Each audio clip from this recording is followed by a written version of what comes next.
Excuse me, you're out of order. You're going to have to be quiet. We do it. Let me, before we begin, just point out a few things about tonight. I know there are a lot of very strong feelings and we respect those. We have, excuse me, we have protocols for how we run these meetings. We don't allow applauding or booing. We don't allow people to support or oppose speakers. We ask everybody to respect each other and to maintain order and decorum. That's the way we get a city council meeting where everyone has a chance to be heard and everyone has a chance to speak. There is really no place for behavior that disrupts the meeting. We're trying to get through a meeting where there's a lot of business to be done, and we want to hear everybody when it's time for petitions from the floor. But please allow the regular order of business to proceed. The regular order of business is a Pledge of Allegiance led by Lee Garcia, salute to the New Mexico flag led by Councilor Chavez, and then an invocation and then remembrances of folks we've lost, which will be led by Councilwoman Villarreal. Please rise and face the flag. Pledge allegiance to the flag of the United States of America and to the republic for which it stands, one nation, under God, indivisible, liberty and justice for all.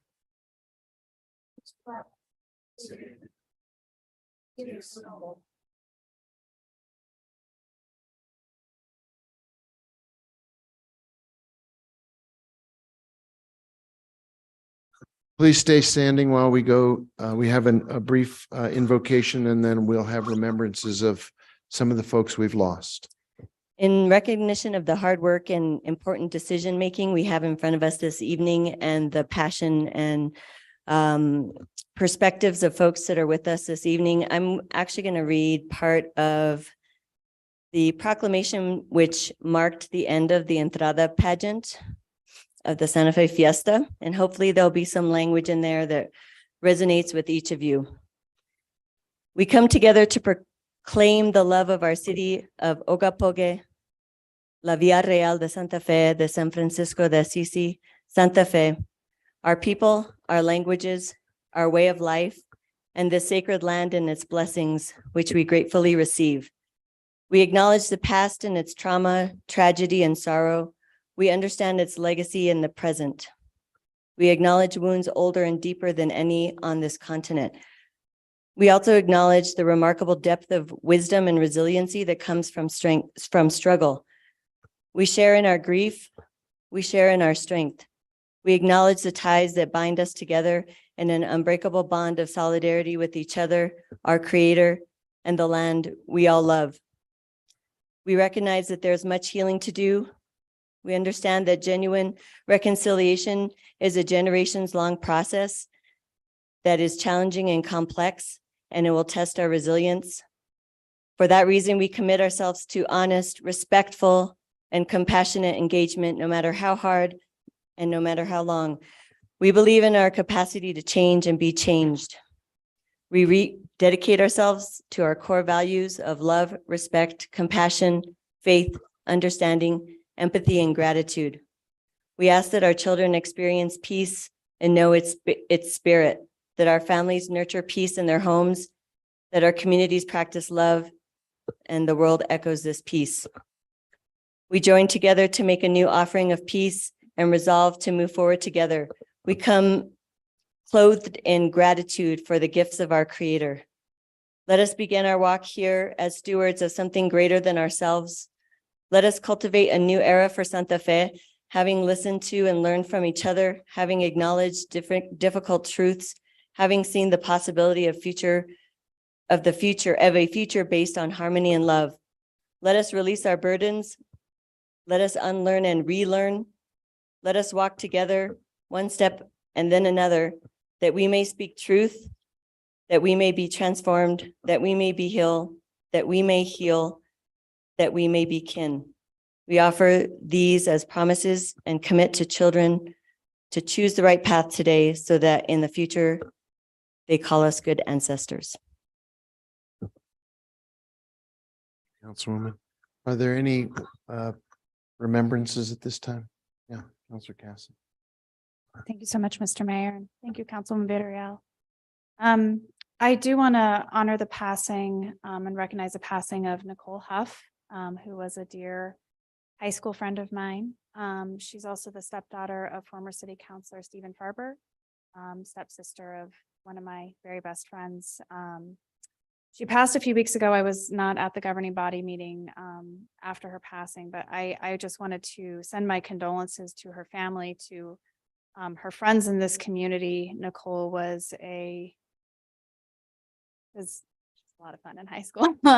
She was a really wonderful individual, and I always remember her as one of the women who first showed me, even though we were teenagers at the time, what it means to uphold other women. And it was really a lifelong lesson that I took with me. So she will be very missed, and a lot of love to her family. Thank you. Yeah, Counselor Garcia. Thank you, Mr. Mayor. I'd like to recognize the passing of former officer Cecil Senna. Cecil was definitely an institution of our police force, a true community leader, a true public servant, and somebody that always looked out for other folks, especially from my remembrance, the younger generation. He was somebody that always tried to keep us young folks with our noses clean, so to speak. He saw us making mischief, and he was quickly there to correct our actions, and not because he was a police officer and he wanted us to get in trouble. He wanted us to be good community stewards and community leaders. And he definitely had an impact on many folks. And I just want to acknowledge the impact he had on me and my friends and countless other many young folks who he helped steer in the right direction. So thank you, Cecil, for your service, and may he rest in peace. Thank you, Counselor. Yes, Counselor Rivera. Thank you, Mayor. I too would like to recognize and honor Officer Cecil Senna as a member of the public safety family. I remember him primarily as the officer down on the Plaza. He was of rather large stature, so nobody messed with him very much. But he did such a great job down there, and not only protecting the Plaza, the merchants, but also being a good steward for Santa Fe and interacting with the public. And he will be missed. Thank you, Mayor. Thank you, Counselor. Yes, Counselor Mayor. Thank you, Mayor. I'd like to recognize and remember that Barbara Goodwin, who I worked with on the Santa Fe Community Foundation Board. We actually spent a lot of time together as part of the Grants Committee. And I remember very fondly a couple of trips that we took to Taos to interview nonprofits up there for grant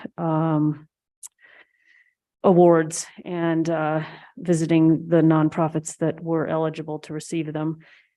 She was a very active community member, involved in lots of things, including with the city of Santa Fe. She was appointed, just trying to find the words here, as the chair and started the city of Santa Fe's Commission for Children and Youth, among among many other important organizations in the community. So just want to send our condolences to her family and friends. Thank you, Mayor. Thank you. Others?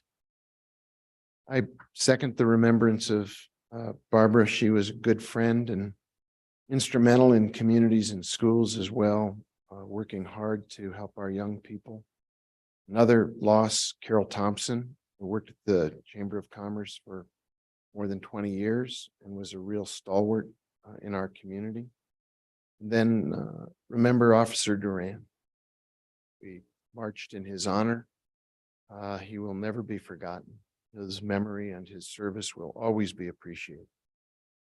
If we could take a minute and bow our heads and think of those we've lost, those who are sick, those who are recovering, those who are in pain those who are in our community who need our support. We wish to think of them and their families at this time.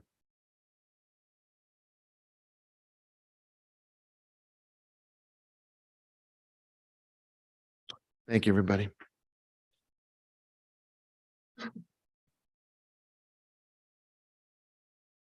Madam Clerk, if you can call the roll, please. Mayor Weber, Present. Counselor Cassett. Here. Counselor Chavez. Here. Counselor Lee Garcia, Here. Counselor Michael Garcia, Present. Counselor Lindell. Here. Counselor Rivera. Here. Counselor Mayor Here. Councilwoman Villarreal. Present. You have a quorum, Mayor. Thank you. Before we get to the agenda and amendments to the agenda, approval of the agenda, I've been handed a note by our fire marshal, just so everybody knows what we're dealing with tonight when it comes to the capacity of City Hall. We have 150 seats in this chamber, which will be filled, I suspect, before the evening is over, and 20 more overflow in the hallway behind these windows. So we're going to be able to accommodate in this room 107, or in this area, 170 individuals.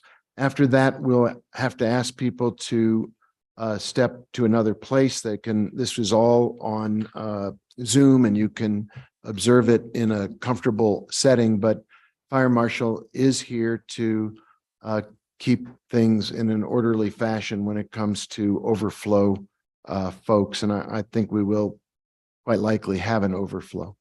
So with that, the agenda, I believe there's some changes that need to be made to the agenda, and I'll look to the city attorney for a couple of items. And then I believe, I don't know, Councilor Mayorworth, did you want to make some adjustments to the agenda's order of business? Let's start with the city attorney. Yeah, I did, but I'll wait till we get to Let's consent. do it one at a time. So Madam City Attorney. Thank you, Mayor Weber. Councilors, there's a technical update. There was an inquiry at Public Works on Monday about the committee assignments of the resolution regarding supporting the governor's assault weapon ban and other gun legislation. The initial committees that legislation was assigned to did not hear that matter. And the one committee it went to was not actually one of the initial assignments. So we did confirm all of that. So the sponsor had a couple options. He would like to still have it go to the committees it was originally assigned to. So that's what we'll do. So it's not properly before the body tonight. So we can even though it appears there because it was on the agenda, it is not technically in front of the body tonight because it did not follow the flow. So if you have that notation, we can let folks who are watching or listening know which item we're discussing. So that is item AI. So we're into the overflow zone. That will not be considered tonight and will not be considered part of the vote on the consent calendar. So AI is removed from the agenda entirely. Yes, and so it will be going to the committees it was originally assigned to, which are not the ones here. This was the updated caption. So we'll go to quality of life and finance. Thank you. Thank you. So then I think in light of the regular order of business, which would have had the chart item happen before petitions from the floor, Councilor Mayorworth, I think you were going to amend the order of the agenda. If that's appropriate now, Mayor, I would like to take item AH, which is a resolution directing the city manager to take next steps based on some of the recommendations of the chart report, and move that on our agenda after petitions from the floor so that members of the public can speak to this resolution before we have discussion about it, potential amendments, and a final vote. And yes, and I make that a motion. Second. Okay, so that's an amendment. Are there other amendments? Because Councilor Mayorworth, while you are helpfully moving things around, I wonder if there are other things we would like to tend to that would come after the discussion of that chart item. I think if we take up the chart item after petitions from the floor, everything on thereafter from 17, 18 and so on will we won't get to tonight. I'm wondering if we moved them up, we would get them dispensed with before we took on the larger issue. So I guess we could, as part of my motion, move items 17, 18, and 20, which is public comment on bills, final action on legislation, and appointments to the Santa Fe Public Library Board. We could move those up on the agenda to come before petitions from the floor. Yeah, I would recommend that. Counselor Michael Garcia. Thank you, Mr. Mayor. Given that these. Wait are- one sec. I think we have a motion. We need a second, then we can discuss it. Second. We have a motion to rearrange the agenda as moved by Counselor Mayorworth. Discussion, Counselor Garcia. Thank you, Mr. Mayor. I guess just my concern with that is given that these two items, it's two items that would be public hearings, and we traditionally don't hold public hearings until at least 7 o'clock. I don't know if folks are planning to show up for these two items, but I especially when we're dealing with public input, I think we should stay consistent with the process. I fully support moving the appointments up, but the two public hearing items, I say let's take action on them as we get there. If we need to move these to a next meeting, so be it. But I want to give the public fair opportunity to participate in the process. Counselor Cassett. I think we can still move it to where it's being proposed, and we can, if we need to adjourn and take a break prior to 7 PM. We do have the option. So it's not setting at the time, but those would be the last piece prior to petitions from the floor. So we could potentially start that at 7 PM still. And still allow that opportunity for public comment when people expect that to occur. Mr. Mayor, I think there may be confusion. The public input I'm referencing is if somebody were to show up to speak to the first item, which is permit cannabis retailers wholly owned by a tribe within 400 feet, that item, as well as the additional item of a bill approving the lease agreement. So I have no concern around moving the public input session, but these two items specifically allow for public input, and moving them before 7 o'clock, which we traditionally don't do any items that have public input, it would bring me some concern. Can I clarify? Yes, please. I'm not saying that we move them before 7 o'clock. We can still see those items at 7 o'clock, but it's just moving them before petitions from the floor, knowing that that will kick off the conversation around chart, which will likely take the majority of our evening. So we can still hear those at 7 o'clock, even if we would like to move them up before petitions from the floor and start these at 7, petitions from the floor, move on to chart. And then we'll know that we won't have any other business after that we need to adhere to. Does that make sense? Yeah, given the fact that it's already 5:30, I think there's a pretty good chance we'll get to those things right around 7 o'clock, Counselor. Let's play it out and see if it works. Any other comments? So we have a motion to amend the agenda. We've had a second. Madam Clerk, can you call the roll, please? Counselor Chavez, Counselor Cassett, I'm sorry. Yes. Counselor Chavez, Yes. Counselor Lee Garcia, Yes. Counselor Michael Garcia, Yes. Counselor Lindell, Yes. Counselor Rivera, Yes. Counselor Mayorworth, Yes. Councilwoman Villarreal, Yes. Mayor Weber. Yes. So we've now got the agenda as amended. Any further discussion? No, now we move on to approval of the consent agenda, So Mayor. we need to approve, you have to vote on this agenda as amended, right? Yes. Counselor Chavez, Yes. Counselor Lee Garcia, Yes. Counselor Michael Garcia, Yes. Counselor Lindell, Yes. Counselor Rivera, Yes. Counselor Mayorworth, Yes. Councilwoman Villarreal, Yes.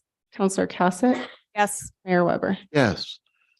Agenda has been, Very good. Moved So as now amended. you're right, the consent agenda, and Madam Clerk, I think you've got items that were taken off of consent. yes, Mayor, we did have item AB removed from consent and item AH, which we've also already addressed. So give me 1 minute to catch up to you. AE, if you could you identify that for us? B as in boy. AB. A B, could you identify what its subject matter is? Yes, Mayor, item AB is request for approval of a lease agreement between Okay, Marcy Ventures, and who Hello. pulled that? Counselor Michael Garcia. Okay, good, thank you. And the other one that was taken off of consent was AH. AH, which we've already spoken to. Correct. And that was taken off by, Counselor Michael Garcia and Counselor Cassett. great. And Mayor, Yes, ma'am. can I just ask for a point of order? We did get an email to take off, let's see, which one is it? Sorry, got to get through all these South Meadows ones. Maybe it's not here. Okay, all right, never mind. I was just gonna ask for some understanding about what had been requested, but it's not here, so never mind. So sorry. Very good. So we have the consent agenda as amended. Move for approval as amended. And a second? Second. All right, we have a motion to approve the consent agenda as amended and a second. Madam Clerk, could you please call the roll? Yes, Counselor Lee Garcia, Yes. Counselor Michael Garcia, Yes. Counselor Lindell, Counselor Rivera, Yes. Counselor Mayor Worth, Yes. Councilwoman Villarreal, Yes. Counselor Cassett, Yes. Counselor Chavez, Yes. Mayor Weber. Yes, Motion has been approved. thank you. So with that, we are now ready to go to item 8, I believe, Madam Clerk, which is presentations, and we have 2 presentations for tonight. Correct, Mayor. The first presentation is item 8A. It's an audit update for fiscal year 21 by our finance director, Emily Oster. Good evening, Mayor and members of the City Council. I'm pleased to be here tonight to give you an update on the status of the FY21 and FY22 audit that we are working on completing. The Finance Department and staff from all city departments are working with Clifton Larson Allen, which is our audit prep contractor, and Carr Riggs Ingram, which is the external auditors, on providing prepared by client PBC items. We currently have 3 different lists of items that we're working through for FY21.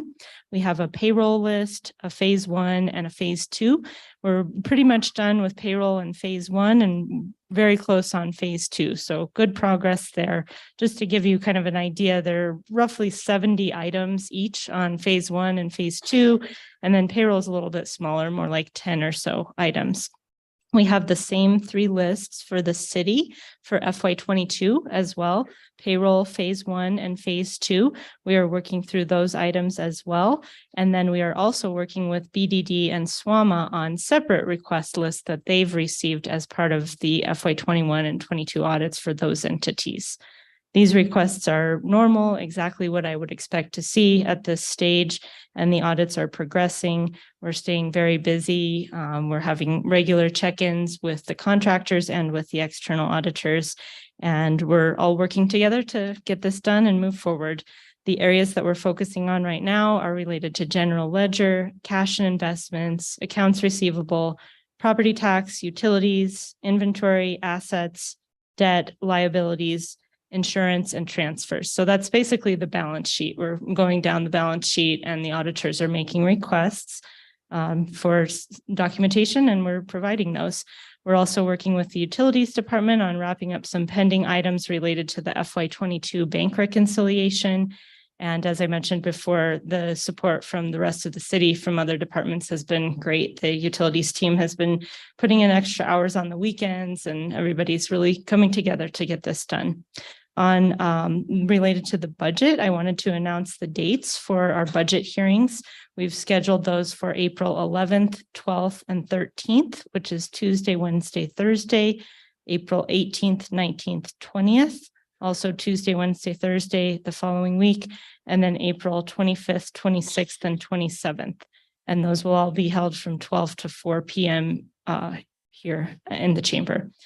There are a total of 13 vacant positions under recruitment within the finance department right now, which puts us at a 23.2% vacancy rate, which I'm happy to report is the lowest since I've joined the city in September. So we are making progress on filling our vacancies, which is key to getting our audits completed and staying caught up. And with that, Mayor, I'll stand for any questions. Thank you, Director. Are there questions of Director Oster? Yes, Counselor Garcia. Thank you, Mr. Mayor. Director Oster, congratulations on the vacancy rate. I know that having a full team is required, especially in a department like yours. So I'm glad to hear the rate is going down and you're bringing on some quality team members. I guess one question clarification regarding the audit. Are we still on track to have fiscal year 21 and fiscal year 22 submitted by our self-imposed June deadline date? Mr. Mayor and Councilor Garcia, so to reflect on that June 30th date, that was the date that the external auditors from Carwiggs Ingram gave to us at the entrance conference, which was back in October. And that is still the path that we're working towards. So that's the track that we're on. Okay, fantastic. Well, lots of work ahead of you. Wish you and your team all the best as we work towards that goal. No other questions, Mr. Mayor. Thank you, Counselor. Others? Very good. Thank you, Director. Madam Clerk, our next item, please. Mayor, our next item is item 8E. It's our mortgage assistance program for city first responders, presented by Alexandra Latta, Affordable Housing Director.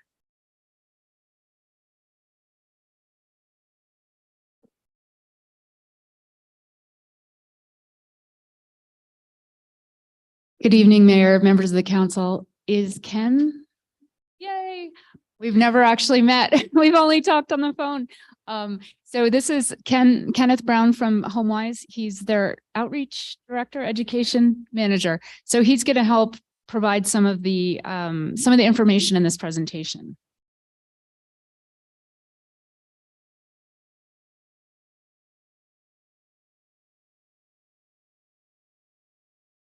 All right. So what I'm talking about tonight is our mortgage assistance program for first responders. This is a partnership between the city of Santa Fe and HomeWise. I wanted to just start briefly with why are we doing this? What are our policy goals that we are trying to achieve through this program?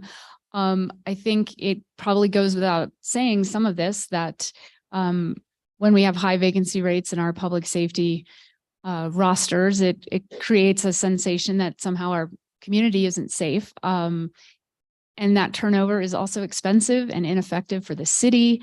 Car commuting, this has been proven substantially over several types of studies, is one of the leading sources of greenhouse gas emissions.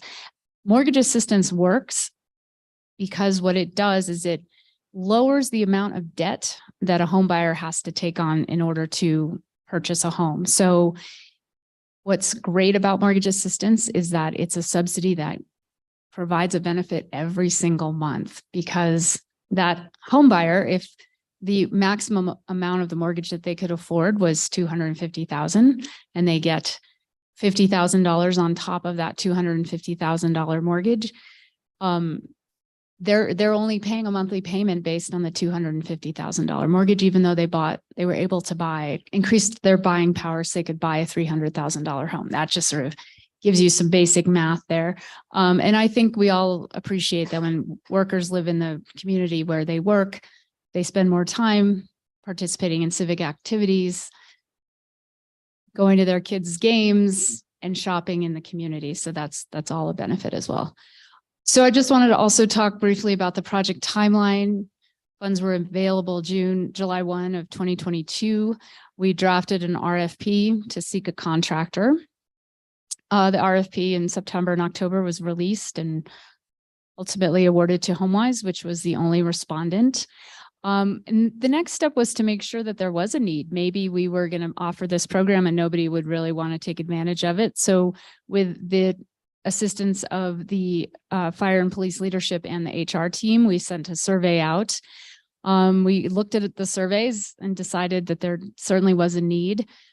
and a demand for the program. It always takes a little bit of time to develop the scope of work for a contractor. And by the time the contract was signed, it was December 1st of 2022. And outreach events commenced in late January of 2023.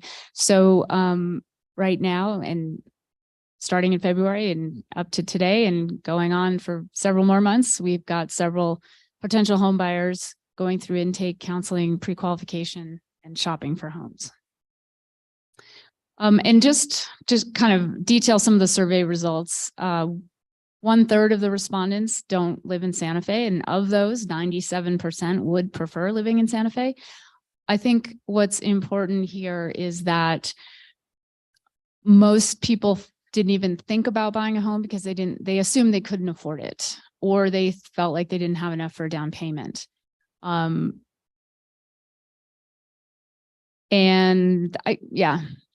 Well, you can read the other bullets.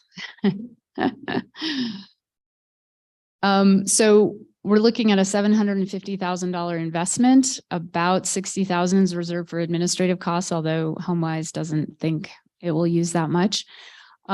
The assistance per household is capped at $50,000, but that's a cap. So each transaction is underwritten to meet the needs of the individual home buyer. So if you don't need $50,000, you're not going to get $50,000. You're going to get the amount that matches exactly what you need as a home buyer.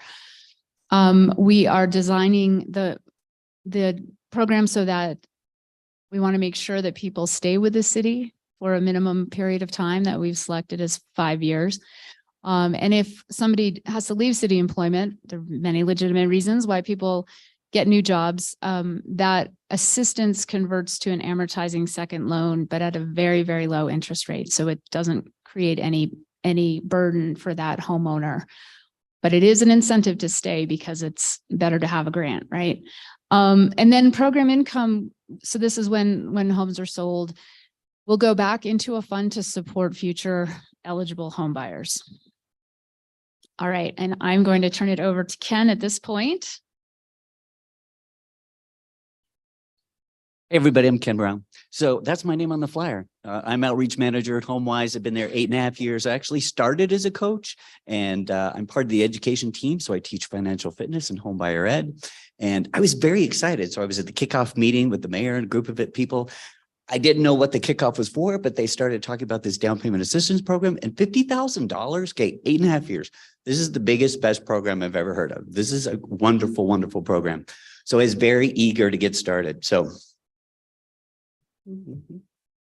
as some of you may know, right? So I do outreach. I'm the outreach manager, and mostly it's one-on-one meetings with the people that I go to an event and talk to people, trying to get in front of employee groups or whatever. So we were trying to figure out, so how can we get in front of the employees? And I contacted both the police chief and fire chief to see when would be the best meeting. So then the survey was sent. My first goal was, since the survey had been sent out in October, I'm like, I want to reach those people first. They were really the first ones to show an interest. And then the people I would meet at the meetings, those are what we call like an inquiry, like somebody who says, yeah, I'm interested to learn more. So that's the inquiry. And then an intake is that first meeting where we're wanting to get to know an individual. What are their goals, right? What's their interest in home ownership? And then we review with them what it's going to take to qualify. The majority of people we meet with are not ready to purchase a home, right? They're not yet qualified, but we never say, no, you can do this. Here's the steps to get there. Income, credit, debt, savings, right? Those are the pieces. Usually people need a little bit of savings, work on credit, lower debt. So we're preparing them towards that goal of home ownership, or what we call being buyer ready. Once they achieve that buyer ready status, that's somebody who could start that home search.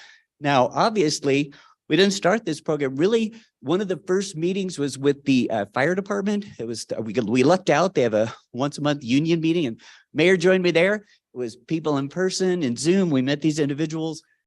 People would reach out by email. So it was really cool. So we had 6 in-person meetings, right? So I went at 6 in the morning, 2 in the afternoon, 8:30 at night to meet with the police at their huddles, right? Mayor joined me there. And the survey that was sent out, with all of that, 34 people expressed an interest in this program, like personally to me, because I emailed everybody, but I have to hear back. I want to hear back and know, yes, I'm interested in this program. So since this is a program, and really we're just talking 4 weeks, already we've had 16 meetings with these individuals. Actually, I just got an updated number today. It's 17. All these numbers went up one, but we've had 16 meetings.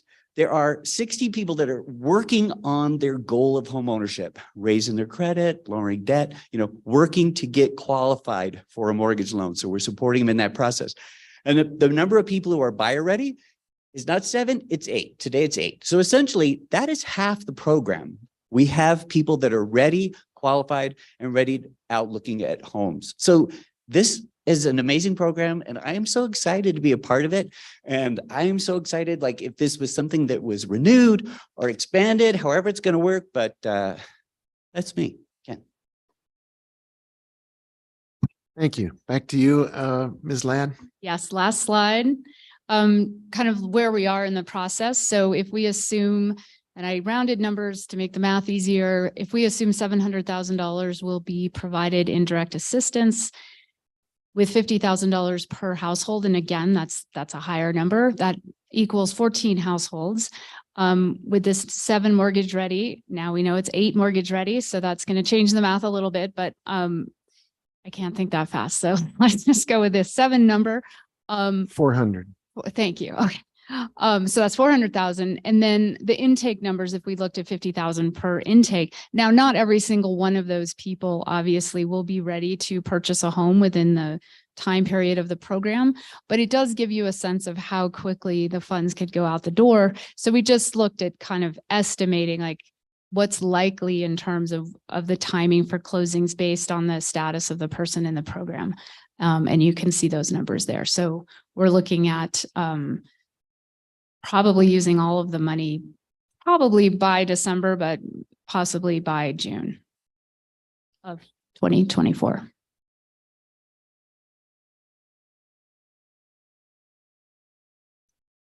And that's it. We'll Thank you. stand for questions. All right. Very good. Thank you for being here, by the way, Kenna. Appreciate your coming out tonight. Yes, Councilor Rivera. Thank you, Alex. Thank you for the presentation. I remember during the budget hearings or maybe passage of the final budget that we talked about funds being available for police and fire as they first come in, that if you get families planted here as they're coming into their respective departments, that they'll stay and they'll make roots here. But you said something about 5 years. Can you tell me how that came about and why? Certainly, Mr. Mayor, Councilor Rivera, we were trying to look at sort of what a reasonable time frame was to require that somebody would stay employed by the city. And 5 years, it seemed like enough time to offset some of the issues we've had with the high turnover, but it was also not so much to disincentivize people from participating in the program. So if you hire somebody from out of state and they come here, and they're trying to work here, they either have to rent, purchase a house, or find somewhere out of town to move. That's why I thought we had mentioned that as a possibility. So if if you could look at that again, maybe I know fire department has a recruit class now. I'd be interested to know how many of them are from out of town or maybe looking for homes now as they start their career in the fire department. Maybe something to take a look at. So, Mr. Mayor, Councilor Rivera, you're looking to update the survey numbers to encompass the newer employees since October? Is that what you're asking? At least take a look at those newer employees so that we can see if maybe more would qualify since they're just starting their careers here.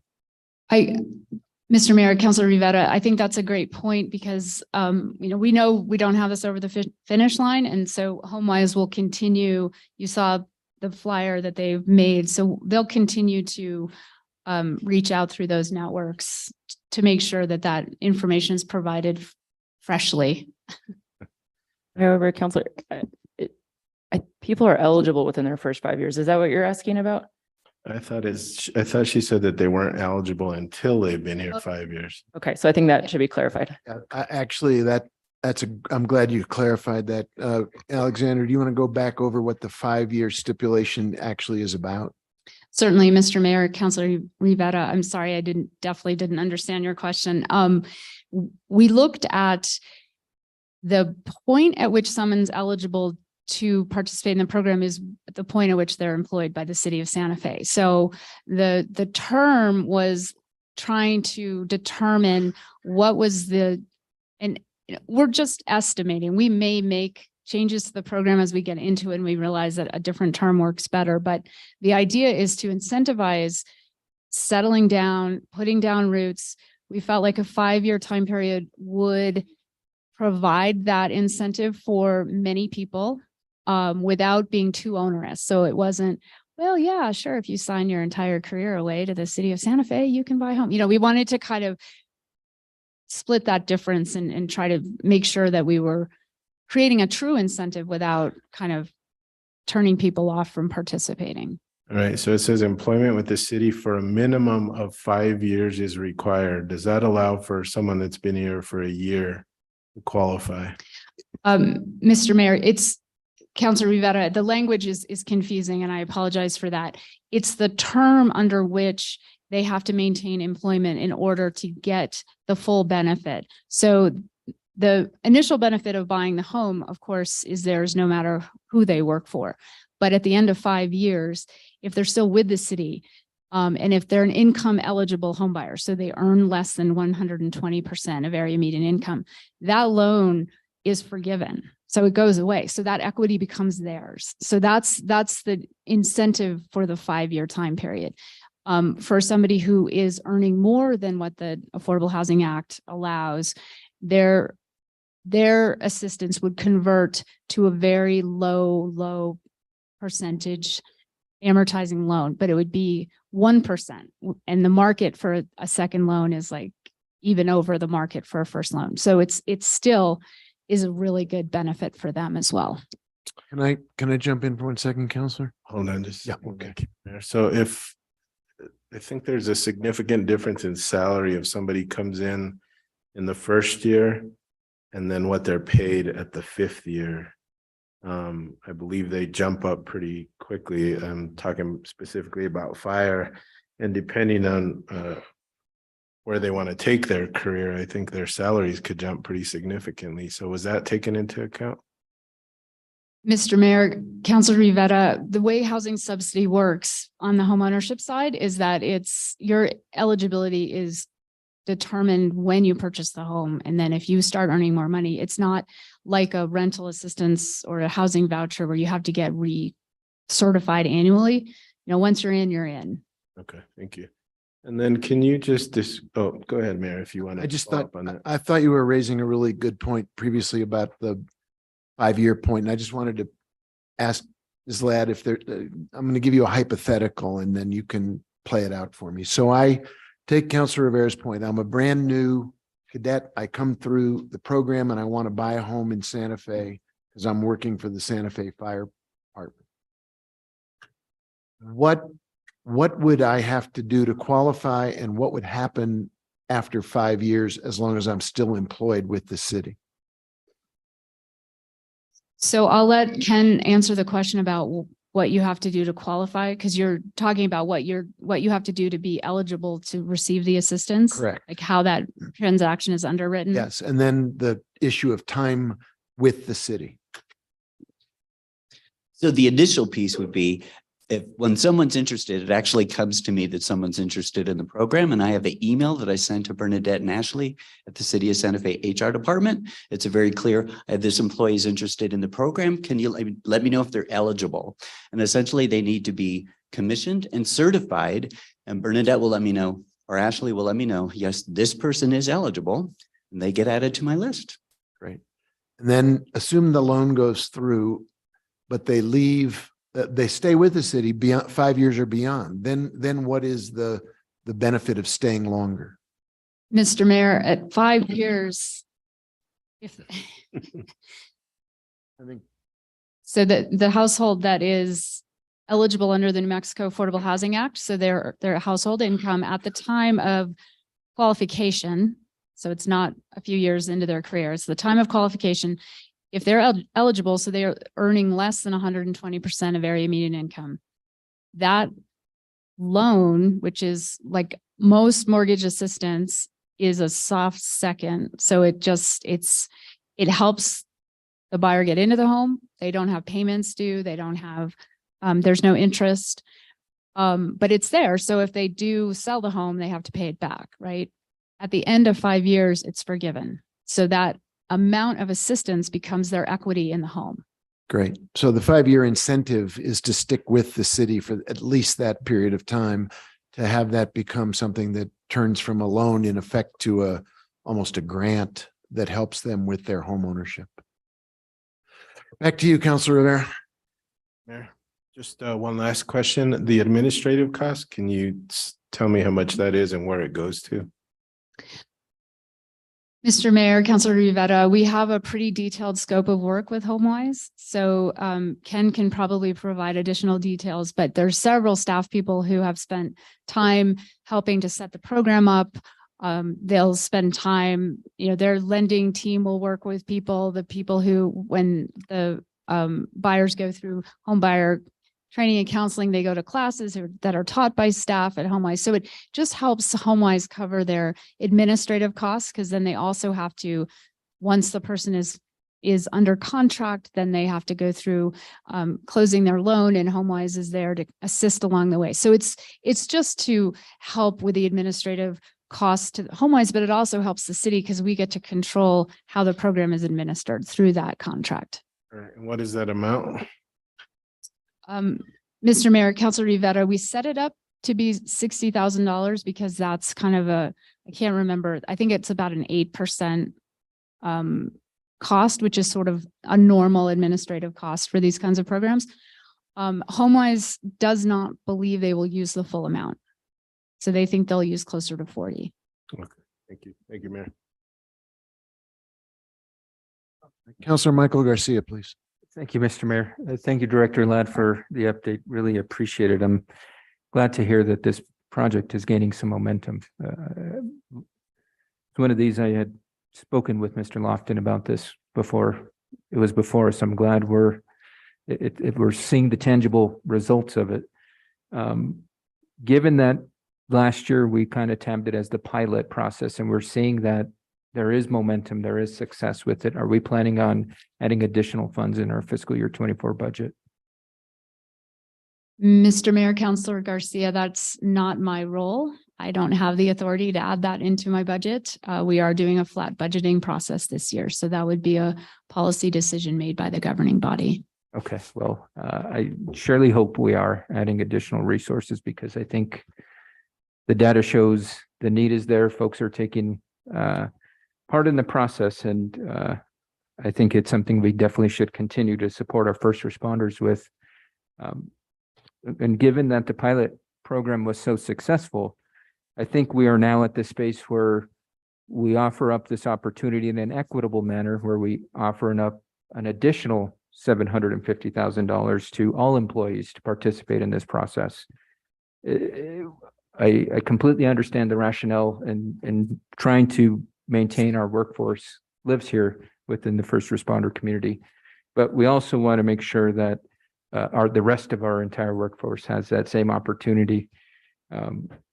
We've been fortunate in the sense that our GRT has widely gone over what we expected.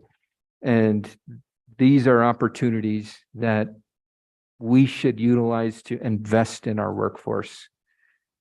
So with that being said, I hope we are hoping to look to expand this program to full-time city employees outside of the first responders unit, because I think we would see equal success that we're seeing with our first responders. And it would be a great show of support that we want our workforce to work here and live here. And we are going to put our money where our mouth is, so to speak, and truly support our employees. So given that's a policy decision, I hope that is before us when the budget comes before us in April. No other questions, Mr. Mayor. Thank you. Councilwoman Villarreal, you have the floor. Thank you, Mayor, and thank you, Director Ladd and Mr. Brown for the information. And I think all of us are excited to see this moving forward since we approved the budget last year. I just had a question on what you submitted to us in the packet material. It was based on the survey. And did you say how many folks responded to the survey? Out of all of our first responders?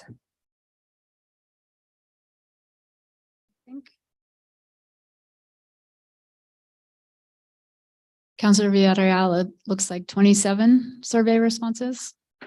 And that's not including the one-on-one of talking to folks as well?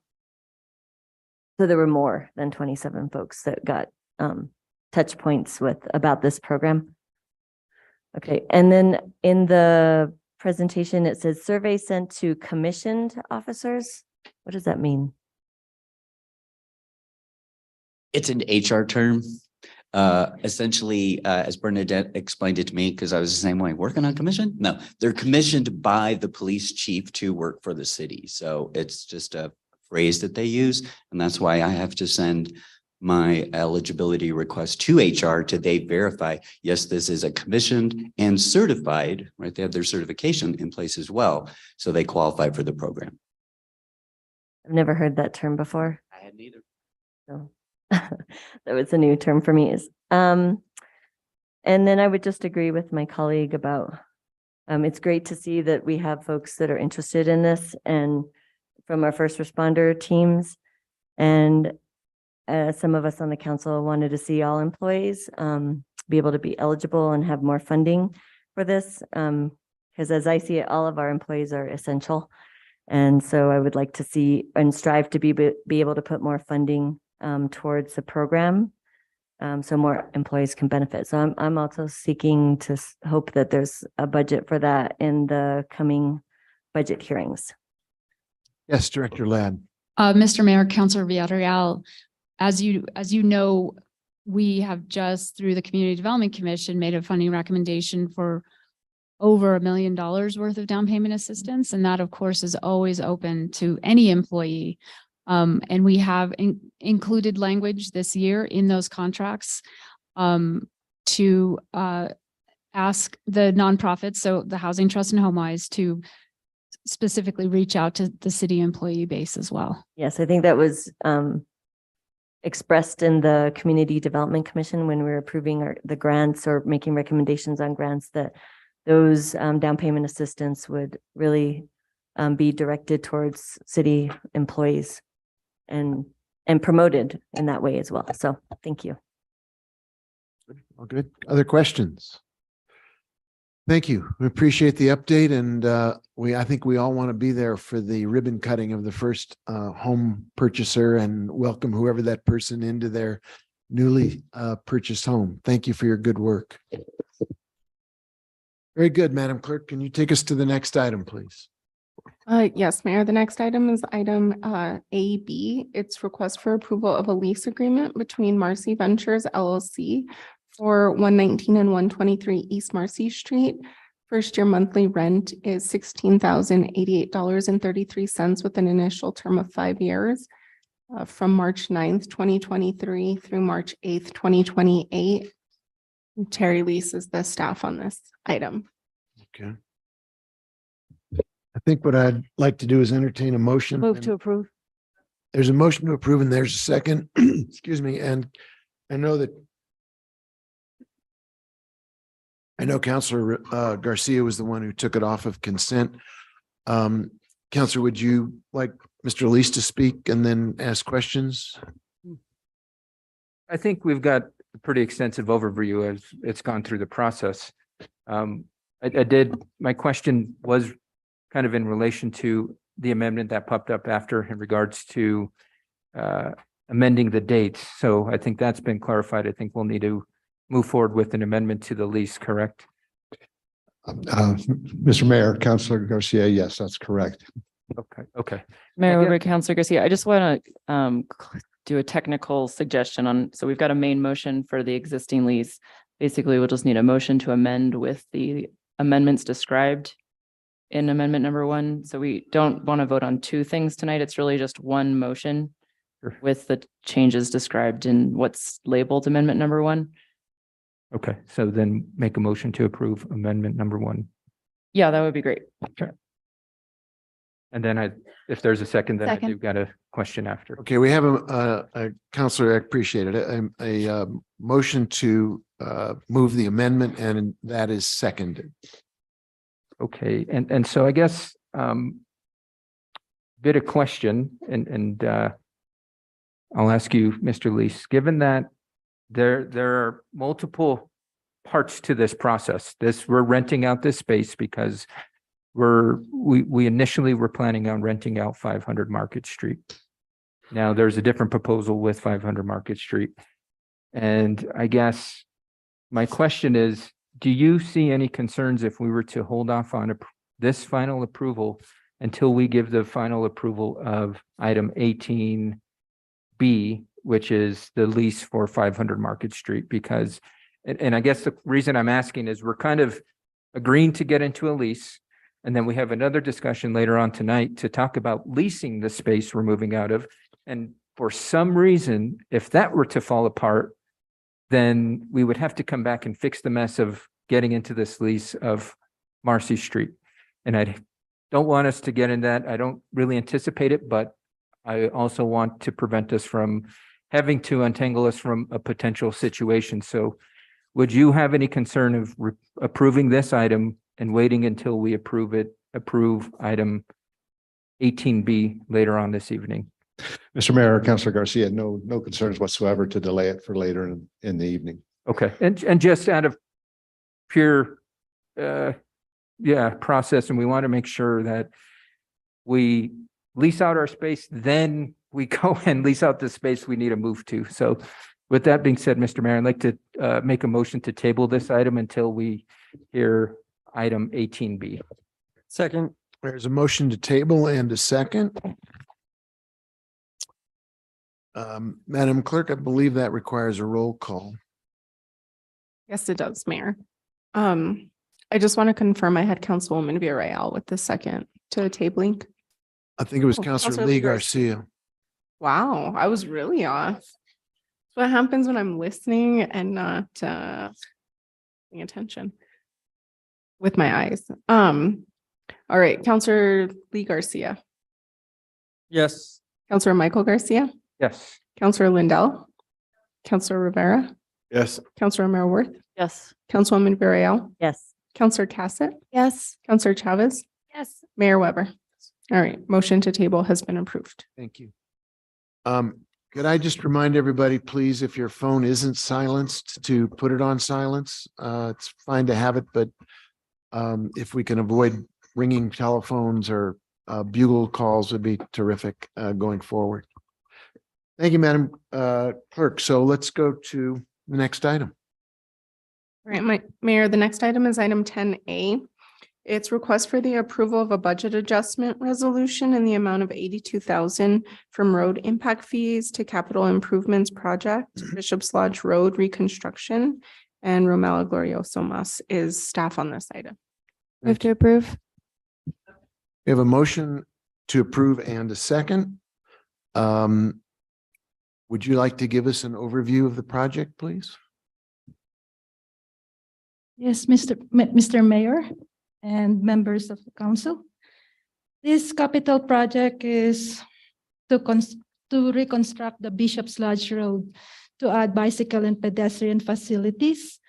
And it's in the MPO Master Transportation Plan since 2022. This project, we received $800,000 funding from Transportation Project Fund, which is managed by NMDOT. But the original extent of this project is from Paseo de Peralta to Circle Drive.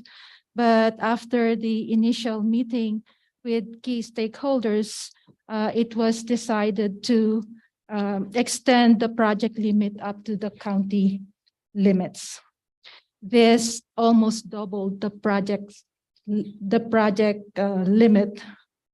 And of course, it needed additional funding. So the design is funded through NMDOT and road impact fees. And to complete the design by fall of this year, we need additional $82,000 from road impact fees. This project is eligible to receive road impact fees up to $3 million for design and right-of-way acquisition. I stand for questions. Thank you. That's very concise. Questions about the project or the extension? I see no hands up. We have a motion. We have a second. Madam Clerk, can you call the roll? Yes, Counselor Michael Garcia, Yes. Counselor Lindell, Counselor Rivera, Yes. Counselor Marworth, Yes. Councilwoman Villarreal, Yes. Counselor Cassett, Yes. Counselor Chavez, Yes. Counselor Lee Garcia, Yes. Mayor Weber. Yes, Motion has been approved. thank you. The next item, please. The next item is item 10B. It's request for the approval of a budget adjustment resolution in the total amount of $157,218 from road impact fees to capital improvements project for the Arroyo de los Chamisos crossing. And Ms. Glorioso Mas is also staff for this item. Can I get a motion? Move to approve. There's a motion and there's a second. Could you please introduce us briefly to this project? So this project is connecting the Richards Avenue to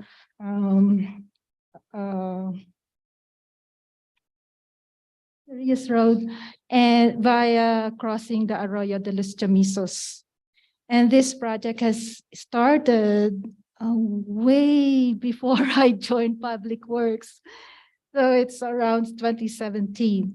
And we are almost finished working on phase 1, which is the location study or alignment study. In November of last year, we received additional $950,000 from NMDOT to complete the preliminary design of this project. Preliminary design consists of environmental documentation, location study, and the 30% design.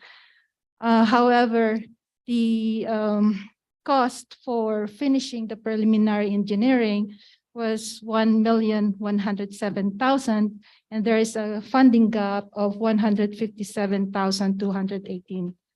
As per the funding agreement that the governing body signed or the mayor signed, the city is responsible for all costs that exceed project funding. Since this project is eligible to receive road impact fees up to $3.9 million or $3.8 million, sorry.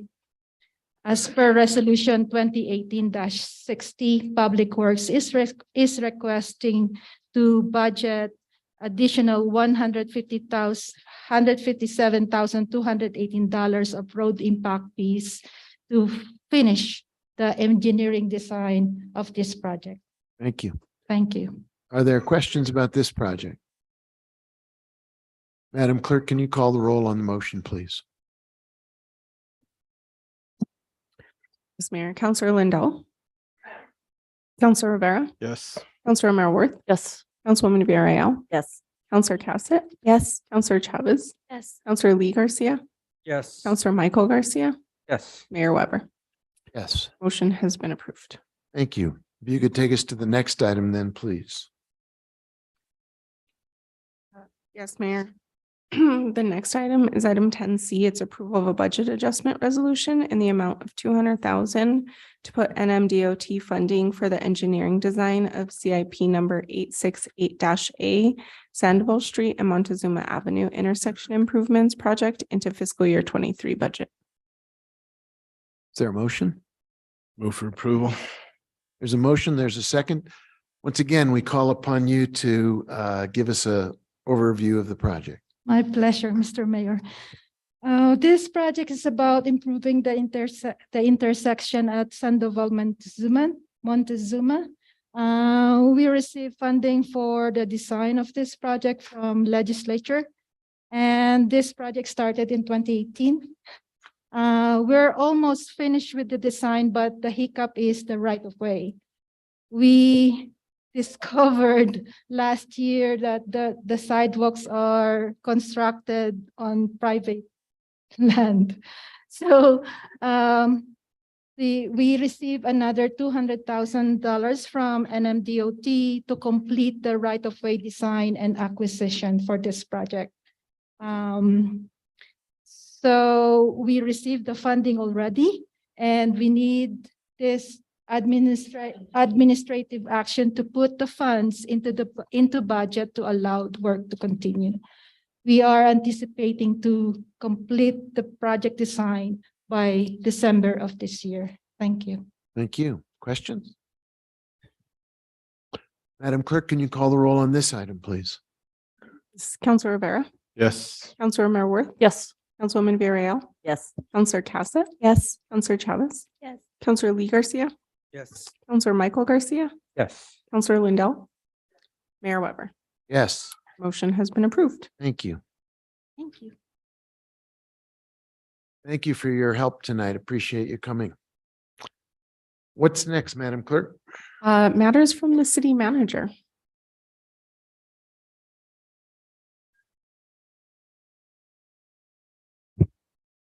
Good evening, Mr. Mayor, councilors. First of all, I just want to flag again, I think the mayor mentioned this during Remembrances. March 2nd was the 1-year anniversary of Officer Robert Duran passing away in the line of duty. And so the mayor and I were fortunate enough to get to walk with Officer Duran's family and friends and a large contingent of officers and firefighters from within the city and from our county and state counterparts. But just want to again say how grateful we are to the men and women who serve in our police department, our fire department, and who serve to protect us on a daily basis. And especially want to thank them for putting the event together and continuing to honor Officer Duran. I want to thank the city clerk's office and the city clerk herself and her team on the COVID memorial event that happened on Monday. I thought it was really a wonderful way for the city to pay tribute to the people who put their lives on the line during the COVID pandemic. And I thought it was a lovely event and wanted to say thank you for that. Want to flag for the council, just so you're aware, I think some of you have had the chance to meet our new public utilities director, John Dupuy, who started on Monday. If you haven't been able to meet him yet, he'll be making the rounds, but we're very excited to have him here and are excited to see what he does with the department. Want to flag for you, we had an RECC board meeting this week where we looked at approving the agenda for the RECC for the coming year. Just for your awareness, want to make sure that you were aware that we actually voted for a motion that encouraged the county commissioners. We can't commit the county to what they're going to put in their budget, but urging them to give salary increases to the people who staff the RECC so that we can help to ensure the public safety is provided. When people call 911, they get the best team possible there. And so I thought that would be of interest to you to know that we have been pushing for that. At the same time, we have completed almost all of our initial round of budget review meetings with all of the departments. We have one department left to go. We're going to try to meet with Director Oster and her team this week to look at where do we go from here. And I really want to thank her for being so collaborative with staff in terms of how we approach the budget process. I know that we're looking for ways to figure out how to sort of continue to change the process or make it so that the council feels more engaged from an earlier place as well. And so it may be that we look to do some sort of an after action review after the end of this budget cycle about sort of options that you all would like to see for how to make this more meaningful for you, so you feel like you have a say in what's going on. We'll work on that. And finally, even though it's starting to get a little bit warmer, I just want to give a big thank you to Tomas Martinez and everyone who works in our streets team. In the dark hours of the night and the cold hours of the morning, they're out there making sure that our streets are safe for us when it snows and it's icy. And I really they've done such an extraordinary job this year, and I'm grateful for their service to the city. And that's it for me, Mr. Mayor. Thank you. Thank you, Mr. City Manager. Madam Clerk? Next, we have matters from the city attorney. Thank you, Mayor Weber, councilors. I don't have many updates tonight. I will be bringing some additional opioid agreements for your consideration probably in early April that are available to the city. So I'll be distributing those to you very soon. And thank you for your patience while we have some vacancies in the policy office. We're working as hard as we can to keep up with all the legislation coming in our door. Thanks. Thank you. Madam Clerk, I believe you're next. Yeah, matters from the city clerk. Just have a few updates. One, thank you, city manager, for mentioning. I wanted to thank everyone that participated in the COVID memorial event, and also thank Alexandria Maras from my office that really is the lead in organizing many of our special events. I also wanted to thank Geraldine Cardenas, our assistant city clerk. She stepped in a few meetings ago to help when I lost my voice. So I appreciate her willingness to come join us and take on the city clerk role when I have no voice. And then I also just wanted to mention again that we are planning the annual Easter egg event in conjunction with the Touch the Big Truck event. Of course, all of our big city trucks come out for that, and that's on April 1st at MRC with kickoff at 10 a.m. So more information will be coming out on that. And then I just want to note that Constituent Services completed the first week of satellite office hours, which we're holding from 3 to 6 p.m. at GCC, Lafarge, Main Library, and Southside Library. So we're underway on our second week, and we will be doing more outreach on those. We just kind of wanted to make sure we had a few days under our belt before we really started promoting those. But very proud of my team and the hard work that we are working through on our end. That's all I got. Thank you. Communications from the governing body. I will start to my right with Councilor Lee Garcia. Sir, you have the floor. Thank you, Mr. Mayor. I don't really have much, just I did want to highlight also, in addition to losing Officer Duran last year, we also lost a retired firefighter, Frank Lovato, in that tragic accident as well. And so remembering him and his family in our prayers as well. That's all I have tonight. Thank you. Thank you. Councilor Cassett. Thank you so much, Mr. Mayor. I don't have much tonight. I did just want to thank all the calendars that Alexandra is putting in our calendar, our calendar invites. I really appreciate that. So if you can pass that along to her, that has been extremely helpful to just have those there for planning. And I really love that she's on top of that. So thank you so much to you and your team. That's all. Thank you, Mayor. Thank you. Councilor Merrill. I don't have anything tonight. Thank you, Mayor. Councilor Lindell passes. Councilwoman I Villarreal. don't have anything tonight, Mayor. Thank you. Councilor Garcia. Thank you, Mr. Mayor. I just want to give a quick wishing all the best this weekend. The Northern New Mexico Children's Sports League, their spring volleyball season will kick off. Saturday is their opening ceremonies. My daughter plays in that league, and I think Councilwoman Villarreal would be excited to know that she plays for the Santa Fe Demons, given you're such a huge Demon fan. So just wish all the young athletes all the fun in the next coming months as they participate in the league. That's all I got, Mr. Mayor. Thank you, Councilor. Councilor Rivera. Thank you, Mr. Mayor. I would also like to thank Ms. Mahalsick and her staff, Alex, and really all the departments that helped out with the COVID memorial, including police and fire and those that attended. I saw HR in the crowd and some other departments that were there. So it was a great event, and thanks to the kids from Santo Niño. They did a great job singing their songs, and it was a good day. And then wanted to welcome Miss Martin, who Carl resigned, and Miss Martin has been in the city for a while, and glad to see her and glad to see her here today. It's been a while since we've seen anyone in that chair. So I know you'll do a great job, and I appreciate you being here. And then, like Councilor Garcia, just wanted to wish all our all our teams, high school teams that are participating in the state tournaments now. So both boys and girls are heading into state tournaments. They're already on their way. So just wish them the best of luck. And then lastly, wanted to wish my grandson a happy birthday. He came into life on February 27th. So he was born a little over a week ago, and he's such a joy, and I appreciate seeing him as often as I do. So thank you. Thank you, Counselor. Counselor Chavez. Thank you, Mayor. I also wanted to thank City Clerk Mihalcik's department for the COVID memorial. There's nothing like seeing kids. They really are the light of many challenges we face. So I always appreciate that you always have the youth there to remind us of the hope we have ahead of us. So it was a wonderful event. It is spring season, so we do have a lot of sports. Santa Fe Little League is kicking off. I think they have signups taking place right now. We have Northern New Mexico to Children's Sports League with volleyball signups, football signups. And I just want to shout out coaches. This is the season that so many individuals give up their free time for free to work with our youth, to give them structure, to give them extra adults in their lives that care about them. So I just really wanted to recognize the coaches as we start signing up kiddos for sports. I also wanted to recognize the city's youth program and recreation for also having youth at the heart of all they do. We do have spring program. So it is very challenging finding childcare in Santa Fe.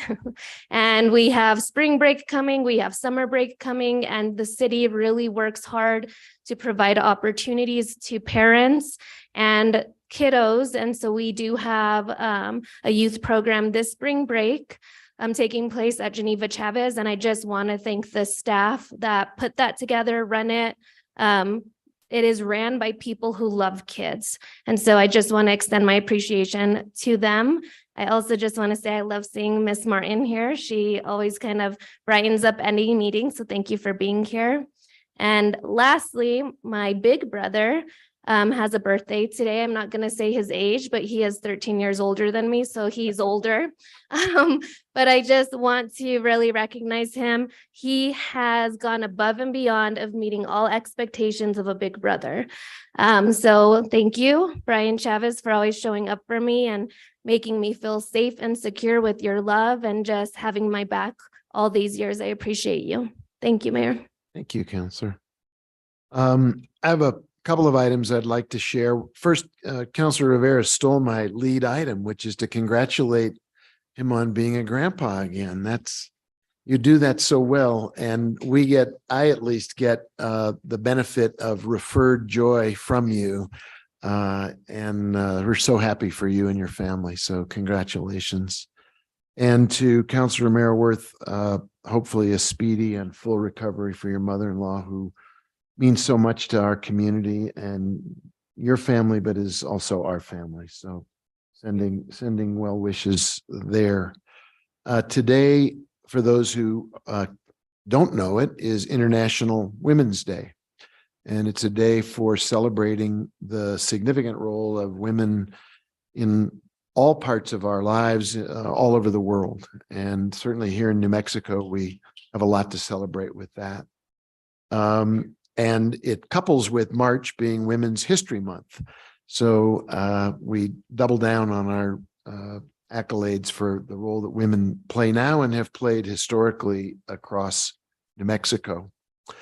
I'm happy to announce that on March 21st, Alfred Gonzalez will turn 100 years old in the city of Santa Fe, and his family is planning a celebration of his life.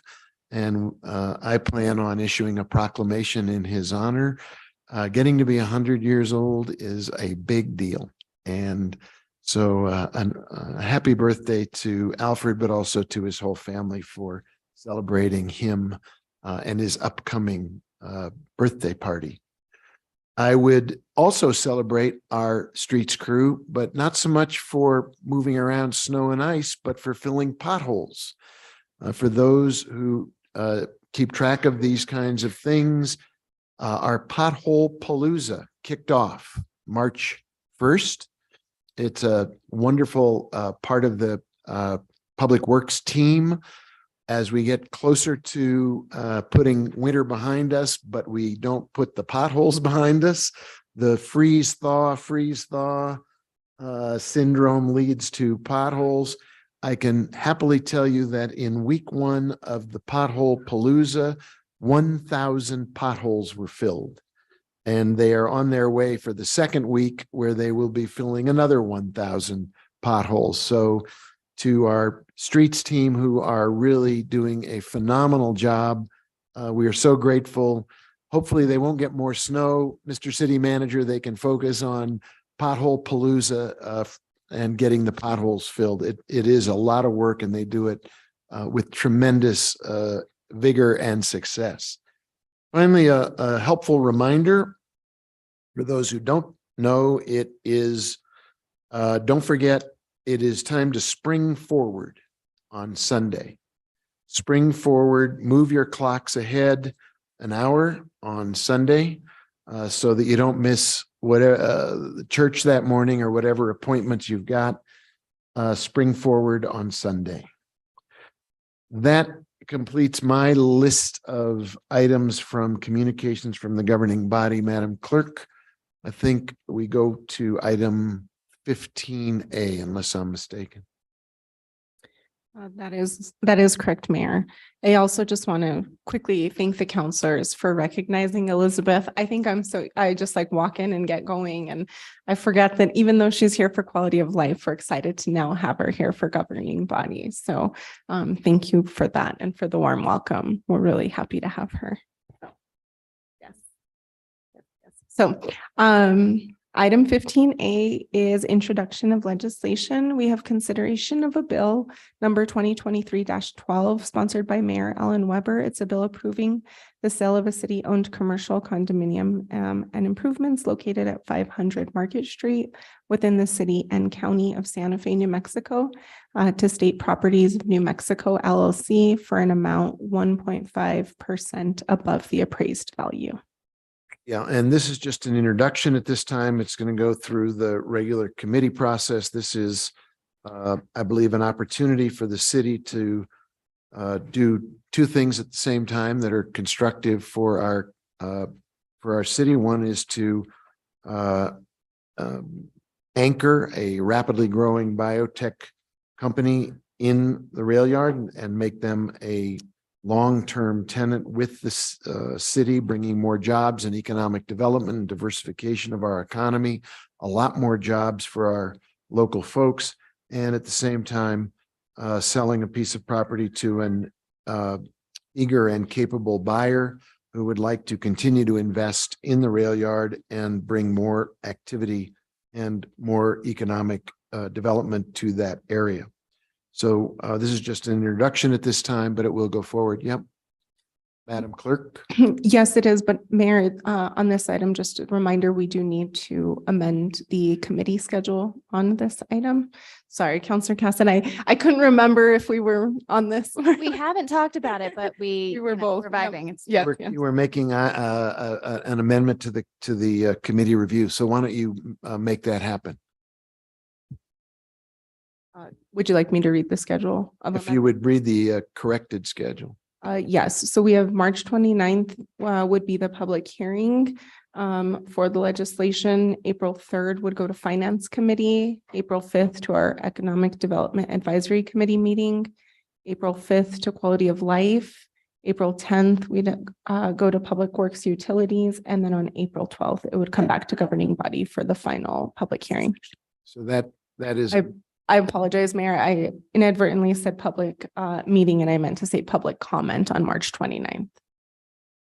So that's the new referral schedule? Yes, that's the desired referral committee schedule. Okay. Yeah, Councilor Garcia. Question on the second public hearing. What's the requirement regarding the 30-day rule? Does that apply here? Or because it's now being moved earlier than the 26th, and is there any reason why we just can't keep it on the 26th? Mayor, over councilors, are you talking about the 15-day publication rule? Yeah, or Okay. Yeah. So that would be after the first, I think that'll still be met. We would be publishing it after the first committee meeting.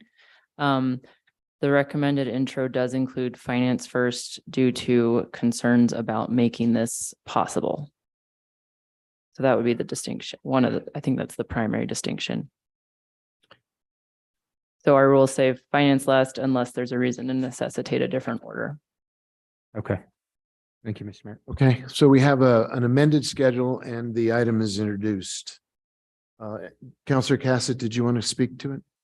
Well, I'm just happy that it's going to economic development. I wanted to make sure that as well as quality of life. City Attorney McSherry, do we have to make a motion to suspend our rules or is that included within the vote on the schedule that we have stated does not follow in accordance with our rules? Mayor Board Counselor, I'd like to just update what I had previously said. So there's not 15 days currently between the first committee and that last date. So Christine and I are conferring on that point, but that is the minimum is 15 days. And then to your point, Counselor Cassett, the sponsor working with legislative staff is supposed to come up with the proposed schedule. If someone doesn't like what the sponsor has proposed, then you can challenge that. That's what our rules say. Thank you. And Mayor Weber, counselors, can Christine and I confer on this one and try to figure something out that works? Yeah. Okay. How would you like to proceed? Lay it on You the could just table? lay this on the table. Move to table. Second. Okay, remind me how that works. Is that a voice vote or a roll call vote?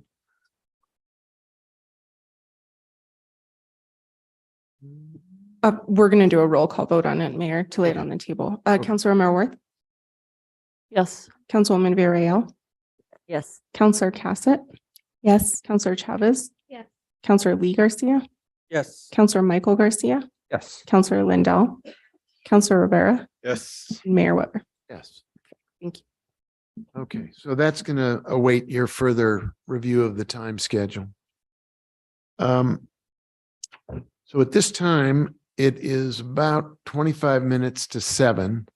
I'm going to have a brief recess between now and 7 o'clock so people can stretch and get ready for the evening work that we have before us.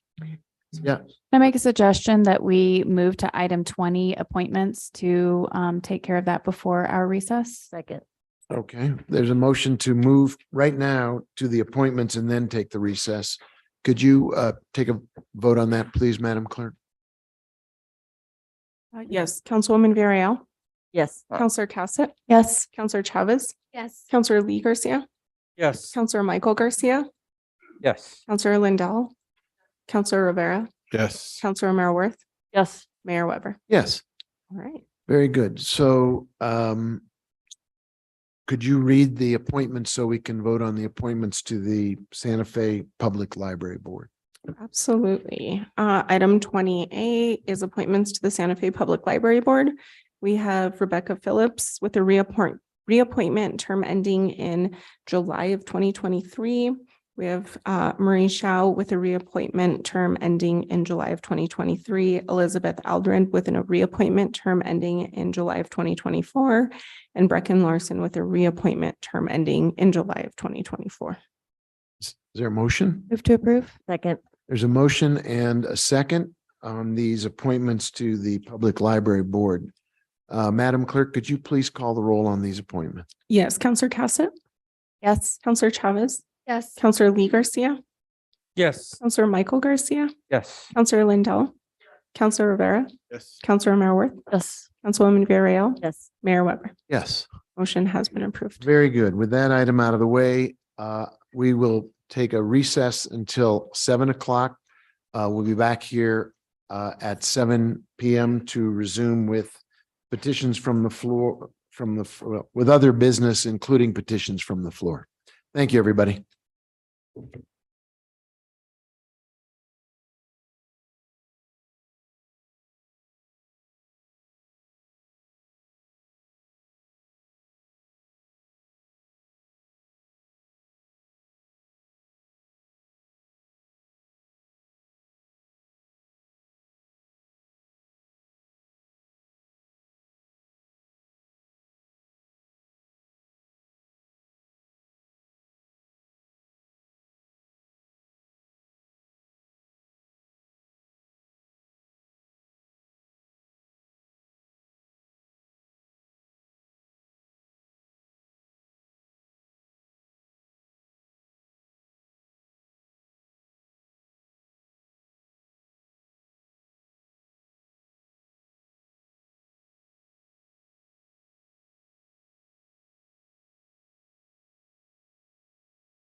Can everybody please stop confronting each other? Hey.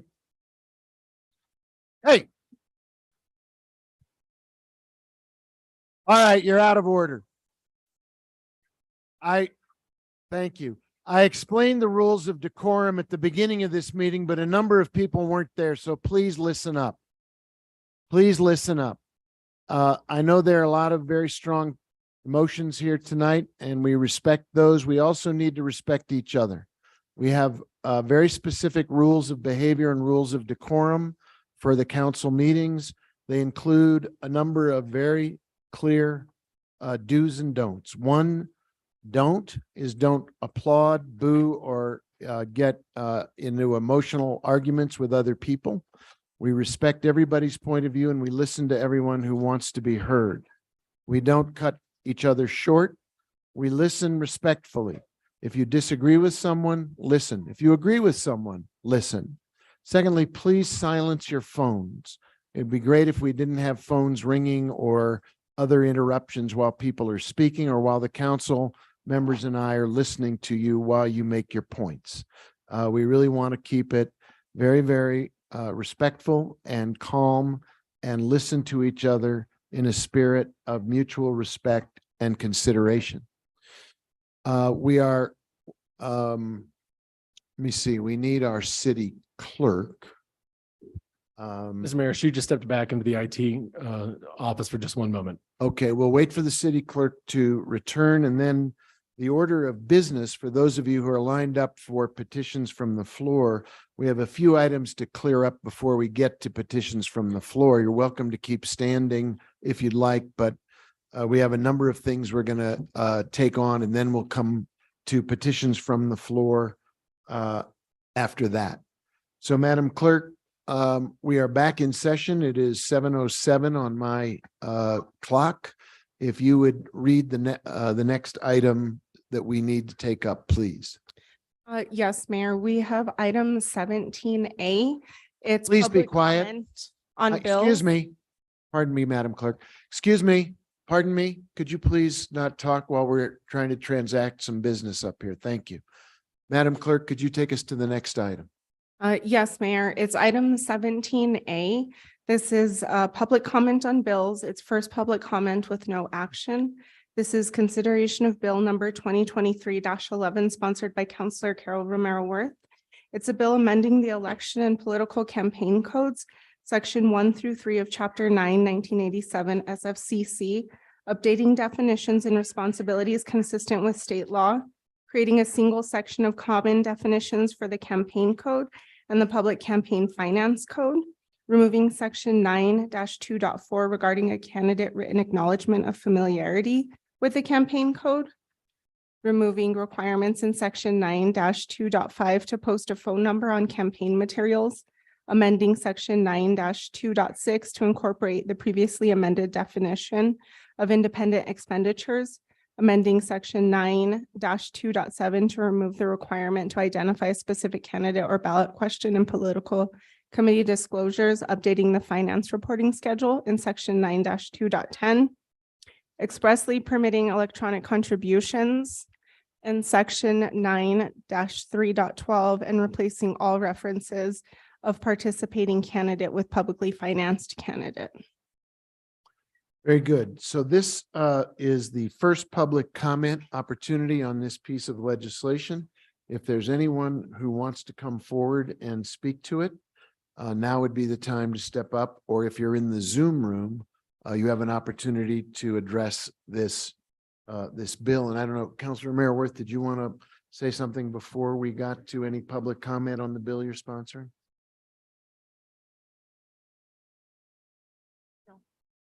Okay. Mayor. Okay, so we're waiting to see if there are any individuals who want to speak on this bill here or in the Zoom room. We do have Miss Stephanie Beninato in the Zoom room. So Miss Beninato. Thank you, Stephanie Beninato. I have not studied this bill in detail, but one thing I would ask you to remove, excuse me, is the removing of the phone number to contact the candidate's campaign, because if you have a problem, let's say with a sign, you may have an email on the campaign. Did we lose her? No, I think, Stephanie, can you hit unmute?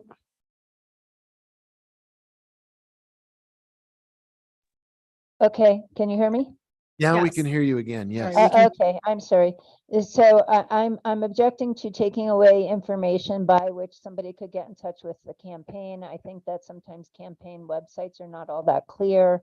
I also would ask that whoever the campaign puts in charge of putting up signs is also required to sign whatever this declaration about knowing what those parameters are, so that, you know, it's sort of like shunted. The responsibility of, are they in the right place, are always shunted between different people, everyone not really acknowledging or taking responsibility. So that's just some initial suggestions. Thank you. Thank you. Anyone else in the Zoom room or here who wants to address this bill? Any other hands up? No, Mayor. Okay, in that case, I think we move to final action on legislation in public hearings. That's correct. The next item is item 18A. This is consideration of bill number 2023-8, adoption of an ordinance sponsored by Mayor Weber. It's an ordinance amending section 14-6.2 L to permit cannabis retailers wholly owned by a tribe within 400 feet of another real retailer if the other retailer initiates its application for a cannabis retail license after the retailer wholly owned by a tribe. Very good.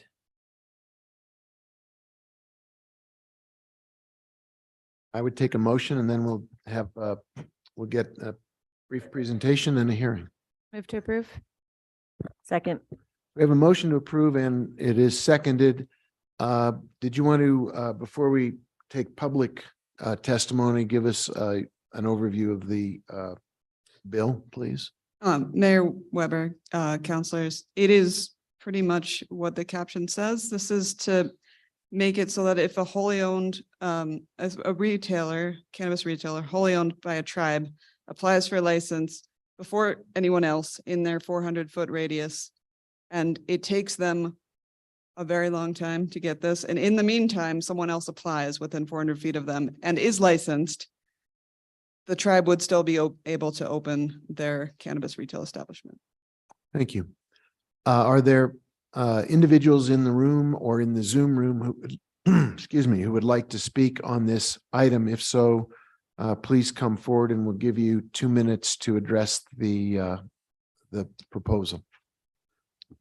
Christine? Mr. Mayor, members of, I'm sorry. My name is Richard Hughes. I'm an attorney with the Rothstein Law Firm here in Santa Fe, and I represent the Pueblo of Picaris. With me is Governor Craig Quancello of the Pueblo. And I want to thank the mayor for introducing this measure to assist the Pueblo in its efforts to enter into a cannabis dispensary business here in Santa Fe. Picaris, as you may know, is a very small Pueblo located in a very remote location in northern New Mexico. It has no significant economic activity at the present to support its governmental services and provide services to its members. It has been desirous of entering into the cannabis business. It tried to do so on its own lands, but weirdly ran into difficulties with the Bureau of Indian Affairs police, who felt that they had to enforce federal law on tribal land, notwithstanding the state of New Mexico's very liberal view of cannabis sales and possession as a result of legislation introduced and passed last year. Therefore, the Pueblo elected to try to enter into a business here in Santa Fe in accordance with state law, and invested a significant amount of money to acquire property at the corner of Sandoval and Alameda. It very quickly filed an application for a cannabis dispensary license with the State Regulation and Licensing Department. But because of some difficulties, they were just getting geared up to process licenses. They weren't quite sure how to deal with an Indian tribe or a tribally owned business that wanted to enter into this business. And as a result, their application was delayed. It was finally issued in August. But then we discovered that another business had very quickly gotten the license issued and had opened up shop just across the street. The Pueblo is still desirous of entering into a license, again, fully in compliance with state law and regulations. And with this, the bill that's before you today would be enabled to do that. Governor Quancello would like to offer a few additional comments, if you may, or I could answer any questions. I think we welcome the governor. Good evening, Mayor, Councilman, Councilwoman. Again, my name is Craig Quancello. I am the governor for Picaris Pueblo. And out of respect, General Ta'amawane Matawa Paio Paio Poemo Ito, Poemo Mapa, Meso Choma Chimen, I Choma Meme, I Paio Paio Poemo Ito, Poemo Mapa, Musita Mechiha, General Ta. Again, my name is Craig Quancello, and I'm here tonight to hopefully pass this critical bill. Right? Like our attorney said, we come from a rural setting. We're the smallest Pueblo in New Mexico. We're farmers by nature. So this is something that I believe is very positive for our community and has the potential to create jobs, help our education, mental health, all the same things that we all value in our communities. And this is a big aspect of part of our plan so that we can be successful in this cannabis business. We've been doing this since 2014.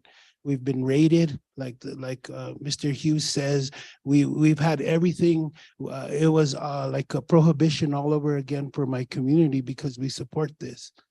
But we've come to this point to where we come to a unique situation, being from a government to a government. So I understand and I get that there's a process to this, and it's difficult for a federally recognized tribe. So I would hope that it was a hard situation, a difficult situation, an awkward situation, and that kind of put us in a position to where we're at today. So I hope that you would respect that, support this bill. Again, I mean, this is one of the ventures that we would be 100% owners of this downtown. I don't think there's any business that's 100% downtown. And again, the money that we generate from this does not go out of state. It does not go into just my pocket. This goes back to my community. This goes back to help us, like I said before, from A to C, A to Z. So I appreciate and I value and I respect, and I hope that you would please support this. Thank you, Governor. Mr. Hughes, anything else on your part? No, Mayor, unless there are any questions from any members of the council. Are there others who wish to speak to this item in the audience tonight or in the Zoom room? Mayor, Miss Stephanie Beninato would like to speak to this in Zoom. Okay.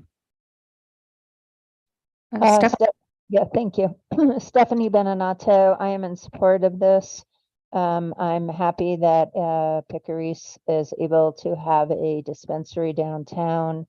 I wish them a good luck because they are right across the street from a very big company that has a dispensary there. I think there'll be a shaking out of dispensaries at some point in our town.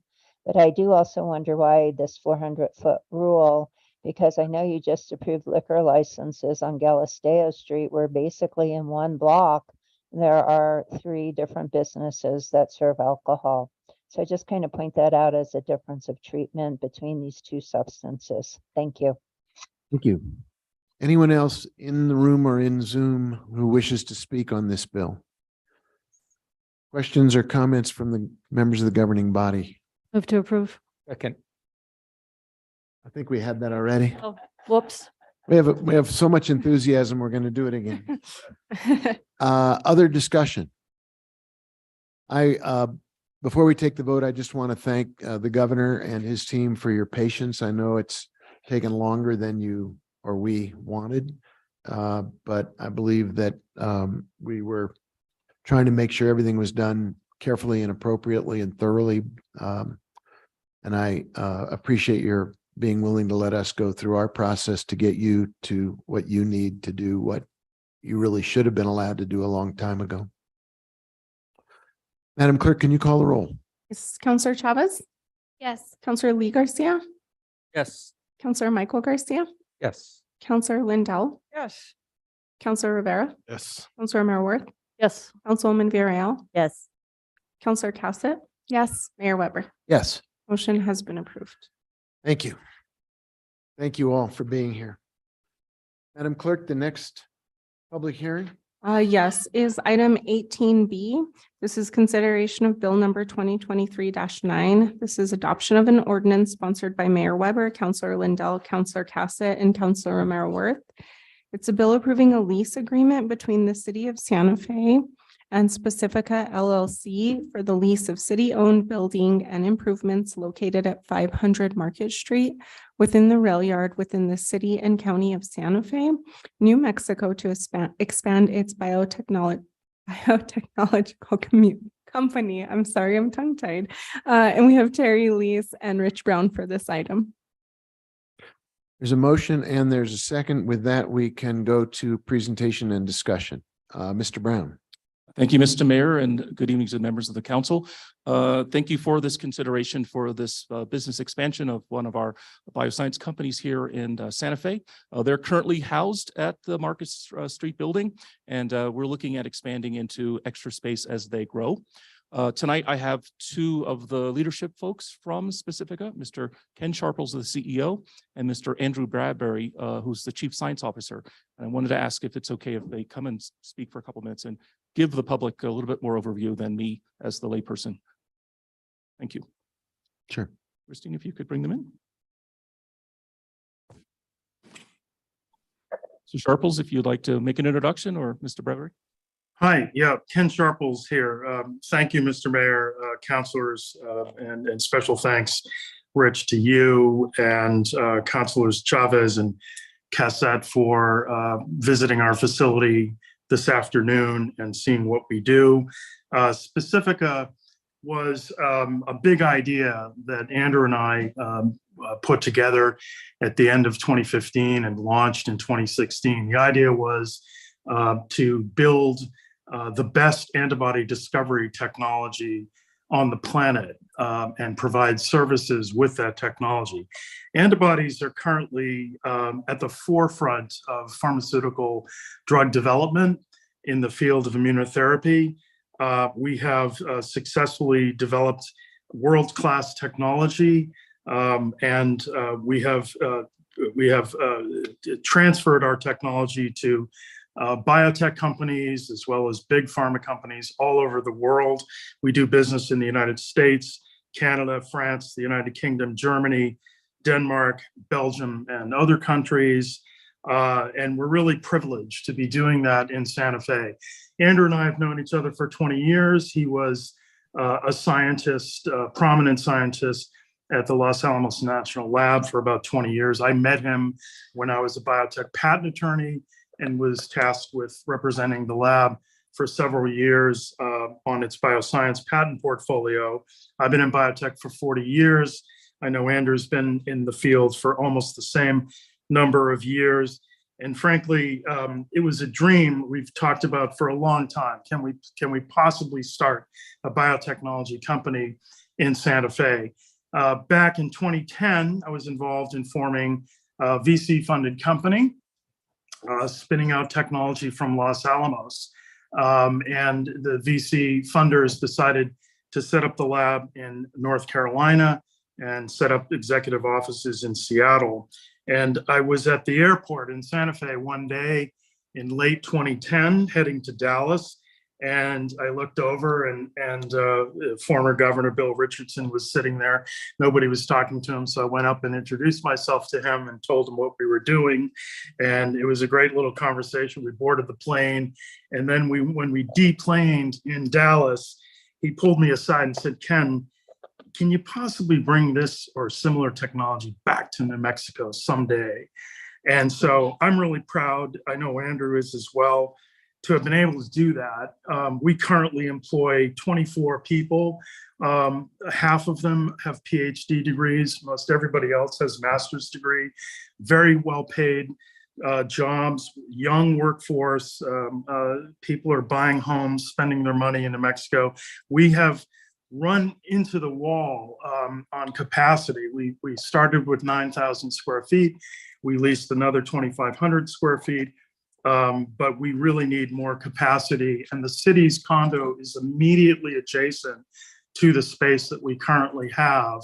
And in fact, I'll have to admit that when we designed the current space, we knew where we would connect if we could ever convince the city to allow us to expand into their space. We're really grateful for the support we've gotten from you, Mr. Mayor, and the councilors who have supported us, as well as Rich. You've done an amazing job in teeing this all up. With the expansion space, we'll basically double our footprint square foot wise, and we'll be able to add as many as 25 to 30 additional employees. So taking the company up to something in the vicinity of 50 to 60 employees. It's great technology. We feel like we have the best technology in this space, and the technology is used by pharmaceutical companies and biotech and biopharma companies around the world to develop immunotherapeutic drugs against a variety of challenging disease conditions. Most of our clients are focusing on oncology problems and treatments, but we have clients who are focused on neurodegenerative conditions such as Parkinson's and of course Alzheimer's disease, as well as inflammatory disorders, autoimmune disorders, blood disorders. And so we're really, we have a basic platform to discover antibodies against any target that pharma or biotech wants to develop drugs against. And we're really, again, just so privileged to be in Santa Fe. I moved to Santa Fe in 2001 from San Francisco. I was tired of the big city life, raised both of my kids there. Andrew has been in Santa Fe for over 20 years and is we're really committed to this site in Santa Fe, and whether we will never leave. I'm quite confident in saying we would never leave. We may expand into Europe, have a site in Europe that's kind of in the works, but we're really committed to the community. And again, I'm just grateful for all the support we've had so far. Andrew? Okay, yeah, so thanks, Ken. I think you said most of it. I have a few slides I'd like to share that just gives us an overview of the company. So if you can you see that? We see a slide called timeline. Yep, that's it. So this is a timeline of Specifica. So we founded in 2016. I stayed at Los Alamos and was a consultant to the company for the first year because we couldn't afford my salary. But then when we got a large deal with a company called Insight, I joined full time and have been there ever since. And then just to run through quickly the other deals we've had. So Bayer, you've all heard of Bayer aspirin. So Bayer bought one of our libraries. Company called UCB, which is a large UK, Belgium conglomerate pharmaceutical company. They bought one of our libraries. Scholar Rock, a very well-funded biotech company in Boston, bought one of our libraries. Then in a couple of years later, they bought a second library. And then last year was really a good year. We got libraries sold to Sanofi, another one to Insight, Symphogen Servier, another large European company, and Bonum Therapeutics.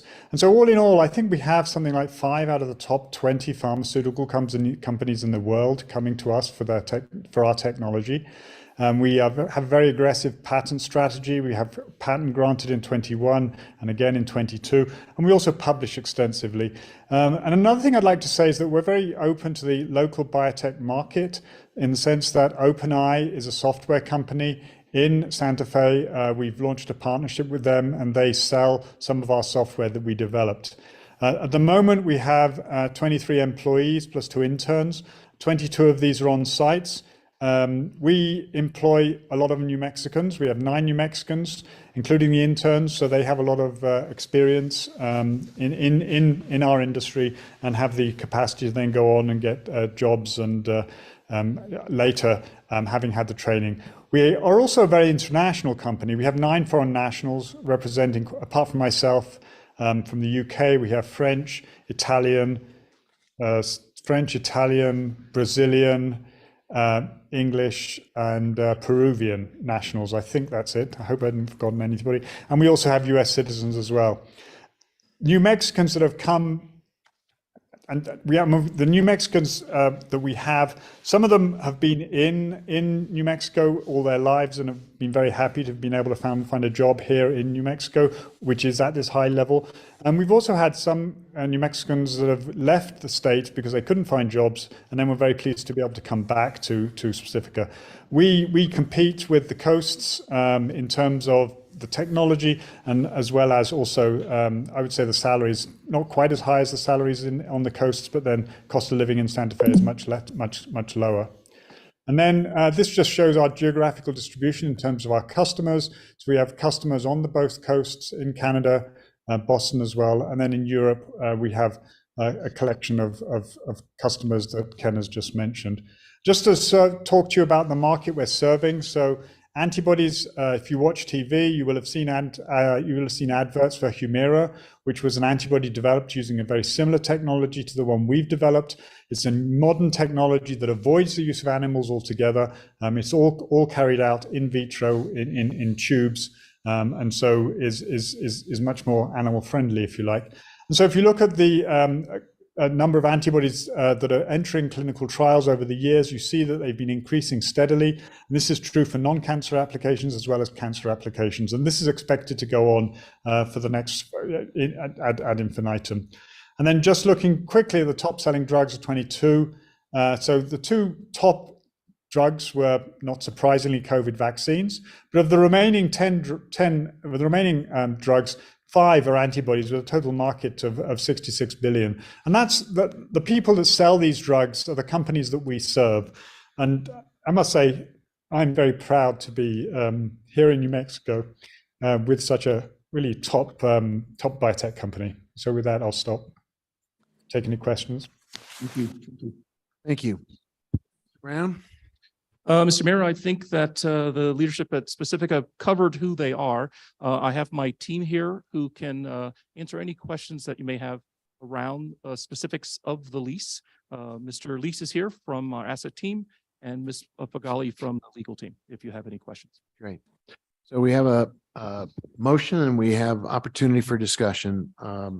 I'll take anybody who wants to ask questions or speak to the lease. Councilor Garcia, you have the floor. Thank you, Mr. Mayor. Thank you, Mr. Mayor. Rich, two quick questions for you regarding one question regarding the lease, and I don't know if you'll be able to answer it. Okay. So there is in the agreement, an agreement for $500,000 to cover the costs of the city moving. Correct. As we know, because there was a bill introduced tonight that we are proposing to sell the property. What would happen if we sell the property? Do we not get the $500,000? Do we have to pay back? What would happen in the instance we shift directions from becoming the leaseor, the landlord, right? And somebody else takes on that role? Mr. Mayor, Councilor Garcia, that's a very good question.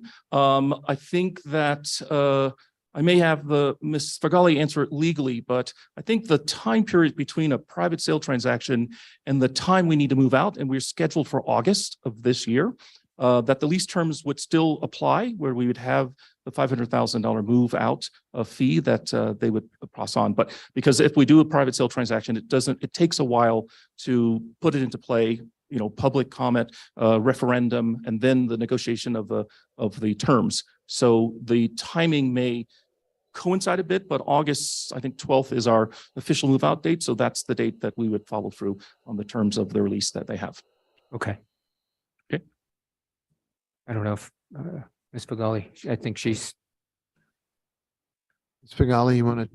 Mayor, Councilor Garcia, the term in the lease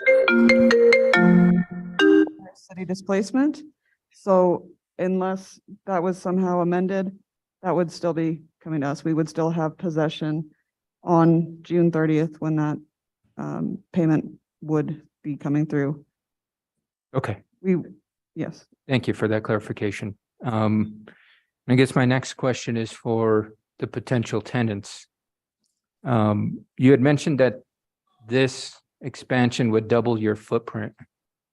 And I guess my question revolves around what leads you to inquiring around this space, and does this space meet your needs, and what potentially about this space does not meet your needs? Right. So for those of you who have, and I think 4 of you have visited, as well as the mayor, and of course, Rich, have visited the space. We invested roughly $5 million, actually a little bit more, because we expanded it to that additional 2,500 square feet recently. What we do is very sophisticated molecular biology, and we built the laboratories that we currently occupy very specifically to fit our purpose.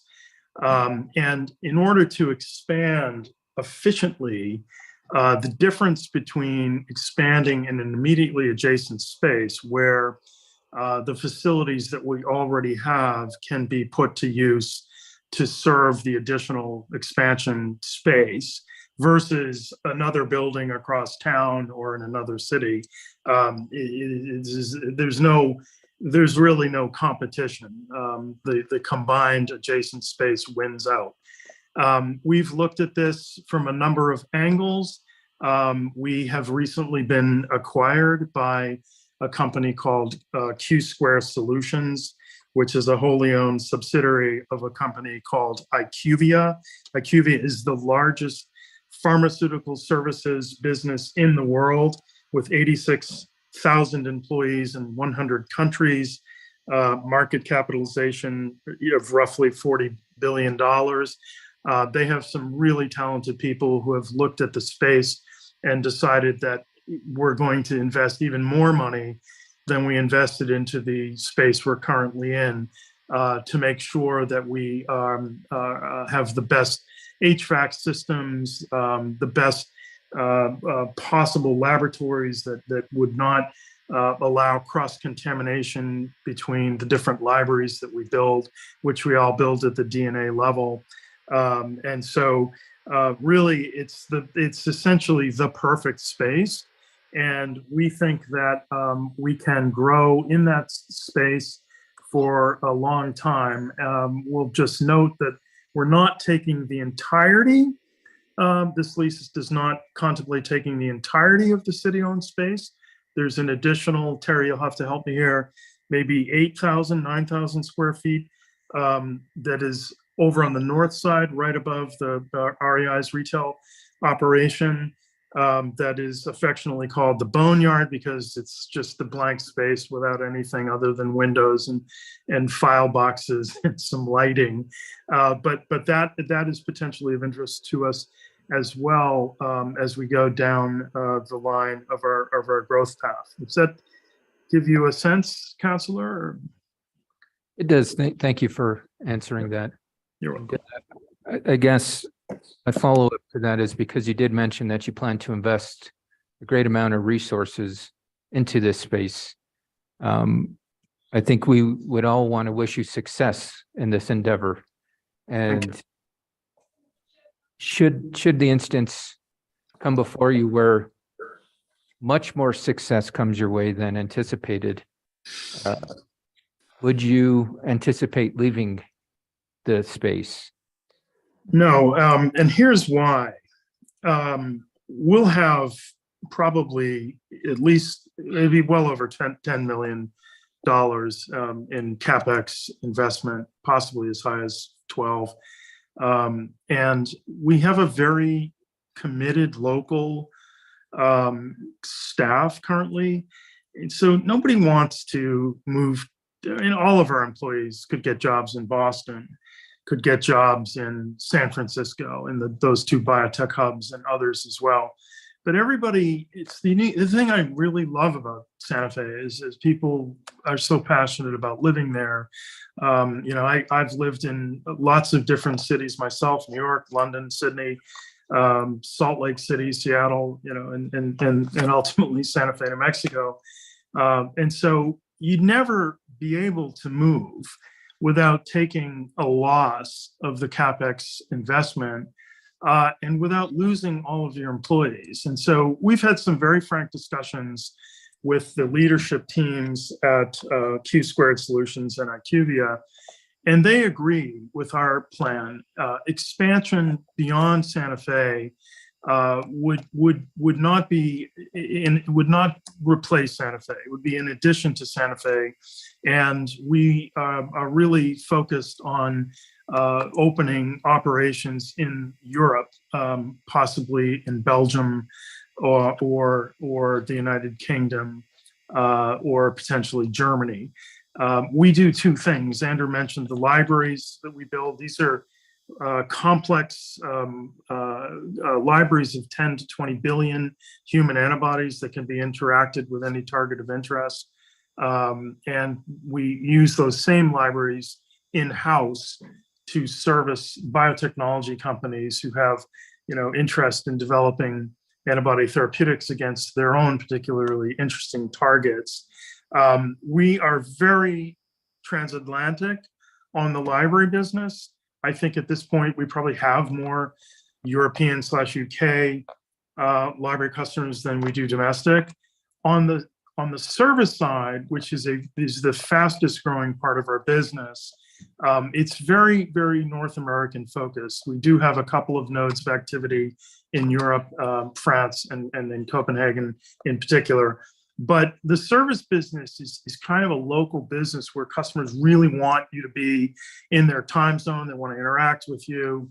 And so we're convinced that in order to take advantage of the market opportunity in Europe, we would be expanding in Europe. But that will never change the central location in Santa Fe. I would add that Q Squared Solutions has offered to make some lab space they have in North Carolina available to us during the phase that we're going into, hopefully to build out this laboratory space.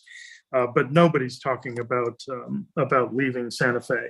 And Andrew, I think you should. Andrew's probably one of the most passionate Santa Fe guys I've ever met. He's a patron of the opera, and you know his father was the director of the bioscience division at Los Alamos. He goes way back, and I'll pass it to you, Andrew, to talk about the commitment. Good. I think that was very much the clarification. I appreciate. You got it? Okay. Just one last question, if you can keep it simple, please. Yeah. Biotech, science, and development of antibodies and everything you've talked about. Given that this property is right smack dab in the middle of a very popular place with lots of pedestrian activity, you've got lots of community engagement in the area. Is this safe? Absolutely. We don't work with any human pathogens. We're totally compliant with all of the regulations that apply to our business. The workhorses of our technology are the same workhorses all across the biotech spectrum worldwide. E. coli bacteria, which is not a human pathogen, and bacteriophage, which are just viruses that infect bacteria like E. coli, and we use those two systems. We've got a very sophisticated lab. Nothing leaves the lab that hasn't been autoclaved, which is a process of high heating. You know, all our trash is autoclaved at very high temperatures, so nothing leaves our facility that isn't totally clean and safe. Okay, thank you so much for that clarification. No other questions, Mr. Thank you, Counselor. Councilwoman Villarreal. Thank you, Mayor. I have a couple of quick questions. One for staff about this particular item.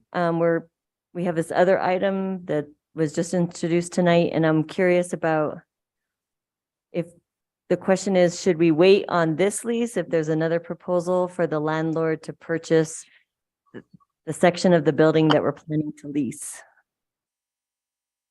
Mr. Mayor, Councilor Villarreal, I strongly suggest and recommend that the council approve this lease as they're on the same pathway. So the other item that was introduced tonight has a pathway of April 12th. And this would still give us time to make what I call the three-legged stool work, where this lease would still be active, ready to go. And the Marcy Street, which we'll talk about later, will be ready to go. And then we'd have final consideration here with the governing body on the 12th. So they'll all be sort of at a confluence on April 12th to make a final call. Well, I see this as Plan A, and the other Yes. proposal to sell is Plan B. Yes. So is that why this is moving forward then? And then we have this potential other That's option? correct. No, This is our plan of the three coming in.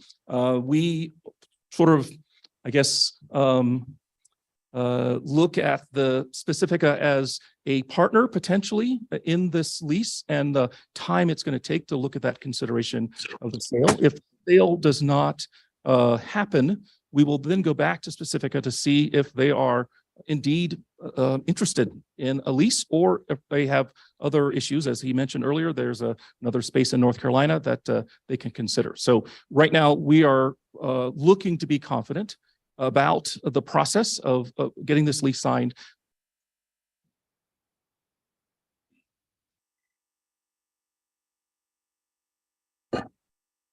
Check your mic. Let me just add that we are well underway. The space is conceptually designed. The architects, Studio Southwest in Albuquerque, same folks we used for the original space, are putting together schematics. They've got engineering involved. We've put a lot of time, money, effort into developing the space even before we have signed a lease. So we're really hopeful that the council can support us in this effort. Thank you. And the other question I had is for the folks from Specifica and wanting to know if you plan to provide internships for local schools with Santa Fe Community College or Highlands or Northern or potentially even high schoolers? Yeah, so that's a great question. We have two interns. Usually, we usually have two interns all the time. They tend to be high school students at the moment, but we'd be happy to expand that to include other students from other organizations. And that's local students? Is that correct? Yeah, they're all local Santa Fe high school students at the moment. Okay, I'd like to see that happening because I think that's important. If you plan to stay in Santa Fe, you want to create a pipeline for us for students and whether it's high school or college wanting to, have a pathway into bioscience. I think that's really important. I mean, in fact, some of the councillors met one of our interns this afternoon when they came around, and we have. I mean, as I've said, I'm committed to really bringing in New Mexico residents and Native Americans. They have an interest in staying here, and I think that's a way of really keeping the business working to its best. Is to have local talent that really are committed to staying here. Not that I'm not committed. I am committed. I really love Santa Fe. Been searching the sun all my life. Finally found it here. Thank you. Thank you. Other questions or comments? Councillor Lee Garcia. Thank you, Mayor. I appreciate the questions asked by my colleagues here and level of commitment, and it sounds like you're very committed to stay here in the city of Santa Fe. In regards to the potential sale of the property versus the leasing of the property from the city, what's your level of commitment if the sale does not go through and you end up continuing leasing from the city? I think we want to make sure that if the sale of the property doesn't go through, you're still in the lease with the city. Is your commitment to continue leasing both sites? Yes, it would be not as ideal. We figured out, our plan B, if you will, if the sale does not go through, we would need to operate those two spaces pretty much independently because the existing landlord would not consent to allowing a connection between those two immediately adjacent spaces. So folks would have to transit down the elevator across the parking level 1 and, go up the elevator by REI to get to the other side, or the fire escape on the west side of the building, or just go, out to the street, walk up Market Street and go into the other side.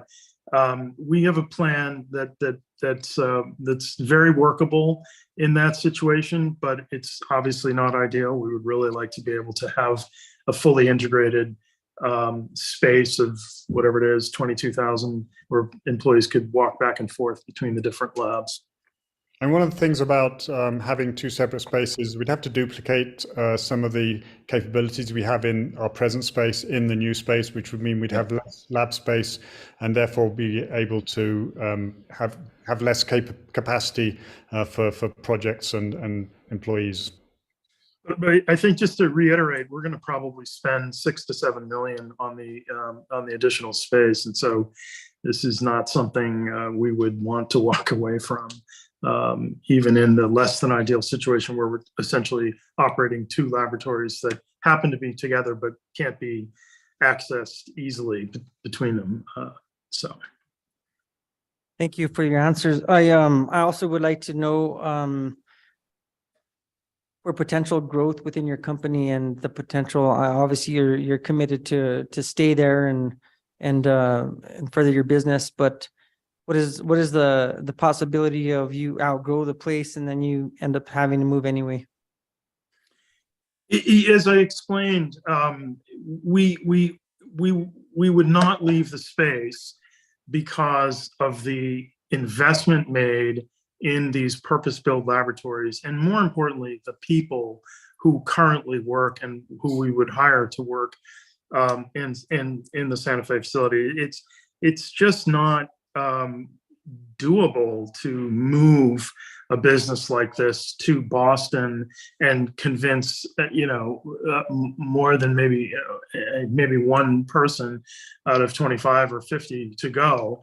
And there's another aspect of doing business in Santa Fe, provides certain advantages, including recruiting and retention, because of the beautiful place that it is, the cost of real estate relative and rents relative to, say, Boston or San Francisco, and overall cost of doing business. When I say 6 to 7 million to build the laboratories in this additional 11,000 plus square feet that the city is proposing to lease to us, that number would be more like 30 million in Boston. So there are advantages to the business to remain in Santa Fe across the board. And so if we get, as you say, too big, we will get too big by putting,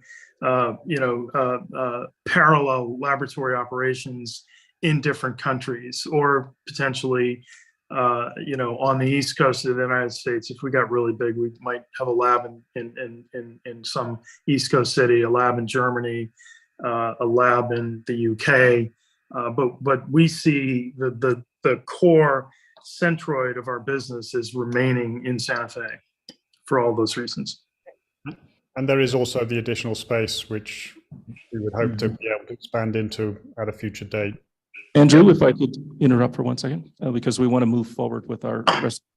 Mr. Mayor and Councilor Garcia, I also want to add that they also have the option to expand into the boneyard. So that's another 8,000 square feet that they could be able to expand further. So this 11,000 square feet is that of the first phase. Then we have the boneyard that they can option out. So they could come into a 19,000 square foot space, which is way bigger than they have right now. Thank you. I don't have no further questions. Thank you, Counselor. Counselor Mayorworth, I think you have the floor. Thank you, Mayor. Rich, can you talk to us? We've heard what Santa Fe does for this company, which I had the opportunity to tour. I don't know, I think it's been over a year. I remember having to take a COVID test when I walked in, so I think we were in a different time. And I think it's really important to understand what this company can do for Santa Fe. This kind of technology, science, biotech is really extraordinary opportunity for us as a community. And I know, I was involved in a governor's 5-year plan for economic development probably 30 years ago here in this state.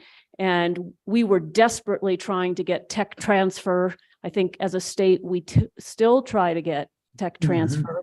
It's very hard to do. Here we have this incredible biotech company basically land in our lap. Can you just talk to us a little bit about what the potential of having their presence here does for us in terms of economic development and in this sector? Sure. Mr. Mayor, Councilor Romero, thank you for that question. Yes, we're excited about this opportunity for expansion because we currently have 5 other bioscience startups here in the city. And Mr. Bradbury also mentioned OpenEye Scientific, which is another bioscience company that's on a growth path, same as Specifica in the south of town.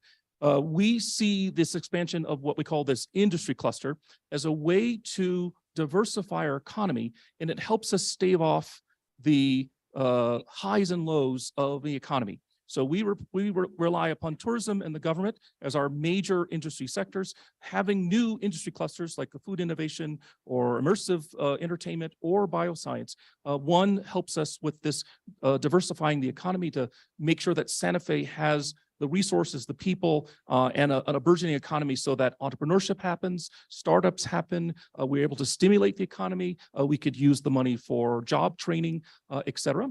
Additionally, this expansion also, I think, helps the companies that are here that are in the growth.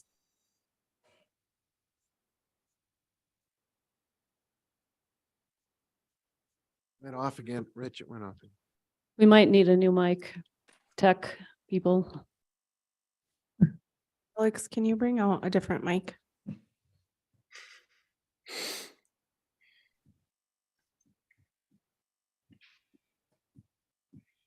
be discreet.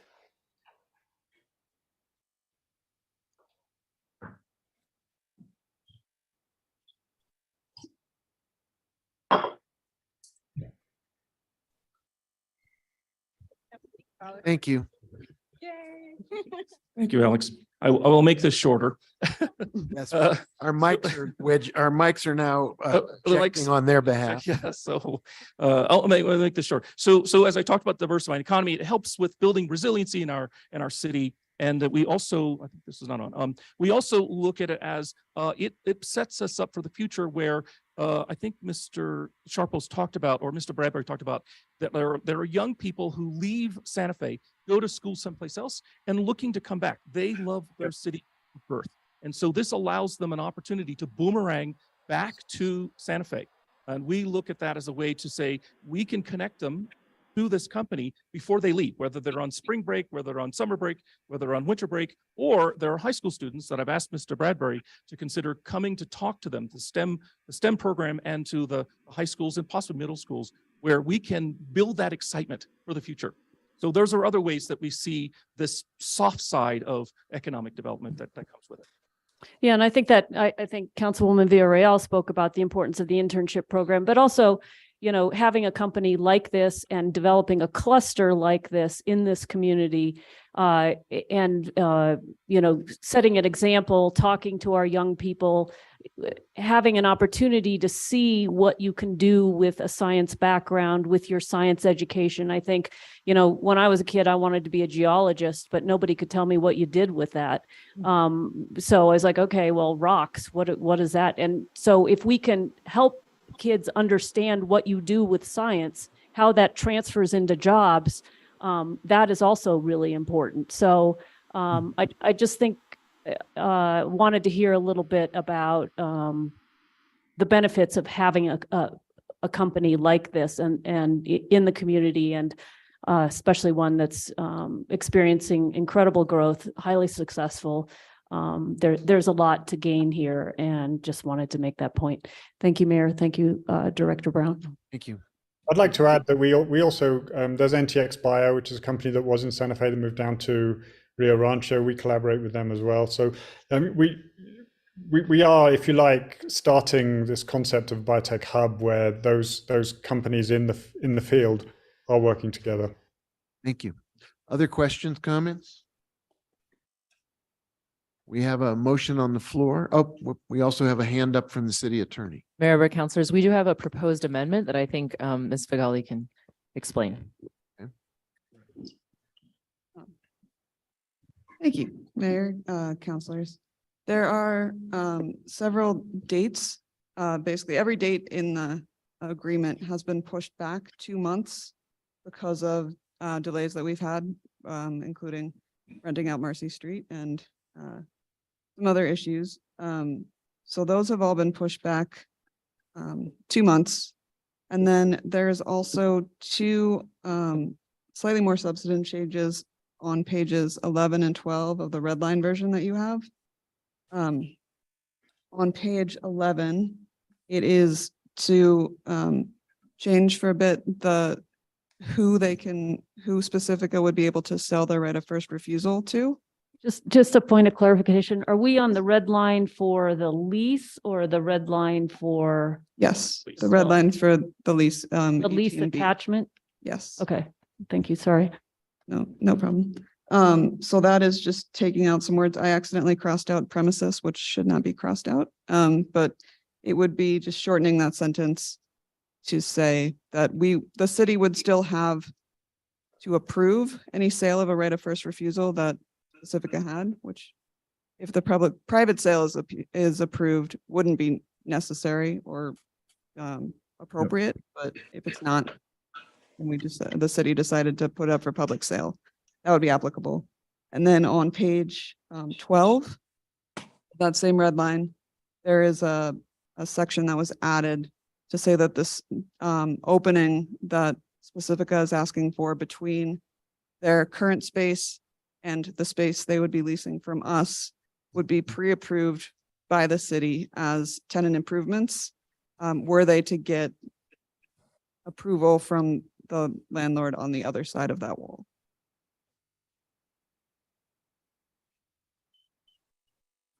Very good. So we need a motion to move these amendments. So moved. Is there discussion of the amendments? So let's call the roll on the amendments and then we will have a main motion as amended. All right, Counselor Lee Garcia, Yes. Counselor Michael Garcia, Yes. Counselor Lindell, Counselor Rivera, Yes. Counselor Romero Worth, Yes. Councilwoman Villarreal, Yes. Counselor Cassett, Yes. Counselor Chavez, Yes. Mayor Weber. Yes. All right, amendments have been approved. So we have a main motion as amended. Is there further discussion?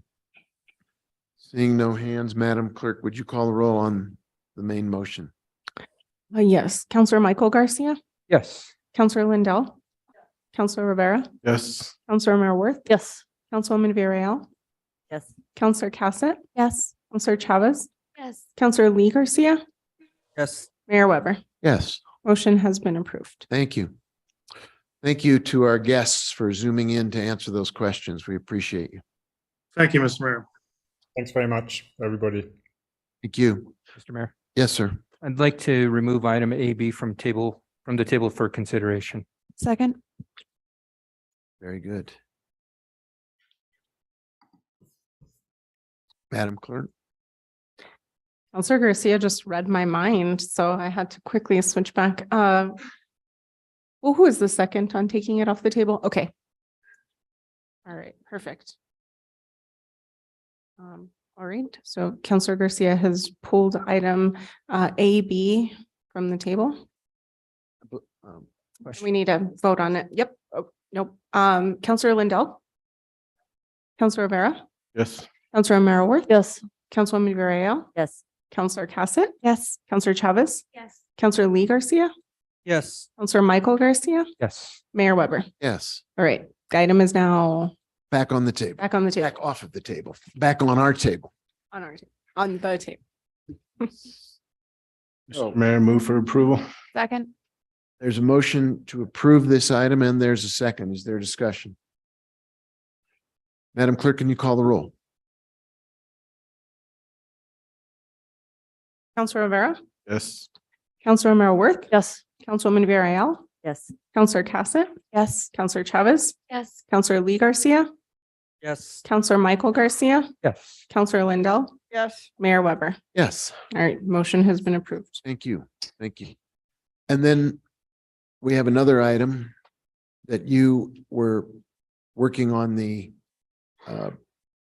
calendaring. That is correct, Mayor. We did lay the schedule on the floor, on the table. Sorry. Oh, yes, yes. The second item that we laid on the table was the amendment schedule for item 15A. Move to remove 15A off the table. Second. And Mayor, after speaking with staff on this item, Director Brown. We have to vote have on to the vote motion. on- to Oh, take it yes, off the table. sorry. See, I'm trying to move forward too quickly. Counselor Romero Worth, Yes. Councilwoman Villarreal, Yes. Counselor Cassett, Yes. Counselor Chavez, Yes. Counselor Lee Garcia, Yes. Counselor Michael Garcia, Counselor Lindell, Counselor Rivera, Yes. Mayor Weber. Yes, All right. so now we have a proposed calendar change. Yes. Do you want me to explain the rule? With the proposed schedule, Mayor, I'll just give you a quick background. So after speaking with Director Brown, the request is that we would waive the governing body procedural rules, allowing this item to be on a committee agenda prior to public comment. If that was approved, then based on that schedule, it would go to finance on March 13th and then go to governing body for public comment on March 29th. Economic development Committee on Quality of Life on April 5th, Public Works on April 10th, and then back for a final vote on governing body on April 12th. That was That's the my proposal. understanding. Yes, that was the communication I had with So Director Brown. the one wrinkle is we have to suspend our rules so that it would have a public hearing after having gone to one first committee. And do we have to do those motions separately? The suspension of the rules and then the adoption of the calendar? Mayor, but councilors, and so it's a public comment that would happen after the first committee hearing, not the full public I'm hearing, sorry, right? public comment. It's a small distinction that we're having trouble keeping straight ourselves. So I think it would be one motion just based on how we do our post 11:30 motions. It would be to waive the rules in order to, and then you can substitute what it is that we're allowing. Yeah. Can we get a motion? Motion to suspend the rules to allow for the calendar as described by the city clerk. Second. There's a motion, there's a second discussion about this item or this motion, I'm sorry.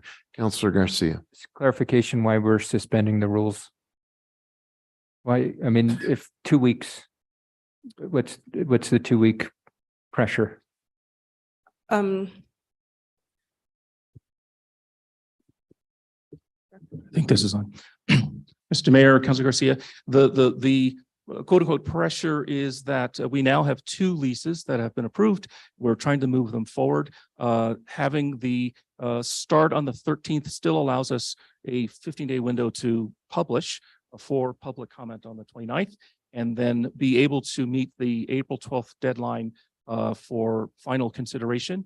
That's the same date as the Marcy lease start when once signed. So that gives the Marcy lease landowners the decision process around whether or not we're moving forward. So that's why the April 12th was our deadline from that calendar we just discussed. Okay, thank you, Mr. Brown. Thank you, Counselor. Any other comments or questions? Madam Clerk? Councilwoman Villarreal, Yes. Counselor Cassett, Yes. Counselor Chavez, Counselor Lee Garcia, Yes. Counselor Michael Garcia, Yes. Counselor Lindell, Yes. Counselor Rivera, Yes. Counselor Romero Worth, Yes. Mayor Weber. Yes. Motion has been approved. Very good. So we have a new order of moving that through our process, and that completes the 2 items that were laid on the table. Yeah. So with that, Madam Clerk, I believe we are now ready to go to petitions from the floor. Yes. Very good. So we have folks lined up. We probably also have folks in the Zoom room, I'm assuming. Let's Council, Madam Clerk, what's your you're about to raise your hand and give us some suggestions. Yes, I would just like to do a quick protocol reminder, Mayor Weber. We do have a timer for 2 minutes that is visible to members from the public speaking. I would also like to note that we do ask members to clearly state their name for our stenographer and their address. You can just state the street name if you would like. You don't have to state the number of your address, and then a timer will go off at the 2 minutes. So that concludes the time that you have to speak, and the microphone will turn off at that time. And I would add one more time, please be respectful, whether you agree or disagree with the point of view of the individual who's speaking. Withhold either approval or disapproval. Give them the respect that you would like to have when you make your remarks. Please begin. Quiet down, please. Quiet down, please. Thank you. Yes, my name is Bob White. I live in Park Plazas. I'm going to make this quick. I'm only speaking to the monument. I think the new department is a whole separate issue, should be a whole separate issue. I'm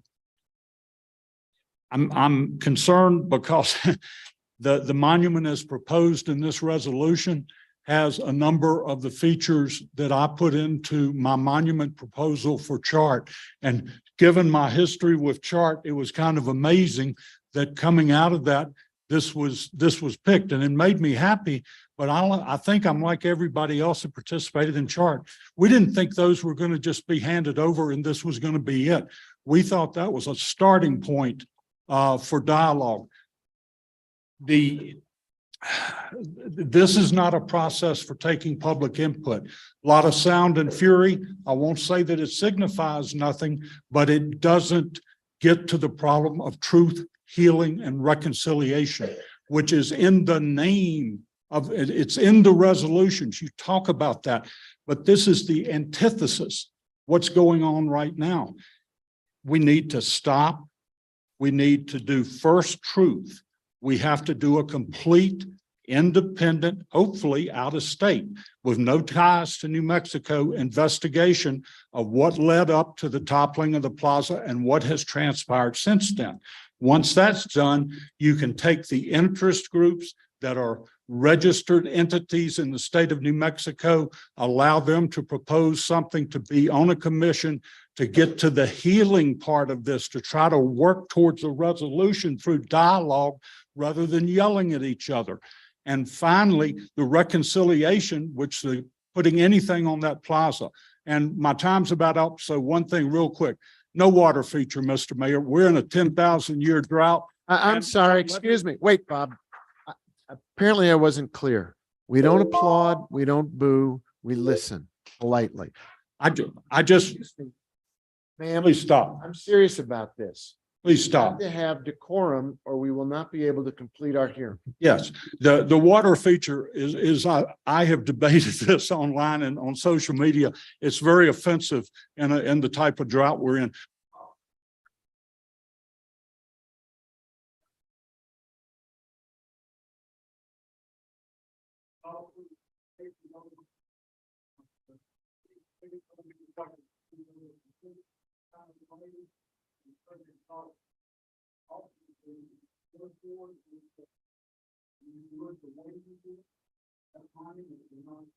Okay, sir, your time is up. Thank you. I'm going to ask one more time. It's not a conversation. Each person gets a chance to speak their piece. Let them have that opportunity with respect. Please, your turn. Thank you, Mayor. Thank you, City Council. My name is Carl Duncan, and I live at White Sands. And I thank you for having me here. I'm also a Santa Fe City Council Arts Commission commissioner. And so I also am the executive director of the Poe Cultural Center at the Pueblo of Poake. And so the work that we do works with artists and arts and culture and history. And we do our best to serve our community by presenting programs, supporting different types of initiatives to create community building and to create a sense of identity and promote wellness and culture and with shared values. And so I'm here in opposition of the Soldiers Monument being restored in any form on the plaza. And I'm here to also present a petition the underside in which to inform the Santa Fe City Councilors and Mayor Weber that we do not support this resolution nor the restoration of the monument. We do support dialogue that includes Pueblo, Dene, Indigenous, and public voices at the table alongside city officials to create new legislation. We cannot rush a process that hinges on integrity. And I appreciate all the work that's been done from the entire community. I know this is a tough community. I know as leaders, it's tough, you know, the things that we deal with. There's no easy answer. And so I offer my assistance in any way. There's a lot of community members out here that are here offering their assistance, you know, and we're just here to be part of a process and to be have a dialogue with you. So thank you guys for having me. I appreciate it. Thank you. Thank you.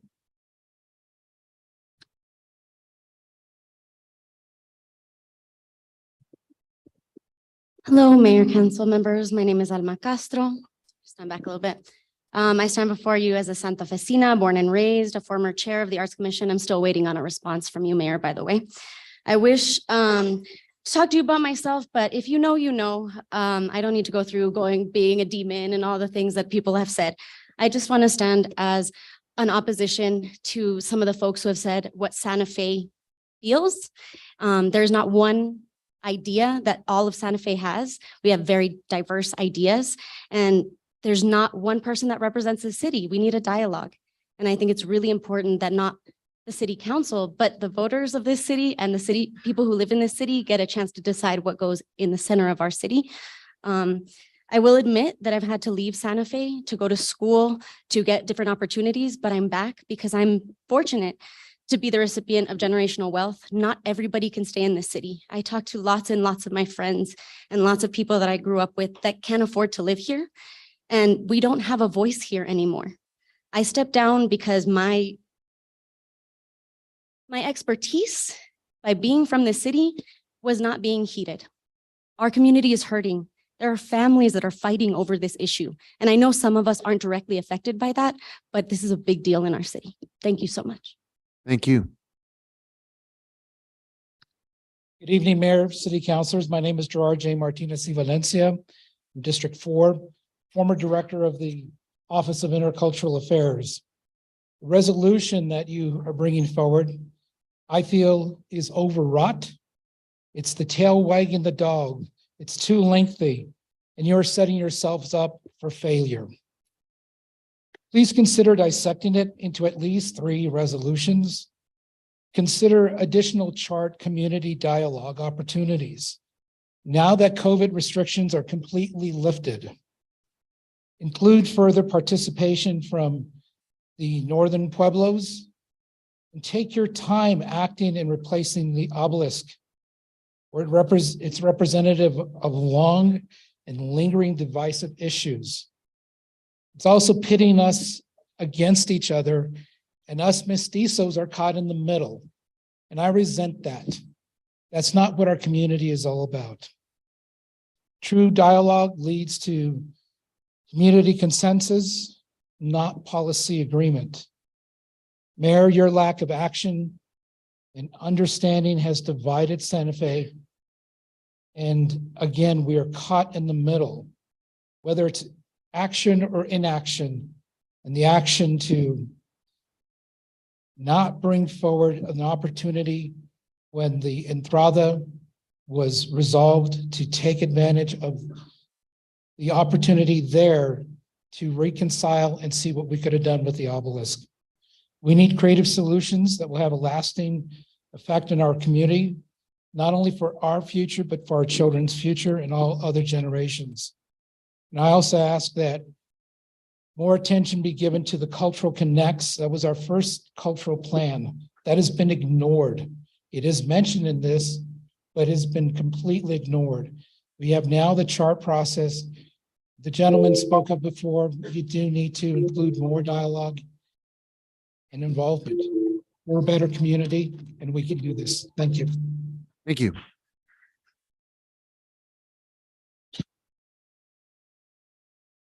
Good evening, Mr. Mayor and City Councilors. My name is Marvin Valdez and I reside in Santa Fe County. I am the current president of Caballeros de Vargas, and I'm here to speak in support of Mayor Weber's amendment to request the statue of De Vargas to be placed in the New Mexico History Museum. I believe this is a first good step to restoring access to the public to the De Vargas statue. The statue was built in 2006 and made possible by the funding from the New Mexico legislature through the appropriation sponsored by Representative Jim Trujillo and Representative Lucky Varela. As a former employee and retiree of the Department of Cultural Affairs, I personally feel that the History Museum is a well-suited location for the De Vargas statue. Part of the mission of the New Mexico Museum is to draw out the stories of our state from the south to the north and from the diverse communities who call this place home. The museum welcomes both visitors and locals and provides free admission to New Mexico residents during certain days and hours, as well as school groups and children 16 and under. Telling New Mexico is the core exhibition that provides an overview of the last 400 years of regional and state history. It begins with the acknowledgement of indigenous life during the pre-contact period, explores Spanish colonization and the American territorial period, and ends with the noteworthy events of the 20th century. It is fitting to have the De Vargas statue in the museum as a representation of our rich history. On behalf of the Caballeros, and I also have some of my board members with me here today, We stand ready to work with the city and state to facilitate the placement of the De Vargas statue in the New Mexico History Museum as soon as possible, instead of it remaining in an undisclosed location. Thank you. Thank you very much.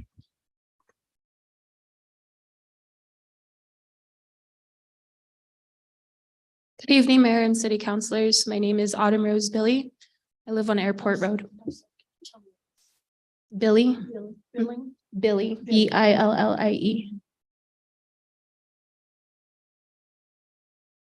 I'm here today to support the Native relatives, community members, and groups who are against the rebuilding of the obelisk.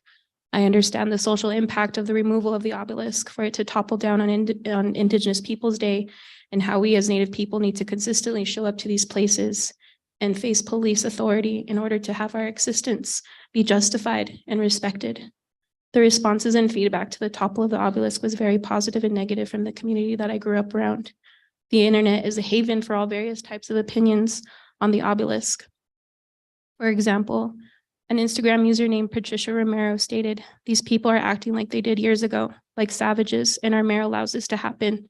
We have lived in peace for a long time up until now. It's a shame that the younger generation has no clue about history." End quote. So I urge you to stop this project. We need to use the money to complete the removal of the remains of the obelisk. We need to start anew with our future young people to be invited and allowed to share input.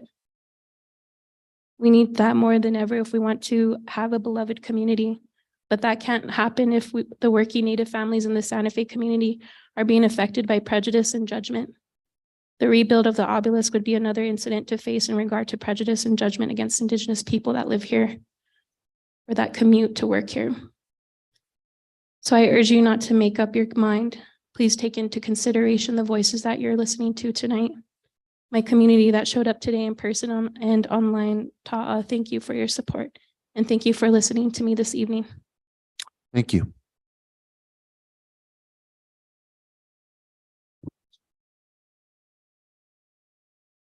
Viakindi, Navitela Kawan Kapovi, Tetsuge Winga, Kapo Winga, Hera Aku, Iweriomu.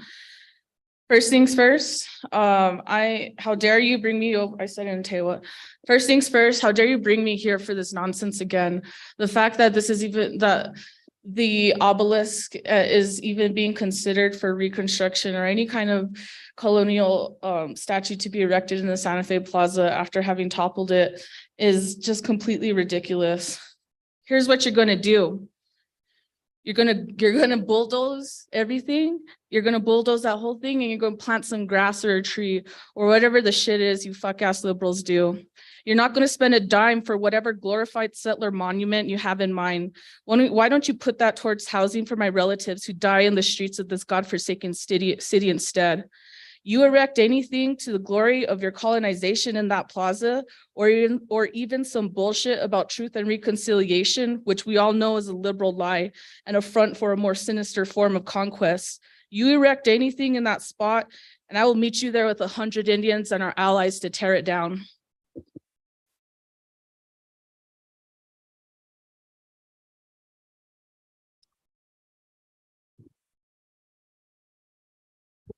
Yes.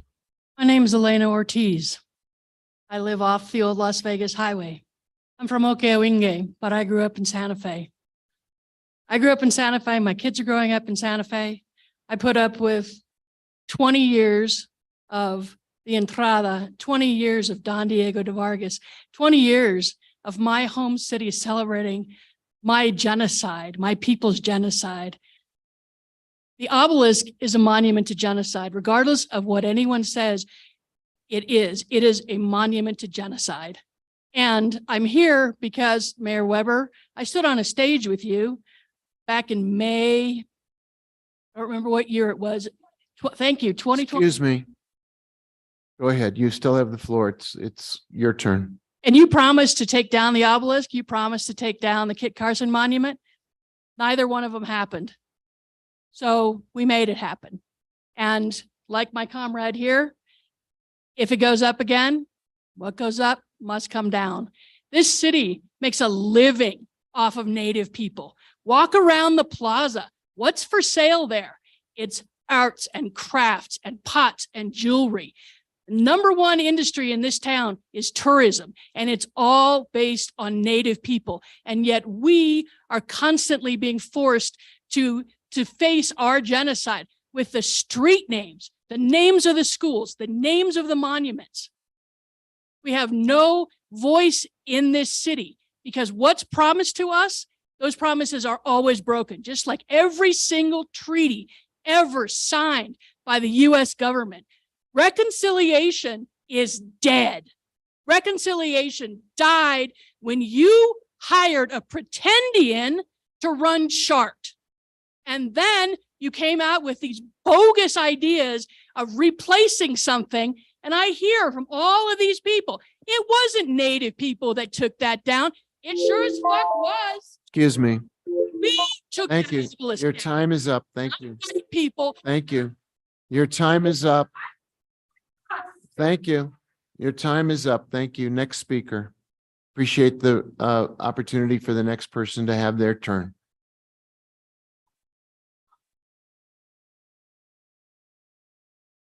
Yat e kwasina Cheyenne Lacey, Unishe. I'm a proud member of the Navajo Nation and the finance coordinator at SWAYA. We're here, we're listening, and we hear the concerns of our Native American community members. We appreciate your office's research report, which suggests commissioning a new statute that reflects the spirit of peace as a gift to all future generations. We believe this is a thoughtful recommendation and a step in the right direction. We respectfully request that you hold off on making a decision about the reconstruction of the statue until you can be better informed about the concerns and perspective of our community. We would like to offer our support to you in your effort to commission a new statue that reflects the spirit of peace and better reflects the multicultural nature of our city. Thank you very much for your time.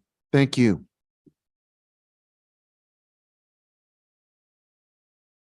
How's it going, guys? I'm a new member of this community. My name is George Alexander. I live in Fiesta Street. I came here probably about 10 years ago to go to the Institute of American Indian Arts, and I graduated in 2015. And I really, really like this community, both Hispanic, non-native, indigenous. Everybody here tends to get along. We all get our groceries at the same place. I see a lot of people at the coffee shops. And I really would like to have a monument that represents what the culture is now. You know, I see a buddy of mine from the gym just down on the end here, and I don't know what his side is, but you know, it doesn't matter. We're human beings at the end of the day, and I really don't Mr. Mayor, that you make the right decision today or whenever the decision comes, that you respect all humans. I don't want to keep anybody's time, so I'm just going to keep it short there. And thank you for having me in your community. Thank you. Bye. Thank you.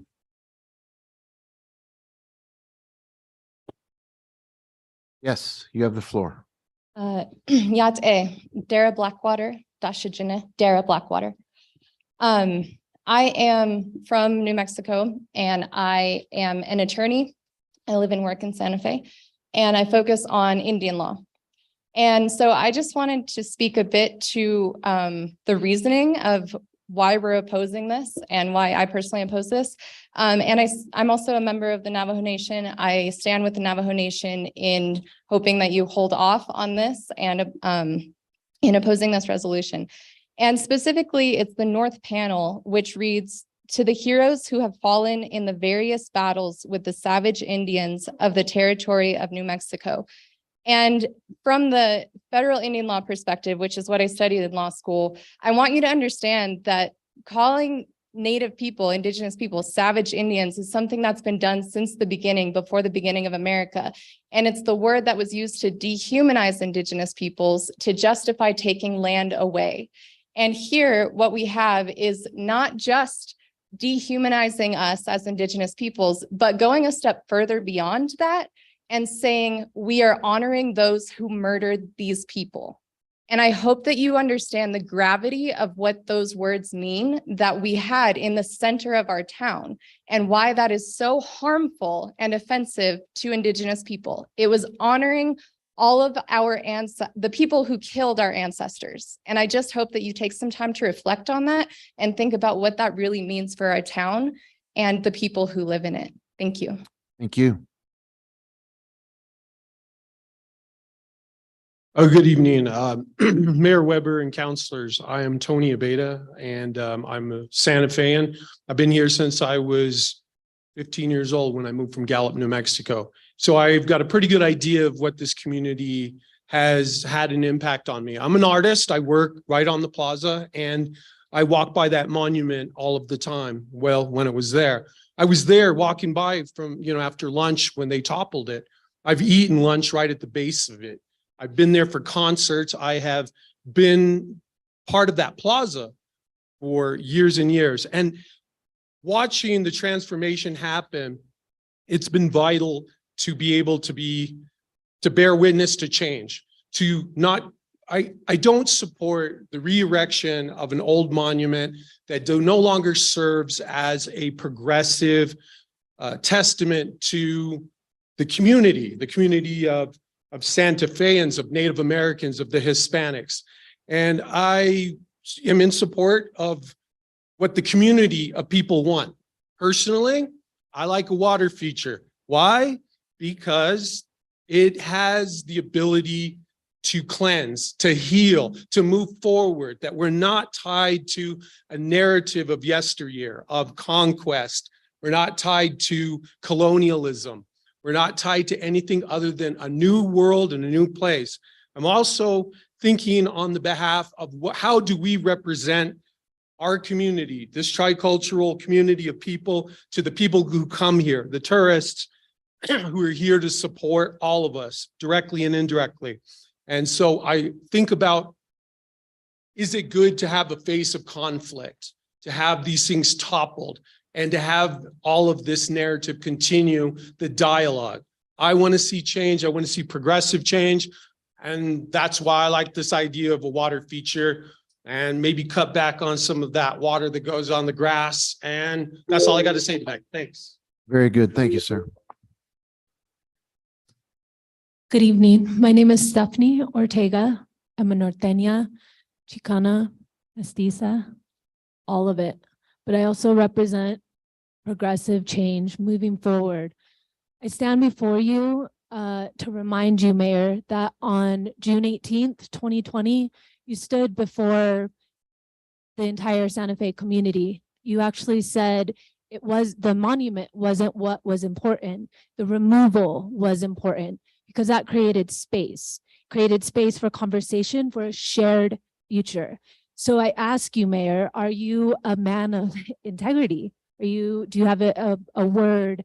Do you honor your word? Because at this point, you are not asking the community what is important. You are not asking the multiple people and faces and cultures that make up this beautiful city why a biotech company wants to come and move here.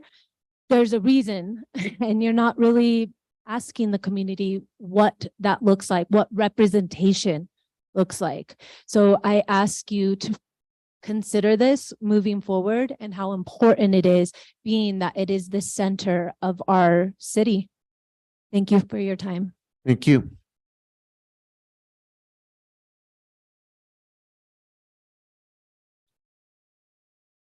Can you hear me? I have to Yes. be close, huh? Nanani, it's Karen Buller. Nanani and the Nemacolin District 1. I'm Karen Buller, and I am the chair board of the Santa Fe Indigenous Center. The Santa Fe Indigenous Center has unanimously voted to declare our disapproval to rebuild the Soldiers Monument or obelisk on the Santa Fe Plaza. As a community, we have signed the petition against restoring the Soldiers Monument in the plaza. When Native people speak, we listen. Tada, aho. Thank you.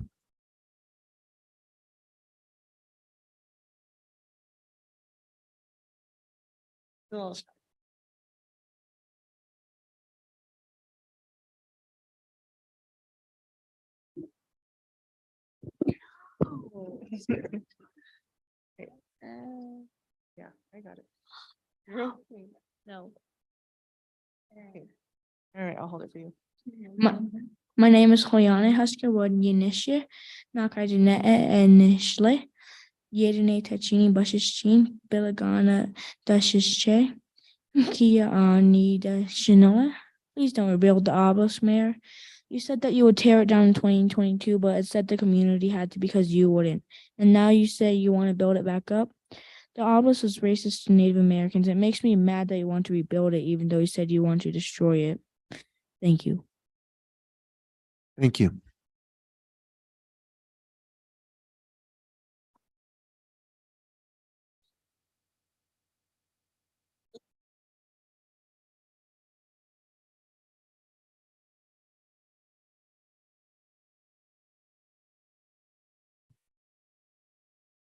My name is Shoba Bahozoni. I am 6 years old and I am a Navajo person. Naki dene ni le yidane ta chini bashin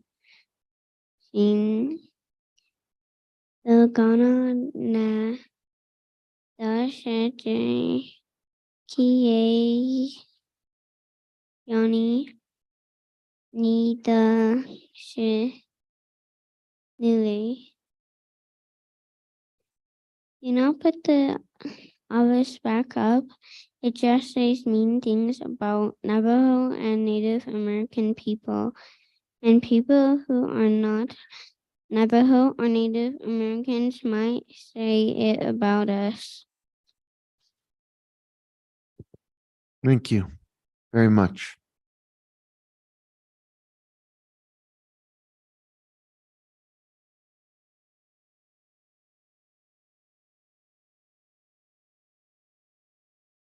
Carrie Wood, District 2.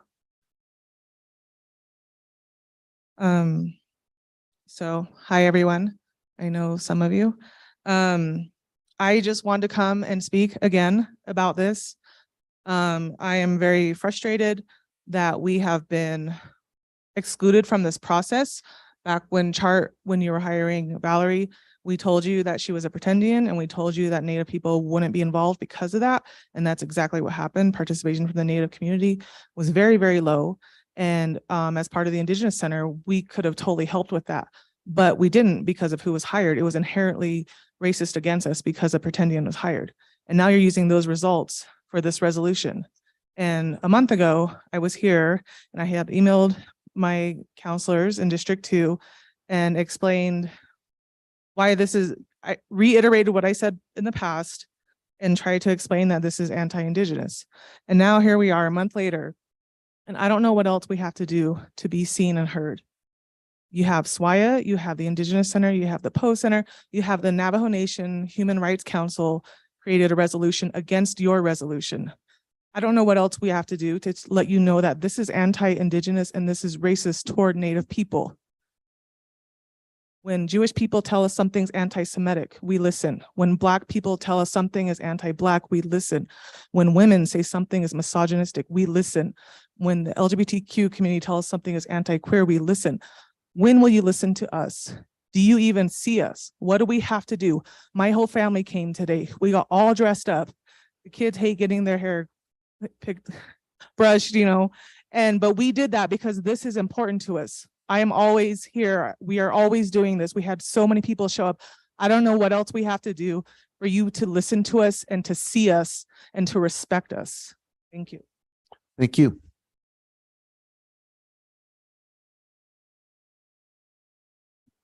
Good evening. My name is Shondine Wood. Thank you for your time.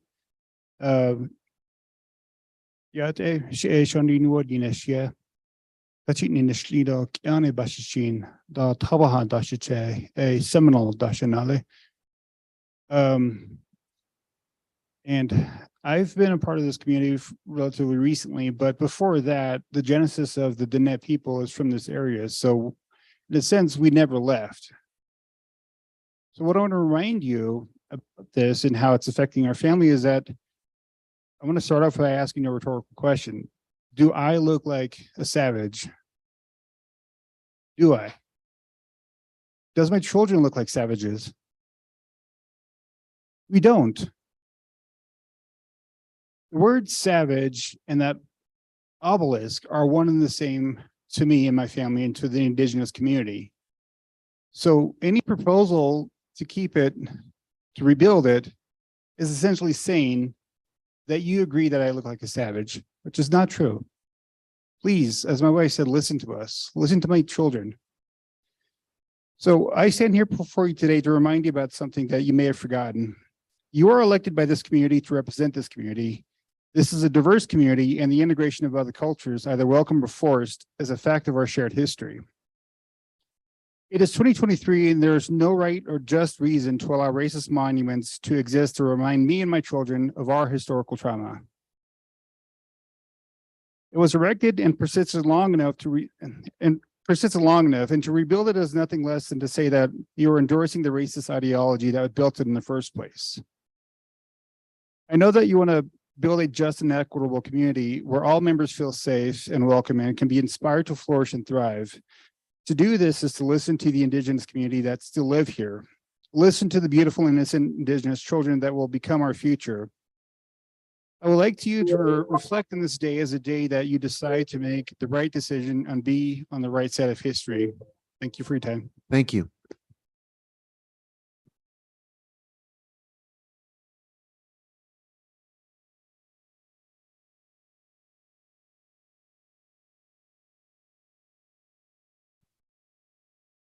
Good evening, Mayor and Councilors. My name is Miguel Gabaldon. I'm a resident of the City of Santa Fe, District 4. And I grew up on the Plaza as mostly a newspaper sales boy, walking around, seeing all the changes occur from JCPenney's, Dunlap, all those years, being there to be our local shopping community.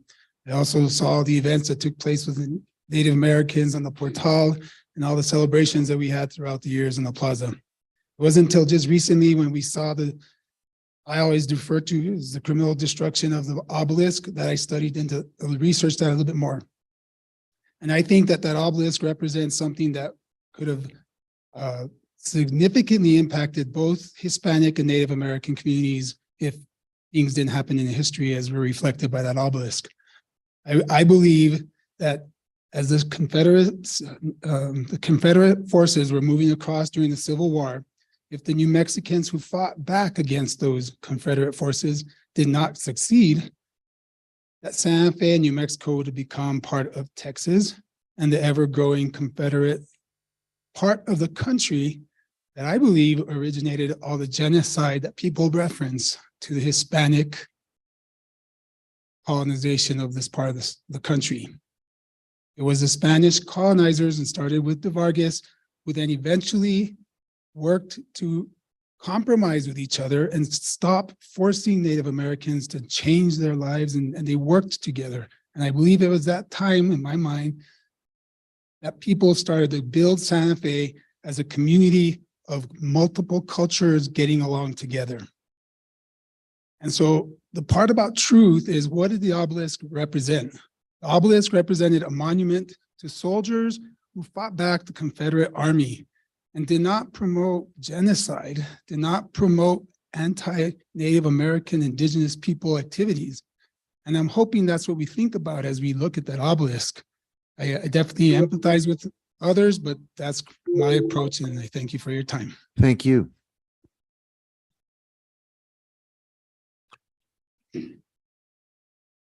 Yes, you have the floor. I have the floor. Yes, sir. Thank you. My name is Richard Palasi, and it's good to speak to you today. Over the last several months, there has been a monument on the plaza to the violent rioters who tore down the obelisk. That's very clear. So for the restoration of the obelisk on the plaza, and for a reason that has already been mentioned, is the reason for the monument was to celebrate, well, I think it was. But what happened was the Battle of Glorieta Pass here near Santa Fe, where the Union defeated the Confederates who were on their way to California, hoped to reach the Pacific Ocean. And so that's what the monument was for, was to support those soldiers who fought to preserve the country. And that's just the truth. For people who say it was anti-native or anything like that, is just not the case at all. So, see, I got 35 seconds left. In the Battle of Glorieta Pass, that was in 1862, and it was a very decisive Civil War battle. There were 99 total Confederates and Union people killed at that battle. So I am 100% in favor of restoring the obelisk. It's part of us. It's part of Sir, we're up here. the Mexicans. Please address the governing body, sir. We're up here. Oh, okay, Thank you. okay, Mayor. Thank you. I think your time is up. Yes, we just need to make sure you're talking to us so we can take notes. Councilor Chavez. I think your time is up at this time, sir. Thank you. Okay. And Ms. Lindell, the four people who brought forth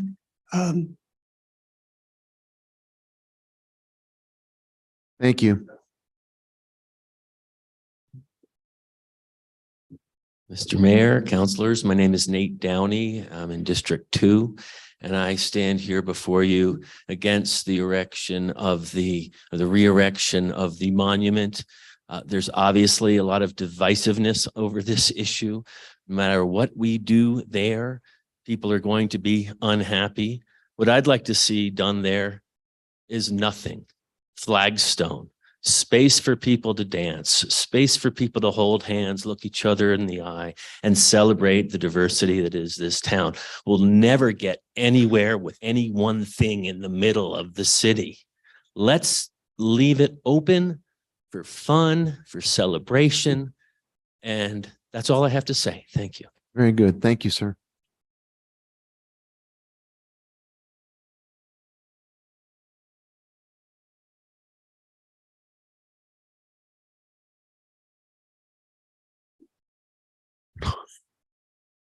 You have My the name's floor. Elizabeth West, and I live in the South Capitol. And when I first came to Santa Fe in 1966, so I'm a newcomer, I wandered around on the plaza and I thought, wow, this is a beautiful place. I come from a historic town and I felt right at home. I love this wonderful town.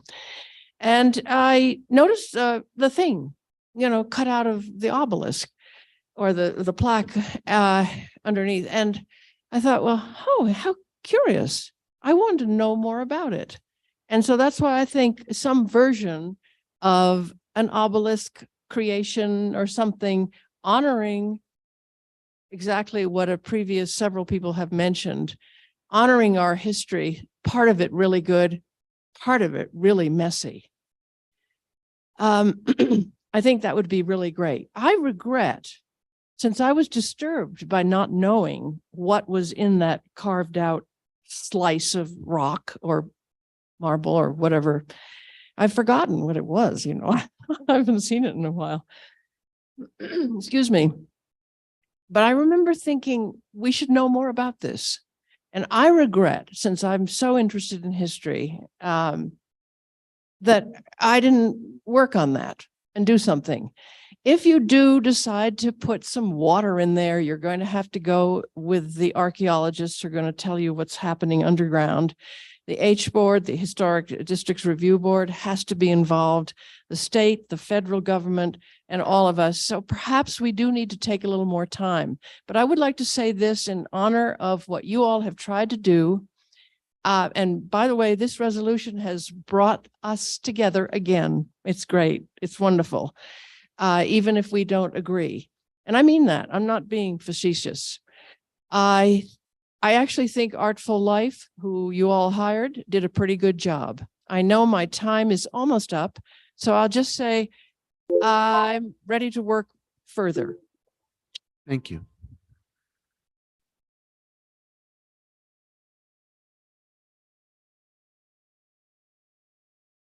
Your counselors, Rick Martinez, District 1.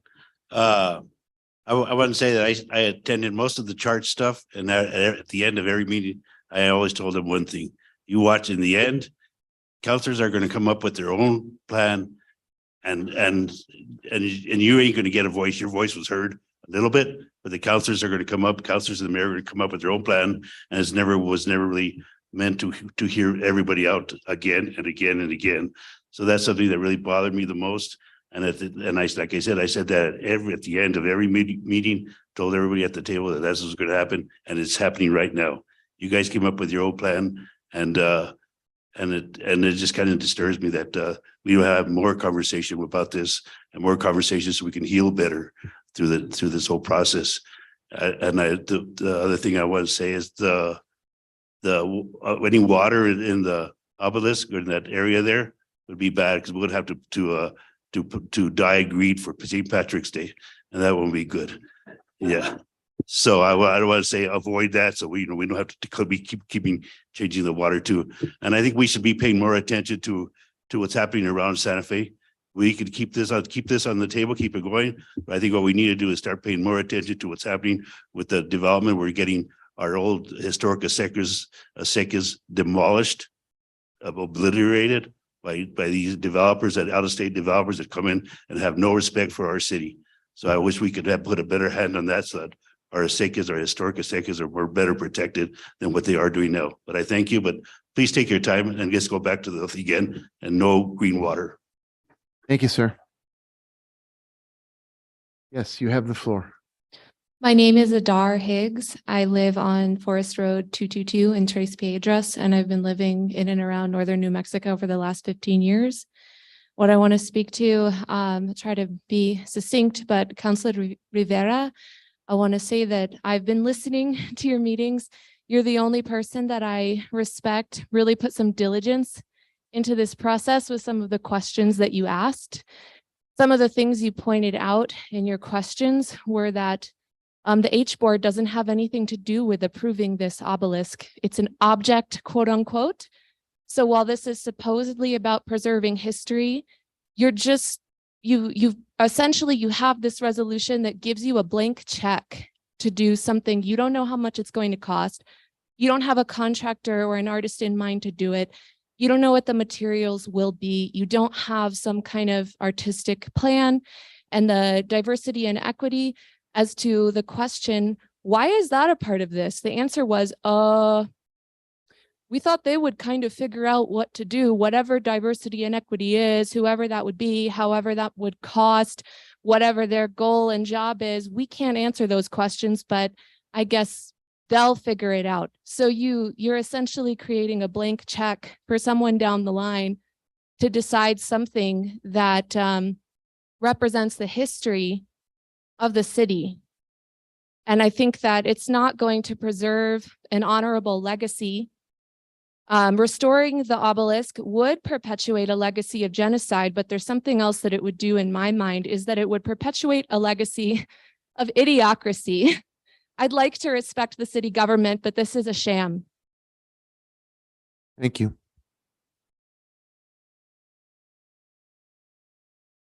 Good evening. My name is Herbert Lotz, and I live a couple blocks from here. I moved to this city when I got out of the service in 1969.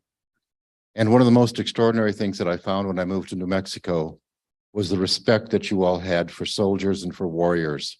You don't see that in many other places. And just the respect that the cemetery, the National Cemetery, has. This monument that was on our plaza. I very often walk to the plaza to get my mail at the post office. I drive through the plaza every day. It's in a direct line between the post office and my home. And I was on the plaza when this happened. And I have to say that I was rather distressed that the city allowed the police to not enforce the law to keep the protesters from doing what they did. It was very sad for me to see the destruction and that there was no one there to stop them. It was sad for me to see that the city did not stand up for what that monument stands for, what other things stand for in the downtown area. And I need to say that. I have sadness that it's covered over. I have sadness that there are people who don't understand the nature of what it means to be a soldier and the history along this river, you know, going all the way down into practically into South America, what warriors have done for centuries, that needs to be respected and it needs to be part of our history that goes on. And in terms of a fountain, I think that's a mistake. This is not, you know, this is not Florida. Thank you for letting me share. Thank you. Good evening. My name is Joe I. Brady. I live in Santa Fe County and I work in Santa Fe. I would just like to say that this chart survey did not do an acceptable job in engaging with community and hearing the voices of those most affected by the rebuilding of this monument or by the building of this monument in the first place. Firstly, Indigenous voices should not only be included and represented, but centered in this process as they are the most harmed by the building of this monument. Not just Indigenous people living inside of Santa Fe, but all of our Indigenous peoples living inside of so-called New Mexico, which this city represents. Secondly, 40% of people surveyed were 60 years of age or older, while less than 10% were 30 to 39, and less than 5% were 20 to 29. Does this governing body care to hear from youth and young people, or only from people who will mostly be dead in 30 years? Lastly, to the white lady in the white dress with your native jewelry and your Frida Kahlo bag, Frida would eat you alive. Thank you for your time. Thank you. Mr. Mayor, Council, Eli Bransford, Camino Rojo. So I've got 3 horses in this issue. My great-great-grandfather rode with Kit Carson. Well, my great-great-uncle was Chief Red Cloud, the Sioux Indian famous chief. I also have Spanish blood from the Ortiz lines. Although this resolution concerning the monument may have been born of good intentions, I believe that it will only bring more division. With half-hearted combinations and mixed messages, this resolution will make things culturally worse, not better. If this passes, the city will continue to do what it has done, make things exponentially worse with expert and impressive incompetence, intentions aside. There are dozens of things, and please hear this, there are dozens of things in our community that are far more offensive than that monument.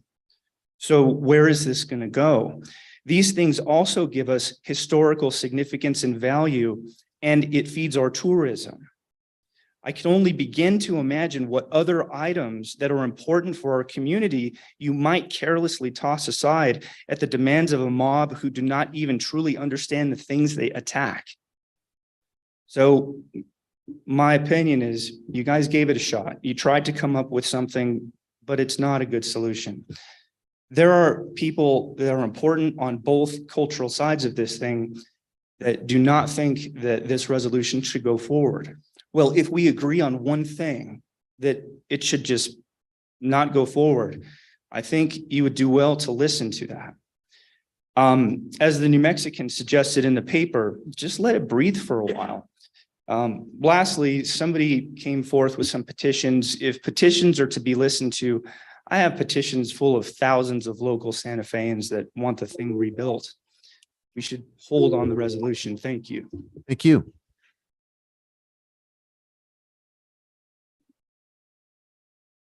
Hi, my name is Lauren Stutzman. I live in the county. I'm here to say to you, Mayor, especially Native people told you to take it down. They used a lot of their time, tons of labor, telling you why. And here we are, right? Take it down. Here's the other thing. In 2020, there were all these racist monuments all over the country, remember? And they all came down. This would be the only city that rebuilds the monuments, the racist monuments. You guys, what are you doing? That's the city different? That's what that would be? Just listen to the people. Take it down. We don't need it. We can have a park there. We can have more seating. There's plenty of other things to do. Don't be that white guy who breaks his promises to Native people again. Don't do it. Thank you. Thank you.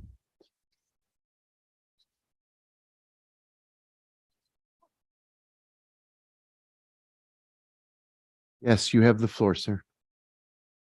Say, yeah, Donald. Thank you. I will now acknowledge all of you here.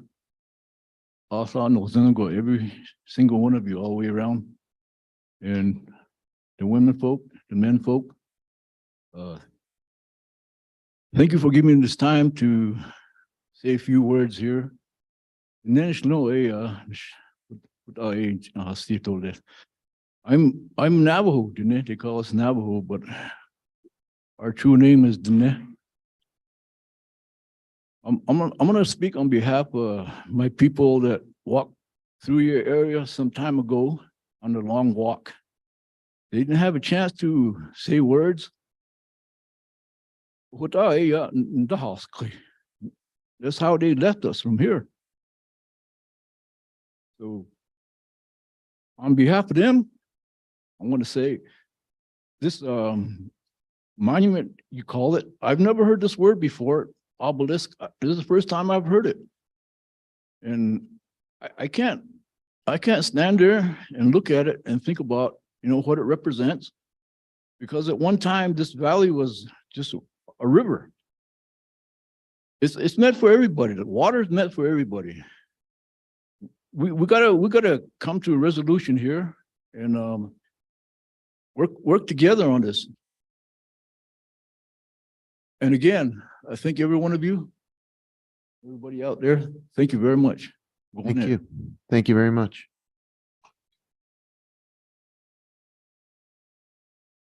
Hello, Governor, Council. My name is Shanae Mountain Song Rail Whitsitt. I live off of Cerrillos Road. Governor and Council, this has been a bounty of call and response from our Native brothers and sisters, our local Santa Feans, the crowd that comes to hear and represents the faces that are of Santa Fe. It is time to listen and to advocate and hold your position that was recently stated. The Tourism Commission is specifically built off of Native history and peoples. We contribute, live, work, and attempt to love a city that degrades our voices. The human body operates best at 70 degrees, and here in Santa Fe, one of the coldest winters was -10 just in 2021. If we want to adjust or resurrect historical facets of Santa Fe, which are clearly opposed by myself, an Afro-Pueblo woman, why not start by making the Native artists who sit and contribute their comfort, heat lamps, financial availability, in the portal? Make that a consideration for something of historical value that can also be improved on. We are here. Consider our voices. Disregard the fact of putting water in the center, as that is a straight insult from us that covered the water that used to run through Santa Fe. Support us and listen to us. Stay by your word and support the opposition of building this obelisk. Thank you very much for your time. Thank you. Good evening. My name is Christina Castro. I am a District 1 community member. I'm a mother of a child who attends Wood Gormley. I would just like to start off by offering a fact that there has never been an Indigenous representative on the City Council in the history of Santa Fe. It's really disconcerting. Since 2020, I've attended countless meetings around this issue. My organization, Three Sisters Collective, was fundamental in the movement to remove these obelisks, to which the mayor agreed to remove them on June 18th of 2020. Since then, we, as Indigenous people who have advocated for the removal of this monument, have been threatened. Our lives have been threatened. We've been doxxed on social media. My health and wellness has been impacted. There's folks in this room who have actively attacked me. Eli Bransford, one of the speakers, who has a podcast on Facebook in defense of Santa Fe, directly spent time addressing me and making me a target. I feel unsafe in this town. I have a 10-year-old daughter who attends public school here, who has to be subject to Entrada reenactments. The 4 members of city council who proposed this ludicrous idea, you should be ashamed. Some of which I thought were our allies. And if you want this epic failure to be a part of your civic legacy, that's really disappointing.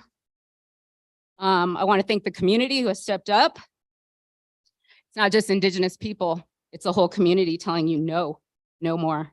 And furthermore, when you ask us to do what's right, we get met by police presence. There's police all over the plaza. There's police in front of the Kit Carson obelisk, which still stands. And this is very threatening. We're not savages, we're people, and we're asking to be heard. Thank you for your time. Thank you. My name is Ronnie. Jamie's my counselor. I'm not telling you where I live. That's about all you're gonna get. Yeah, but I'm also Ortiz. Ortiz like Paseo de Peralta, Ortiz like the mountains, Ortiz like the restaurant and the street. This is my city. I am mixed blood. And I will stand here and tell you this is a bunch of crap. You want to talk about the Soldiers' Monument being about something to honor all soldiers. It's not. When it was built, they were also saying we were too brown to be a state. They were honoring the soldiers who did the long walk, who tortured and killed the people. If you want to honor soldiers, then make something for the soldiers, but not the ones who are doing wrong and playing the government games. You want to sit here and say it was about Glorieta? No, because there's still a Confederate statue out there. Go do something about that. You want to say it's about caring for Black people and we were fighting Confederates, then do something more than Juneteenth for Black people. You want to say that Natives are your friends and we all got along, then do something about it. Not all these words. Care for them, help us, because it's not going to stay up. And I was there and I saw all the cops and most of them weren't from here. They don't have a voice in this.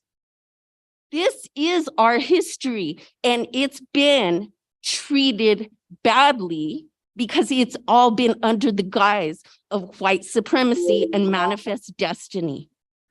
It will come down if you put it up again. Thank you. Hello, Mayor, City Council. My name is F.A. Marie. I live off of Sunlight View.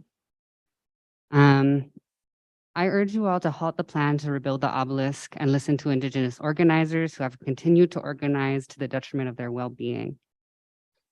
As I have said to this body before, the obelisk has a long history. It was appropriated by the Egyptians, appropriated from the Egyptians by the Romans, and the Romans used it as a tool to symbolize their empire and domination.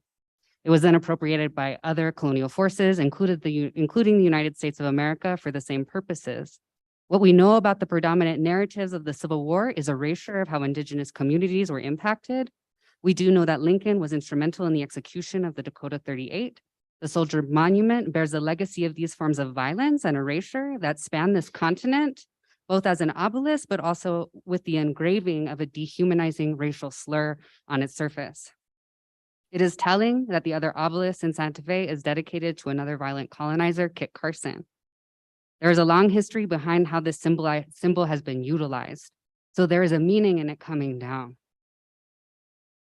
What creates community is space what creates community is spaces of dignity for Indigenous people, for generational families, for housing and respect for people grounded in place, and to create relationships grounded in place. People need to be able to afford to live here without the pressure and conflict of displacement. I believe that creates much more conflict than that of a monument. If we want reconciliation, people need to be able to be in relationship in their communities, in their neighborhoods, in their spaces. More than an investment in symbols of genocide and domination. Thank you. Thank you.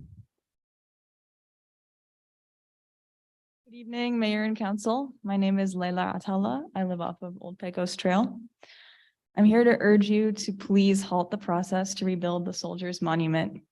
The monument contains racist language that has no place in the center of this city. Rebuilding it would be an act of erasure. Instead, I urge you to please implement a truly community-led process that uplifts the voices of Native people, youth, and the city's many artists to find a better solution. Thank you.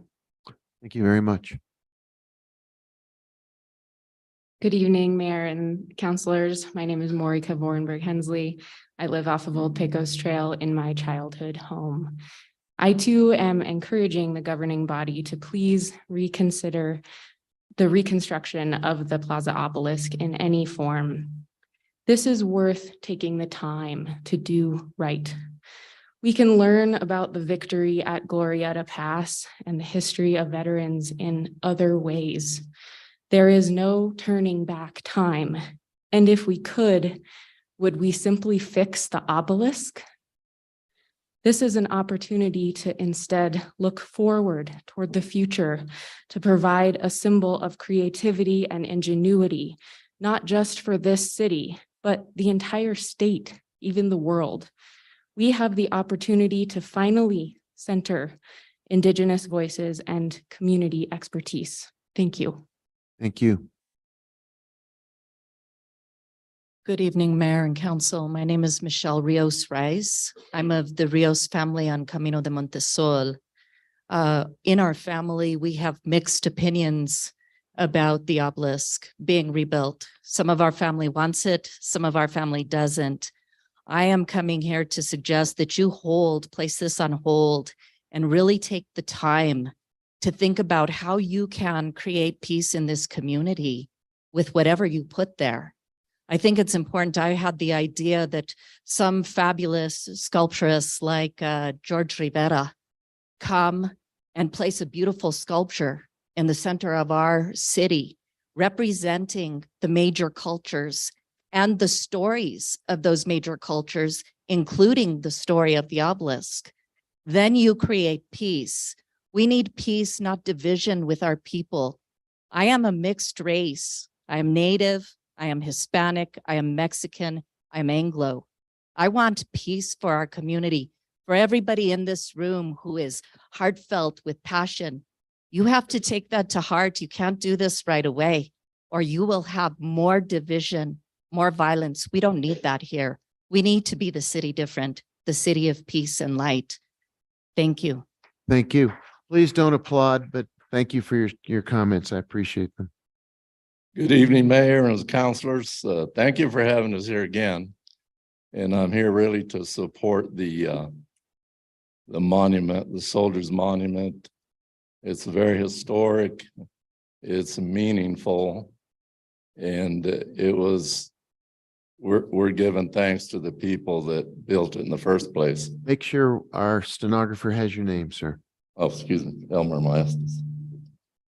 Thank you. And beyond that, when they appropriated money for it, they knew what they were doing. It was really about the Civil War. And unfortunately, there was some wording added against the Native Americans. And speaking about, I saw some signs here that had genocide written on them and so forth. Actually, a lot of the genocide that happened was Native American against Native American before the Spanish even got here. And that's written in the books. You can check it out. I know the mayor has read books and he probably knows some of these things. The Comanche were the worst. They really, if it had not been for the Spanish, the Comanche would have flat run over the Pueblos. At one point in our history, the Spanish had to go save the Pueblos from the Plains Indians that had captured them and held them captive. And it was the Spanish from New Mexico that went out there and brought them back to their Pueblo. They had their chief and they had a lot, mostly except the women, they had a lot of natives from Piguris Pueblo captured. Had it not been for the Spanish, they would never made it back. So there's a lot of things in history. There is a gentleman by the name of Joe Sandow. He is a primary historian of New Mexico, Native American from Jemez Pueblo. Thank you, sir. And he says, just one more thing.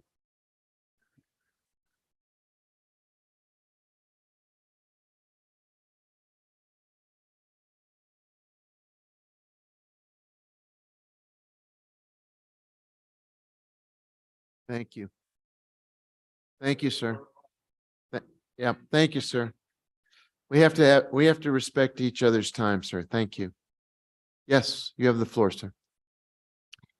My name's Kim Griffiths. My pronouns are they, them. You have the floor.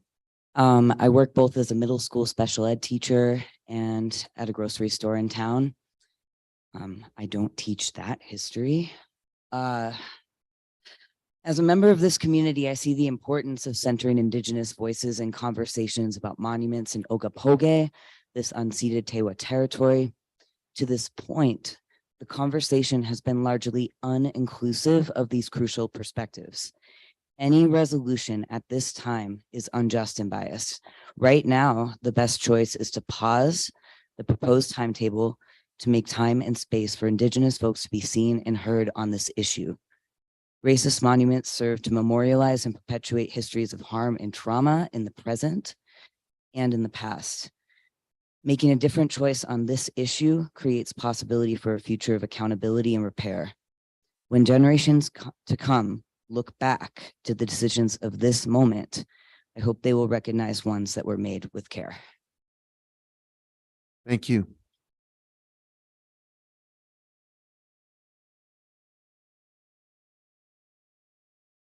My name is Kristen Woods.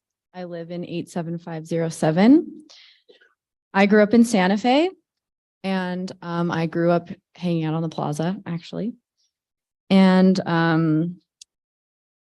I feel, really blessed to have grown up in a multicultural place. And I think it's really important that we listen to our Indigenous community members and leaders when they say that this monument is not the way.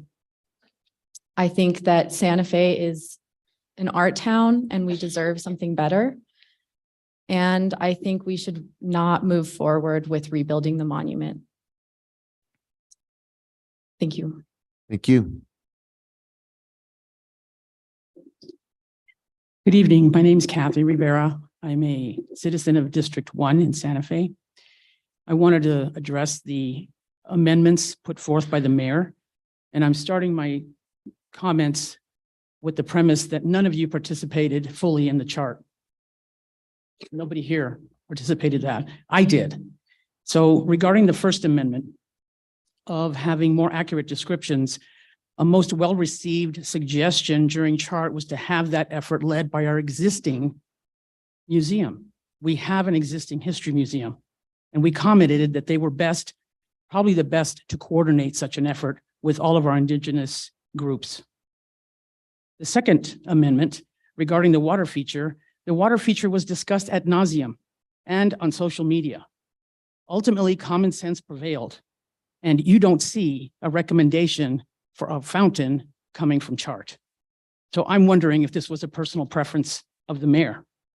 I don't believe it would show well for our city. I think Santa Fe should show better leadership when deciding to erect a fountain in the middle of a drought-ridden Southwest. The third, regarding a new museum, we already have a history museum. And the first time this was brought up was at a mayoral forum at the Fraternal Order of Police Hall during the campaign. It received such a reaction that, Mr. Mayor, you had to be escorted by the police to your car after that event. So again, I don't believe that was a recommendation for chart. I don't understand what the reluctance is for the existing history museum. Perhaps you can take some time and explain that to the rest of the citizens of Santa Fe. The Fourth Amendment, the De Vargas statue. My question to either of you, have you been to the Cathedral Park? Have you actually been in it and seen it? It's lined with bricks with names of people who paid for that statue to be erected. I was there. These are names of historical family members that were brought by Don Diego de Vargas. I believe the statue needs to be put back in view. I challenge you guys to question these amendments. Thank you. Thank you.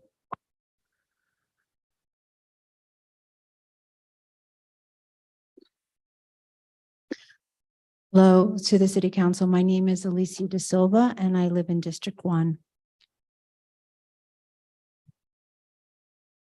I believe that what you probably unintentionally started by making the plan to vote tonight on the center of the city, what you've done is you've given us an opportunity to self-reflect. And there have been some amazing things I've heard from people and some ideas that I hadn't considered from different points of view that I don't necessarily agree with. But one of the things I'd like to bring to everyone's attention in the history of New Mexico is that if we all go back to the Treaty of Hidalgo, Guadalupe in 1848, that was when the United States received this territory. They didn't consider us important enough to become a state until 1912. And that was because they only wanted this territory so they could get easy access to the gold in California. There's a lot of documentation that substantiates this. So basically, even though there's some pride in people that made a decision to fight in what was the Civil War of the United States, we had very little stake in the game and a lot was taken away from everyone. Maybe there were some times where there was some new alliances formed between Indigenous and Hispanic people. I wasn't there. I don't know all the history, but one of the things that we're trying to uphold is maybe a history that's not genuinely deeply ours as a state, as a place. And so that's something I wanted you guys to think about. And then trying to use Robert's Rules of Orders, I respectfully ask you to entertain a motion. And I ask that any vote before the City Council be tabled for at least a period of 90 days. And that you open what is going on to public comment so you can learn more and then go from there. Thank you. Thank you.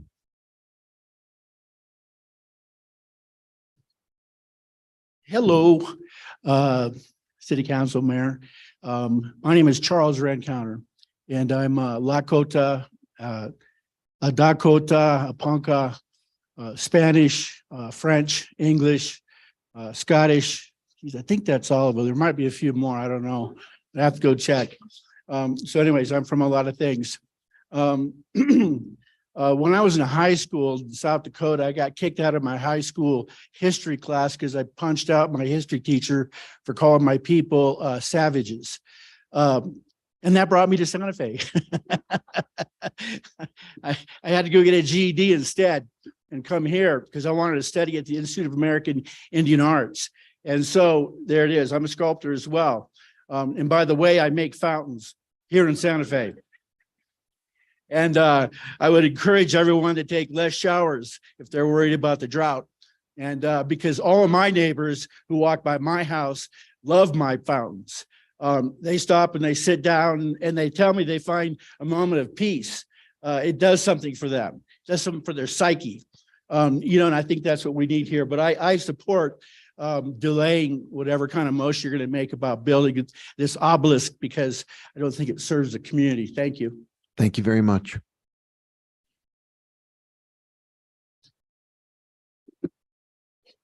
Yo también puedo hablar en mi lengua de español. Ok. Mayor, lo que hiciste tú, hay un dicho que dice, todo da vuelta. What goes around comes around. It came around to you. Here you go. You promised, they even came and told you, you promised them that you would remove all these statues and these monuments. And what happens now? They all turned against you. I said it in Spanish. Okay, so give me a few more minutes because she took my minutes. And I won't be long anyways. But I want to remind everybody that statue was built in the Civil War occurred in 1862. In 1866, the New Mexico Territorial Legislature approved that monument to honor the soldiers that fought in the battles of Valverde and Glorieta. That's the purpose of the monument, to honor those soldiers that are able and willing to give up their lives to defend us, you and me, every one of us here. And now we are degrading them by removing this monument. This monument has been hijacked by those young people over there that say that I only have 30 years to live. Those young natives, and they have a long time to, much longer to live. We never know. Only God knows, right? They hijacked this monument and saying that it's offensive to them. All you have to do is remove that one plaque that's still there. It's covered by that box that used to have the word savage. That's all you have to do. Remove that plaque and put new wording. Okay. But don't dishonor those soldiers that fought and gave their lives, something that these young kids don't want to do. You got to still respect the soldiers because they're willing to do that for your country, for you and me. So please rebuild the monument the way they want it, but put it someplace else and keep the ones that we have there the way it was. Just replace that one plaque. Thank you. Thank you. Please don't applaud. Hi, I've been here before you several times, and my name is Terry Rivera. And I've been very disappointed with the feelings, the feelings that have been going on since the monument was brought down. It has created division among us. I want you to know that even though I'm Hispanic, I have a lot of Native American friends.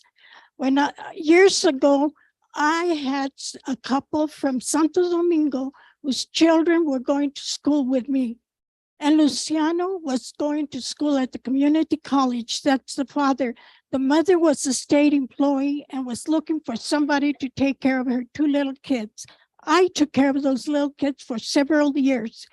And there was nothing about a division with the kids. They didn't know that there was any difference because as far as we're concerned, there was no difference. We have friends from Tezuca Pueblo. One of the girls went to school at Highlands with my daughter. My daughter was pregnant and she took care of Maria while they were going to school. I have friends from San Ildefonso that had just had a baby. They invited us to their fiestas and to the baptism of their baby. All this friction and division has been created by outsiders. Okay? They call the monument genocide. Well, genocide, as far as I'm concerned, means that a whole group of people were wiped out. I don't think they were wiped out. They were never wiped out. Okay. The vandals that came into Santa Fe to destroy that monument should have been arrested. And they have threatened you guys tonight that if that monument goes up again, they're going to come back and destroy it. You guys better remember that. I just want to say one thing in honor of a governor that was loved very much here in New Mexico, Governor Bruce King. In 1976, he asked that that side of the monument be removed where it said savage.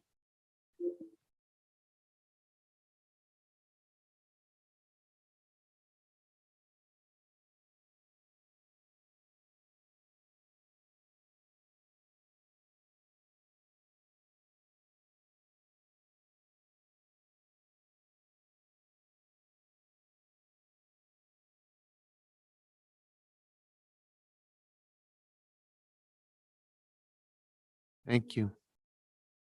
Thank you. Thank you. Thank you. Thank you. Thank you, ma'am. Thank you. Freedom. Thank you. Yes. Good evening, Mr. Mayor, members of the City Council. My name is Donna Rivera. I'm Terry Rivera's daughter, and I've brought my mom to all of the chart meetings, all of them. And one of the things that I'm really been praying about this, like what to tell you guys, because this is hurtful, seeing us all so divided. And one of the things that I always prided myself on, being born and raised in Santa Fe, was that we had fiestas, which was the celebration not about the reconquest, but about reconciliation. That was one of the things that I really, I felt proud about. I loved when I worked for the legislature and we'd have different legislators that would come in and speak to their community in their languages. I worked for the Georgia General Assembly, and that's when it was English only. And I was proudly telling them about how I came from a state where we stood for each other. We listened with open ears and open hearts. We allowed all the languages to survive and live together. But now it's like, I see us all arguing and yelling really ugly things at each other. Oh, you're not Native enough. You're not Hispanic enough. You're not from here. I think we really do need to, if you really do want to know what Santa Feans want, why didn't you send out like some sort of a mail, some sort of mailer to each individual house and ask them, what do you want to replace this after the monument was torn down? People weren't really stepping up from the Native community, but also people from the Hispanic community and the locals weren't coming to the chart meetings. It wasn't working. But anyway, so I continue to pray for you. I continue to pray for all of us that we figure out how to work and talk and love each other again. Thank you. Thank you very much.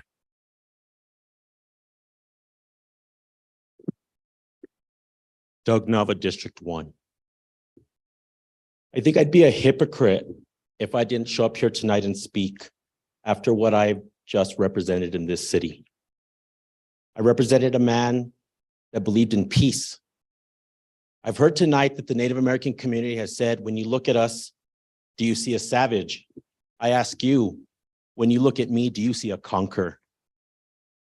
I have many beautiful Native friends, and you laugh at me because I'm not a conqueror. Sir, we're up here. Don't. But I'm addressing everybody. I know you. So what I'm going to say to you, Mayor. Thank you. And to Renee, stop playing Russian roulette with the traditions and the sides of the people of Santa Fe. You take pictures with the three sisters, but you show up to my fiesta and you pray with me. You go and you tell me you're taking things down, but you go and you read a proclamation. You are playing with the emotions of the people of this city. And yes, Renee, you know you're being called out. I'm calling you out also as a friend who needs to stop. So to the city council, it's time to put this at rest and let it be something that represents all of us. Because if we're going to learn from history, we show the children of now that at a time of despair, we were willing to work together and show what we were in the community of a multicultural city that has been around and attracts people from all around the world. Thank you.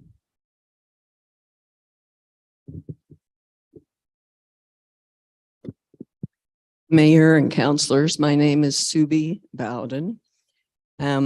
I happen to be horizontal with illness through the toppling of the obelisk and all the events that transpired since that time. And I happened to come up at a moment where CHART was documenting its process. And so I read a lot. I was fascinated that there were over 9,000 engagements with citizens. There were 85 different monuments submitted. And what I was most interested in was that it was a very direct transfer of information collected with no comments or no summaries. They literally just documented what they were given and shared with. There was an exceptional outreach. There were very creative solutions throughout. There was a huge authenticity of range of emotions, just like tonight. And the breadth of discussion was far, far beyond monuments set in stone or healing hearts. What came through most importantly to me was that they summarized that we need to heal our community. This is not about building in stone or water or bricks. It's how do you heal a community? How do you reach out into a community and help each other to heal? And tonight's part of that, hearing from all these voices that have been hurt, that have been pained, and should be. I come from Swedish ancestry where they killed for centuries up and down the European coast. I come from a father who his family happened to move to the South because it was the first university that gave free education to girls. And my great-great-grandmother moved into the South in the middle of slavery because she wanted her girls to be educated. There's always conflict with humans. And so please don't focus on stone or bricks. Please focus on how you heal the community, how you reach out into the schools, how we share what we've learned tonight. Thank you. Thank you. Is there anyone else in this room before we go to the Zoom participants? Anyone who has not had a chance to speak? Okay, I think, Madam Clerk, we have people waiting in the Zoom room. We do, Mayor. At this time, if you are joining us via Zoom and you would like to talk for petitions from the floor, please raise your virtual hand and I will call you in the order that your hands go up. So the first person we have is Rachel Thompson. Rachel, there you go. I'm here. My name is Rachel Thompson and I live on Camino Cielo Vista. It's just been extraordinary listening to all of this, and I will be learning about Santa Fe history for as long as I live. I have to say I was baffled by what chart was supposed to be. And I recall, I think Councilman Garcia saying, you know, if we're not going to answer the question of what should happen on the plaza, then, you know, what are we doing? You know, I mean, we absolutely must bring this to some sort of conclusion, I guess. I am really disturbed, disappointed in the council that these things are sort of coming out of the blue and putting people in a really, really stressful you know, place for their testimony. And I'm thinking of the soccer versus the hockey thing, and then this, and I don't understand what the rush is. Clearly, we need to slow down. I also feel after reading about this, and I didn't participate in chart, honestly, I don't feel like I have that kind of roots here that I deserve to.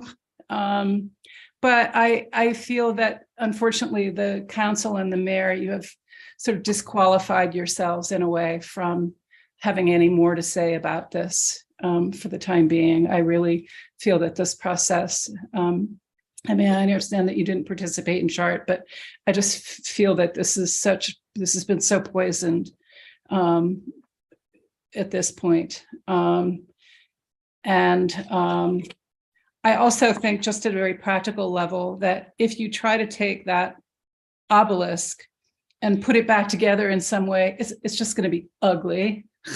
It's going to be ugly, and it's going to be a constant reminder of a broken city. Thank you for letting me speak.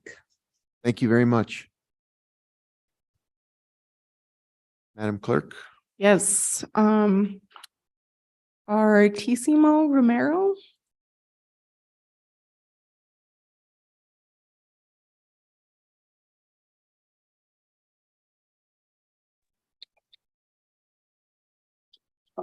I'm Anthony.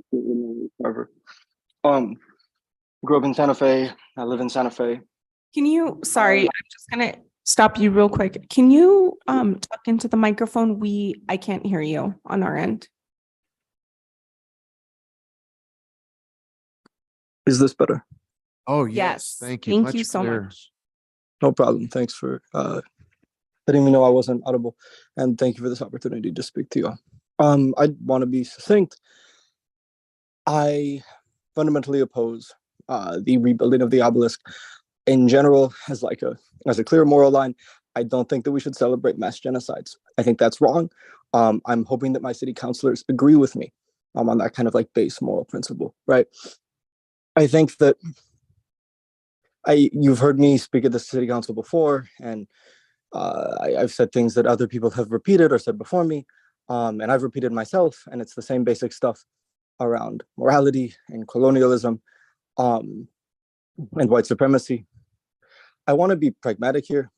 I think that like what the city council has done is effectively, and what the mayor has done is effectively alienated most of their constituencies. Which is, I don't, this is not, I'm not trying to insult you, but I'm describing what I think is my understanding of the city. I think that you promised to do something, and then that promise was reneged on consistently. And then in doing so, you also angered the more conservative elements of the city who don't want a disruption of the status quo. In this case, the obelisk and by extension, white supremacy. I think that the pragmatic decision here is not to go forward with a plan that mutually still alienates everyone and angers all of your voting constituencies. I think you have the opportunity to in some way appeal to some constituency in this moment. And that's especially the young people who are going to be a larger part of your voting demographic in the years coming forward, and not go forward with any kind of rebuilding of the obelisk, and maintain some like limited level of consistent policy. Again, the promise was made, it was never acted on. The public took it into their own hands to make the mayor's promise accurate, save some taxpayer money, and they took down the obelisk. If you go now and rebuild the obelisk, I mean, it's immoral, but also it's, if it matters, I'm not sure the morality matters to the city council and to this mayor. On a practical level, it's not good for your reelection. Thank you. Thank you. Thank you Hope very the much. advice is useful. Thank you. All right, the next individual is Autumn G. Good evening, Mayor and Council. My name is Autumn Gomez. I'm a lifelong resident of Santa Fe, Ogapoge. Oh, whoops. Autumn, are you still there? Yes, thank you. Sorry. I would just like to let you know that I have spoken on this issue every time I have had the chance. I'm of Pueblo, Comanche, and Navajo lineage. And as a person who would like to thrive in this city, it's been very hard, especially after all of this has taken place. It's hard to feel safe. I have been walking down my own street on my own block, and a person has taken out her cell phone and filmed me walking, as anybody else is able to do. And this is not, this is a parallel to one of my great grandmothers who was in the long walk and paraded through the plaza. And so I would just like to ask all of Santa Fe, including the white folks, including the Hispano folks, especially those that I grew up with, I know their families, broke bread with them. I would like to remind you that we're all human. And I mean, all of us as Indigenous people. And it's very hard to live in Santa Fe and feel safe and feel wanted and feel like we're a part of the community. And I'd like to also acknowledge all the diverse elders and youth who were able to come speak to you tonight. All of this is real. All of this is our reality. And I know it is just an object, but it really impacts our daily lives. Thank you. Thank you very much. All right, the next person is Anba Hansen. And I apologize if I did not pronounce that correctly. Thank you. This is Commissioner Anna Hansen, Santa Fe County. Mayor and city councilors, I'm sorry to keep you here any longer than you already are. I hope you can hear me. Yes, we're hearing Yes, you we loud can and hear clear. you. Thank Okay. you. I'm a resident of District 1, and the thing that touched me the most was, how are we going to heal from this? And as a resident of the city, my request is that we remove the box so that we can see the damage and that we can live with what has happened. And I feel that that is the first step in healing, is to live with the wound that has been inflicted upon our city. So my simple request is remove the box, live with what we have there, and see what happens, because I think from what I've heard tonight, healing is what is needed the most. And that is the one way I think it can happen. And I just wanted to share that with you. Thank you for sitting there and listening to everybody. And my heart hurts for everyone. You know, this is definitely a difficult situation. I do not think we should rebuild the obelisk. But I think first people have to live with what the damage that was happened on the plaza instead of a box hiding it. So thank you very much. Have a good evening. Thank you.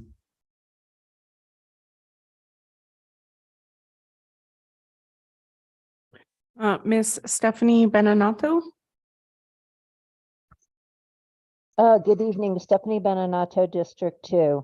I'm just going to take a minute to talk about a valued employee that you recently lost, Mark Sandoval, due to the unprofessional, if not unlawful actions of the supervisors Stinnett and Martinez, who harassed Sandoval into quitting.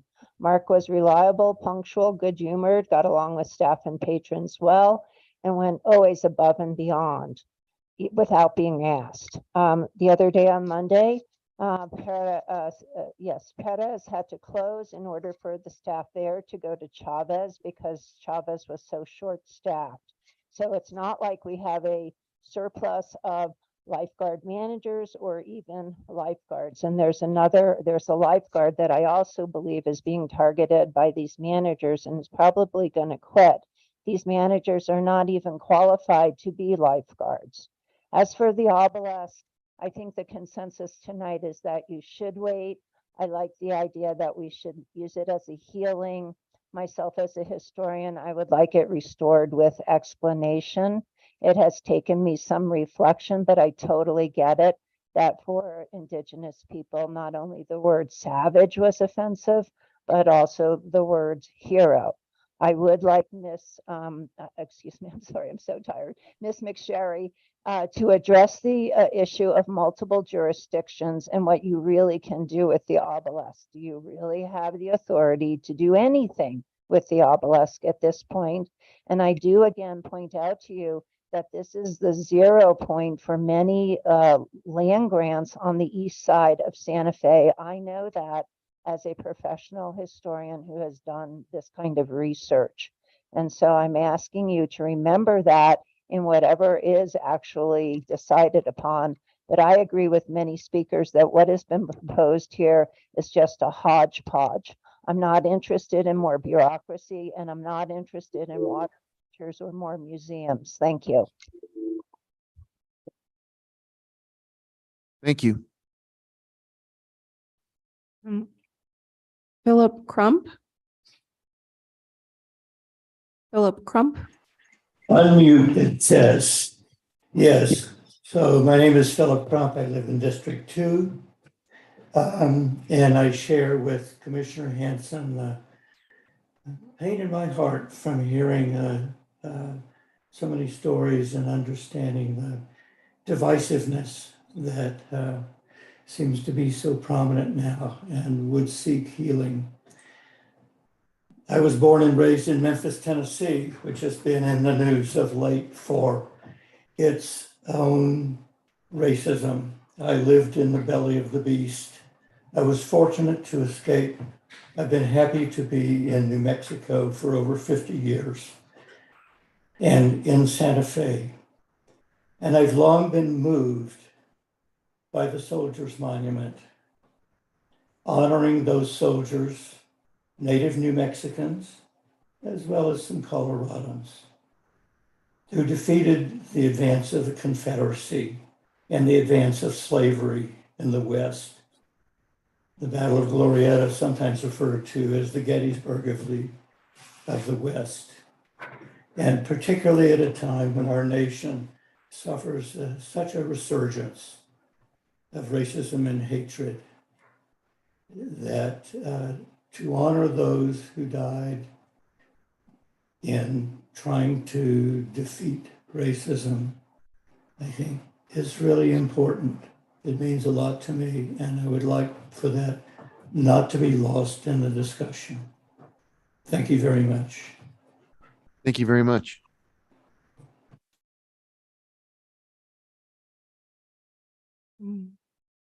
Miko? Kiko? Hi, can you hear me? Yes, we can. Hi, thank you. My name is Mikiko Ellis, and I live in 87507. I'm a parent, and I work in Santa Fe Public Schools. And I just want to say, I feel like it's sad that this conversation continues about the obelisk. It's been almost 3 years since Mayor Weber, you declared that the 3 monuments would come down.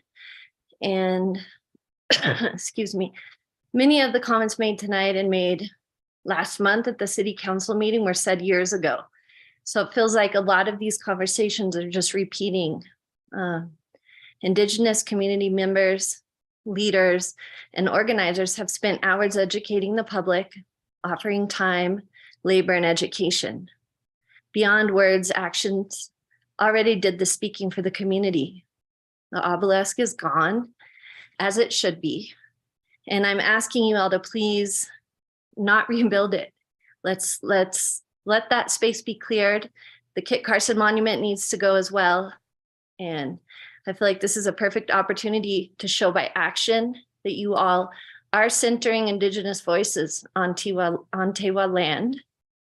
And it's once again, like tonight makes it so clear once again that rebuilding anything right now will not lead to healing for anyone. And it almost feels like even the discussion is harming and continues the harm and the re-traumatization. So thank you. Thank you. Mr. Wayne G. Yes, that's Wayne Gasson. And I live off Airport. I like to live downtown, but I can't afford it. Mayor and council persons, I would like to voice my opinion in opposing of any rebuilding of the obelisk. I'm a lifelong resident of Santa Fe, born and raised here, multi-generational. I'm Picaries and Dene and French descent. Having a relationship with the obelisk has always been kind of a love-hate relationship of being proud of my community, growing up here in Santa Fe, but having an ill relationship with the obelisk, it being kind of an eyesore and detrimental just to my own recognition as an Indigenous person. And I also would like to say that I think understanding the obelisk as, a veterans memorial, I, can understand that having multi-generational family members who have served in the service in World War II as Purple Heart veterans and as code talkers, Navajo code talkers, Vietnam, and as a current military in the Army. And I think that my proposal would be just to move it to the History Museum. I think that's where something like this needs to be and where it belongs for people to, if they want to go visit it and to learn about it. I think that this process has been drawn out too long, causing all this consternation and confusion amongst everyone. I think the space just needs to be cleared out. I think logistically, it makes more sense for the space to be open for events, for multi-purposes. And And can you all hear me? Thank you, Wayne. Salomon? Hi, yeah, this is Salomon Cordova,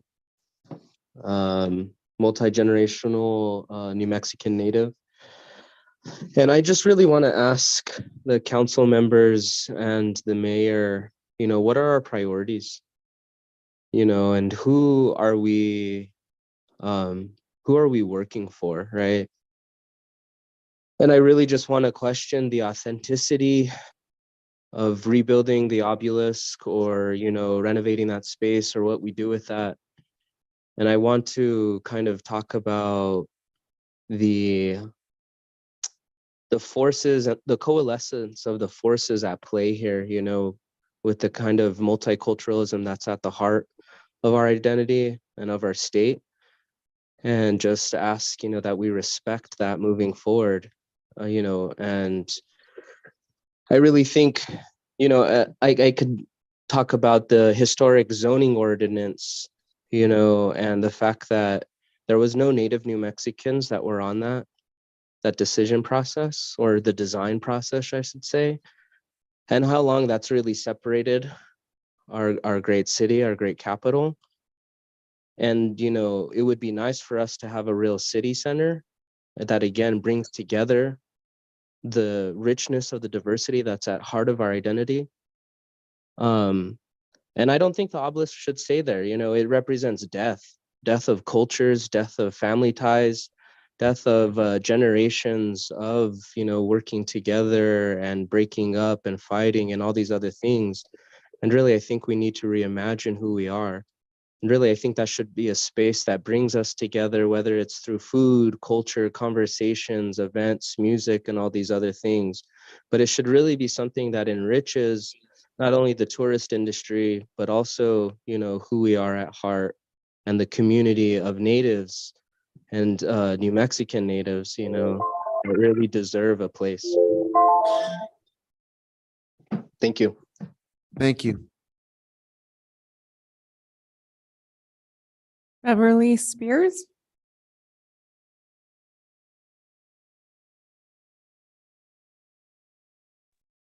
Yes, I'm here. Yes, we can hear. My name is Beverly Spears. I live in District 2. And I'd like to say I've been very moved by the testimony tonight, especially from the Native Americans. I feel like that they are due a restitution and a justice, not only from the city, but from also our state and our nation. I feel the pain that they're expressing. That said, I do feel like the monument, which is a Civil War monument, an important historic feature of our city, should be rebuilt, minus the offending plaque, the fourth plaque.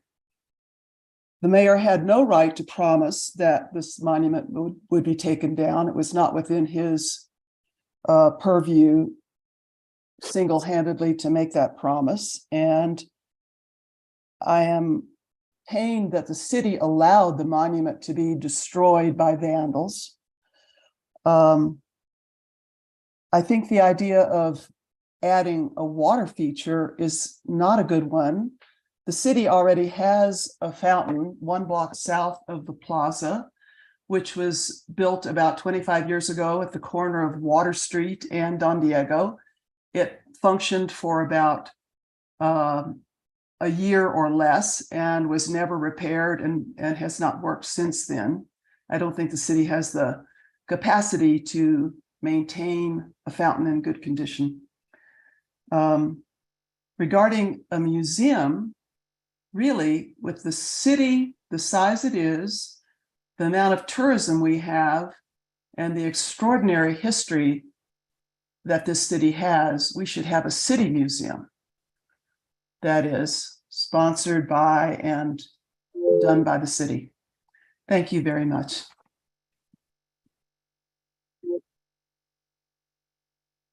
Thank you.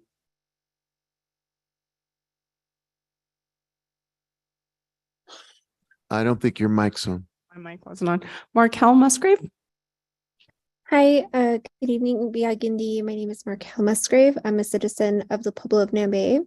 I also grew up in Santa Fe on the south side. Can you all hear me? Yes, we hear you.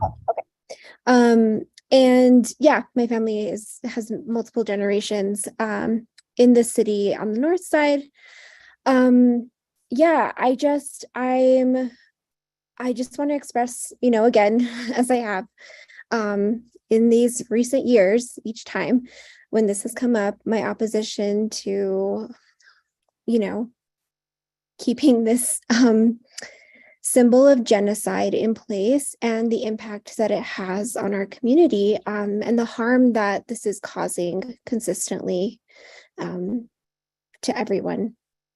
It's incredibly exhausting. I do want to express gratitude to every organizer, every person who came out to express themselves. It is re-traumatizing. It is especially re-traumatizing for those who have been targeted by harassment, who have felt that their lives are in danger. Again, I expressed before that I believe this is a matter of public safety.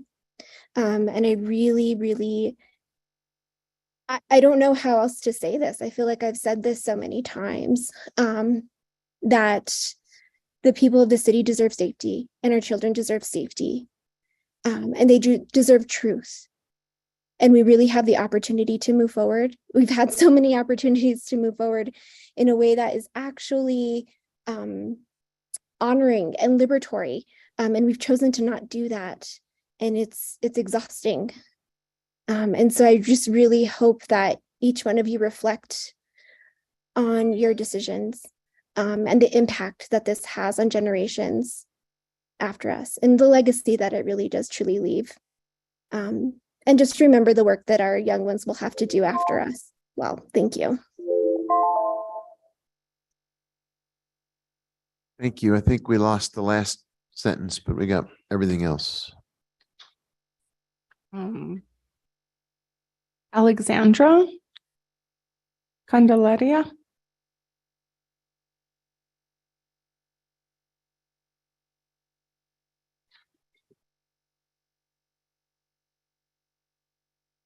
Alessandra Candelaria. Can you hear me? Now I can hear you. Thank you. Okay, wonderful. Hello, my name is Alessandra Candelaria. I'm a community member. I'm of mixed Indigenous and Spanish descent.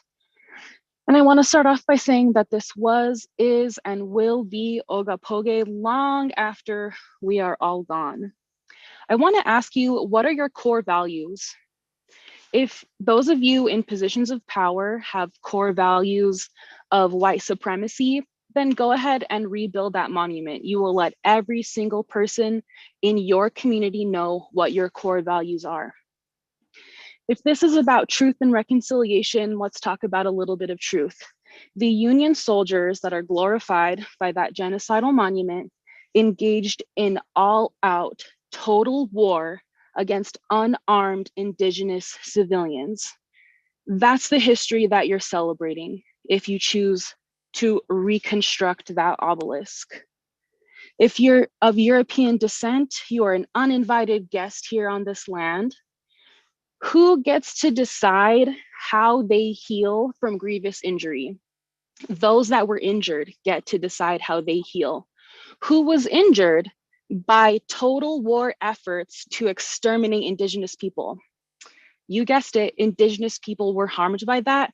So your Indigenous community members get to decide how they heal from this grievous miscarriage of justice.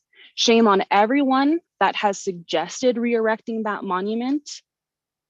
And yet again, I'm going to ask you to consider what your core values are when you decide to make the decision that you're going to make. Thank you. Thank you.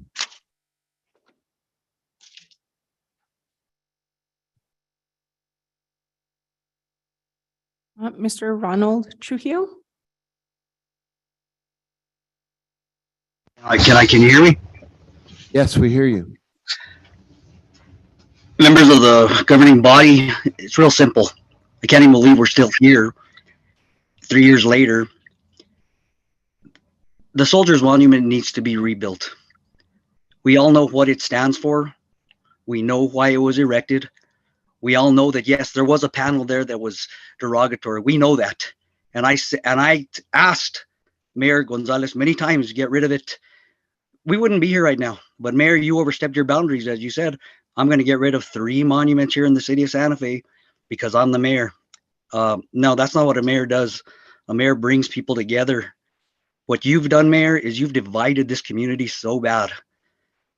When you took De Vargas out of Cathedral Park, that hurt me as a gentleman who portrayed that De Vargas for our fiestas. Mayor, for some reason, I don't know why it is, you've made the Hispanic community out to be the bad guy. And it never was like this. We've lived together 400 plus years with our Native brothers, Native sisters, but because of your actions, look at where we're at right now. Why are we having these discussions? Why was the obelisk allowed to be destroyed? It was on your watch, Mayor. Remember, you're the one that told the police, stand down. We all know it did. You can deny it, but we have the proof. We know what you did. This is just so wrong. Counselors, there's really, it's going to be your decision what happens. As for a water feature, I think that's ridiculous. We can't even keep the medians clean. We can't even keep the parks green grass, but we want to put water. And of course, what are we going to do it for? The tourists, because, tourists rank over, the locals here in Santa Fe. It's unfortunate, but, I know you guys have a tough job. I did it for 12 years. I wish you all the best. Thank you. Thank you.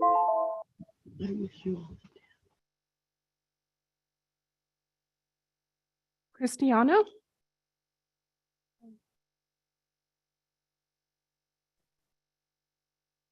Hello, everyone. Good evening. My name is Christiana Barnett Murphy, and I live in Midtown. I moved to Santa Fe 3 years ago from North Carolina. And it's interesting that Bob, who was the very first speaker this evening, had a UNC sweatshirt on because it's exactly where I grew up. And I'm sure a lot of you are wondering why someone who's essentially an outsider, who's brand new to this community, would think to add my 2 cents.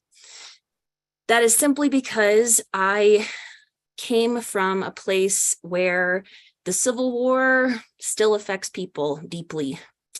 The South is a place where there is an incredible amount of pain.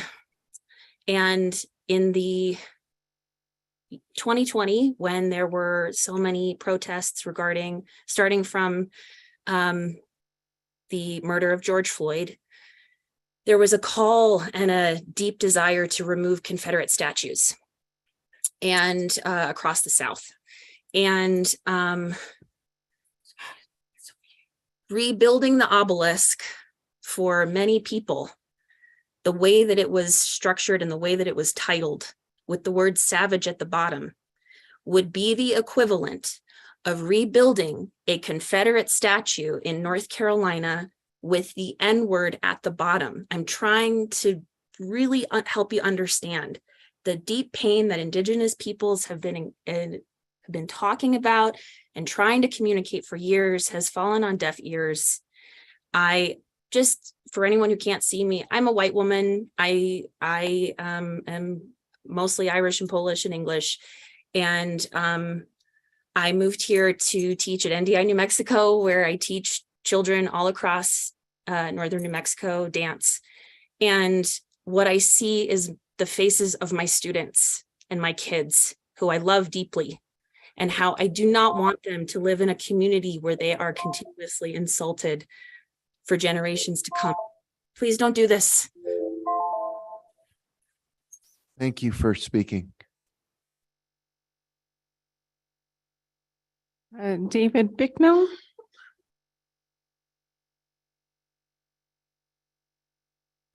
Good evening. I'm from District 1. We are the city different. I think it would be nice if we had a little more time to discuss this further. I think one thing that's, I don't know if it's been brought up before, but something on the size of the cube that's in the Plaza Center right now, a large scale LED video wall could be erected there. It could be many things. It could be water. It could be at times, it could be the monument. The monument could be on the screen at times. Other features, we have a lot of ties in our community to new media. We have the Currents Festival, we have Meow Wolf.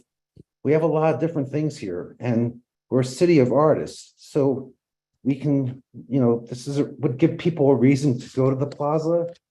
It would give people a reason to spend time there. It would be good for the businesses at the plaza if we had something really different in the center of our plaza. We can honor our past and expand our future, and we can make like I said, a virtual obelisk. There's so many different things we could have with a large video cube there. We could have cameras on all sides. It could be invisible at times. It's just an amazing centerpiece, and it would give people a reason to go to the plaza, and we can still honor our past and go towards our future. Thank you. Thank you. Cindy Hall.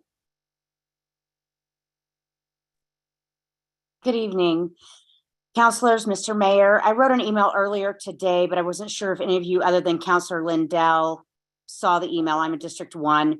I respectfully oppose the proposal to rebuild the obelisk on the plaza. But I think it's important that you understand what many of us mean when we say that this is a monument to genocide. During the Civil War, many of the Union soldiers in the West were not fighting to end slavery, but to annihilate and remove Native Americans. Colonel John Chivington, who is an American Methodist pastor who served as Colonel of the United States Volunteers during the New Mexico campaign of the American Civil War. Following the defeat of the Confederate Army in New Mexico and the end of the Civil War, Chivington was redeployed with the 3rd Colorado Cavalry. The commander of these heroic volunteers are the same group that attacked Black Kettle and his peaceful band of Cheyenne, carrying out the worst atrocities ever committed by the U.S. military unit against Native Americans. These heroes mentioned on the obelisk massacred over 230 people for over 7 hours, mostly women and children who were flying the American flag to signify that they were peaceful. This was the Sand Creek Massacre. These soldiers on this obelisk are the same ones who were killing all of these people at Sand Creek Massacre. And they didn't just kill them, they butchered them.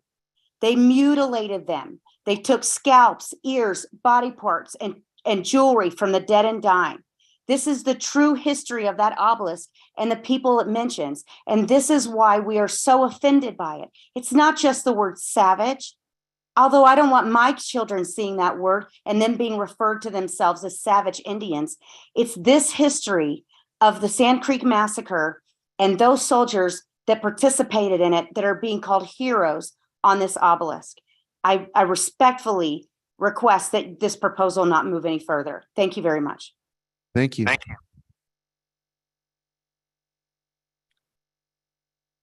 Vita, and I apologize if I say that wrong. Oh.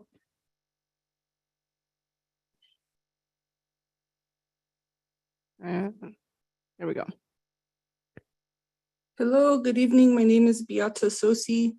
I'm here to catch the end of this, try to get a few words in. I think I want to speak on the significance of any kind of monument as a form of spiritual and psychological warfare from US imperialism. I bore witness my whole life to the countless prayers, songs, art, rallies, protests, and finally in a prayer circle with you, Mayor Weber, where you prayed with us to end the colonial violence and harm that has been happening to Native peoples as we continue in our 3rd wave of colonialism. At that moment, you became an agent for spirit to work through you. Whether it was a way you didn't intend or not, That monument was coming down because thought wanted it to, because the people wanted it to. And so I actually want to thank you for being part of that circle and being a catalyst for that monument coming down. Whether it was intentional or not. And I'd like to take this moment. If anyone in our communities, if someone goes missing, a loved one, stay calm, contact law enforcement, reach out to relations, be available, access information, practice resilience, and community care. We have the 5th highest numbers of missing and murdered Indigenous relatives in the state, and that is directly a result of this ongoing colonization. Let's put energy in city council meetings into addressing these issues of human rights and justice, and be a model for that. Thank you. Thank you very much. Mayor, that was the last person participating via Zoom. Oh, just kidding. Someone just raised their hand. And I will just note, if you have not spoken on Zoom and you would like to, please raise your hand. Yeah, please, this is your opportunity to speak. We've gone through almost everybody on the Zoom presence, but if you haven't yet raised your hand, now would be the time to do it. Saturn.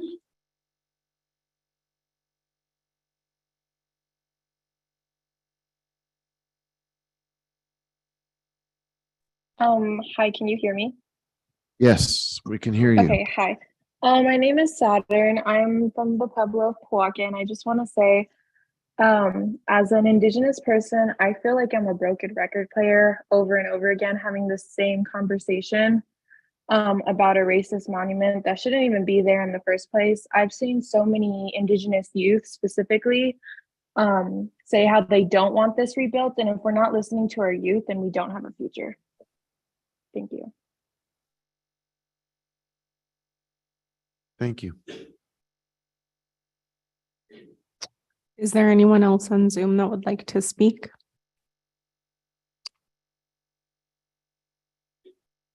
No. Is there anyone else in the chamber here who did not speak but would like to do so now? No, actually not. You had a chance to speak and we're doing this in an orderly fashion. So each person who has a chance to speak gets one opportunity. Anyone else who hasn't spoken? Okay. All right. In that case, I'm looking around the members of the governing body. Do you, anybody want to take a 5-minute break just to stretch? So why don't we take a recess? It's now about, according to my clock, 10:20. We'll be back here at 10:30 and resume. Thank you, everybody. We're in recess.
I think we're ready to resume. Everybody, if you take your seats, please. We're back in order. If everybody would please take your seats, I appreciate it. I think the city manager will be with us shortly. So we've completed, thanks to the amendment to our agenda that put the petitions from the floor in front of the item that we have in front of us now. We will take up, Madam Clerk, if you'll read to us the final item on our agenda for tonight.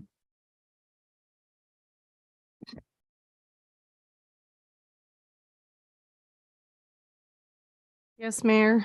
It's item AH. This is consideration of a resolution sponsored by Councilor Romero Worth, Councilwoman Villarreal, Councilor Chavez, Councilor Rivera, Councilor Cassett, Councilor Michael Garcia, and Mayor Weber. It's a resolution directing the city manager to take next steps based on some of the recommendations of the chart report. Okay. This is not a public hearing. This is a discussion among the members of the governing body. And Mayor, yes, if you would allow the original sponsors to speak to the resolution as a starting point, I would be grateful. that's my intent. I wondered if one of you wanted to even begin with the motion, but I will certainly turn to the four people who brought this resolution forward. I think Councilor Michael Garcia and I signed on later, but it was really the work of. I'm happy to have everybody talk about it, but if we could at least talk about I think the original sponsor. where we started, and then if others want to add, I'm completely open to that. I just thought it as a starting point. I mean, I'd like to hear from everybody. I think we should start with the sponsor. So if you, among the four of you, if you have a order you'd like to go in, I would like to start with the if that's all right. Yeah. Well, I was just going to say, I'm completely happy with the four sponsors speaking, but because I pulled the item, I want to make sure that we go in the order of the folks that pulled it. I know that myself and Councilor Cassett pulled the item from the consent agenda. So I would like to respect that process as well. Okay, would you be comfortable letting the four sponsors start and then we'll turn the floor? Yes, absolutely. Okay. Absolutely, Mayor. I think you make a good point about our process traditionally, but I think it would be great to hear the initial sponsors speak, and then I'll turn to you and Councilor Cassett. Absolutely. And I just, normally on consent, we're pulling things like contracts where a counselor has a particular question, not where we have a piece of legislation that we've sponsored that we'd like to kind of frame. And then again, I think everybody should have an opportunity to speak. And I think we're in vigorous agreement. So why don't you take the floor and then we'll go in whatever order the four sponsors wanted to start going through. Okay. Thank you, Mayor. And I want to thank everybody who came out today, who has shared very personal, very emotional testimony with us. And this is and continues to be a very hard process. It was hard for us as we talked about how to move forward as a community. I think we do hear the voices, all of them. There is no agreement in this community about how to move forward. And so what we were trying to do is take ideas from lots of different places and put them together in a way that maybe everybody could be heard. There could be a more holistic telling of our complex histories. It could include more perspectives. And so I just want to go through what the resolution actually says, because I got an awful lot of emails today saying that what we were doing here tonight was to put up the obelisk with its original wording and to put it up exactly as it was. That is not what is being proposed. And I tried to correct people who wrote today about that. What is being proposed here is that let me find the words.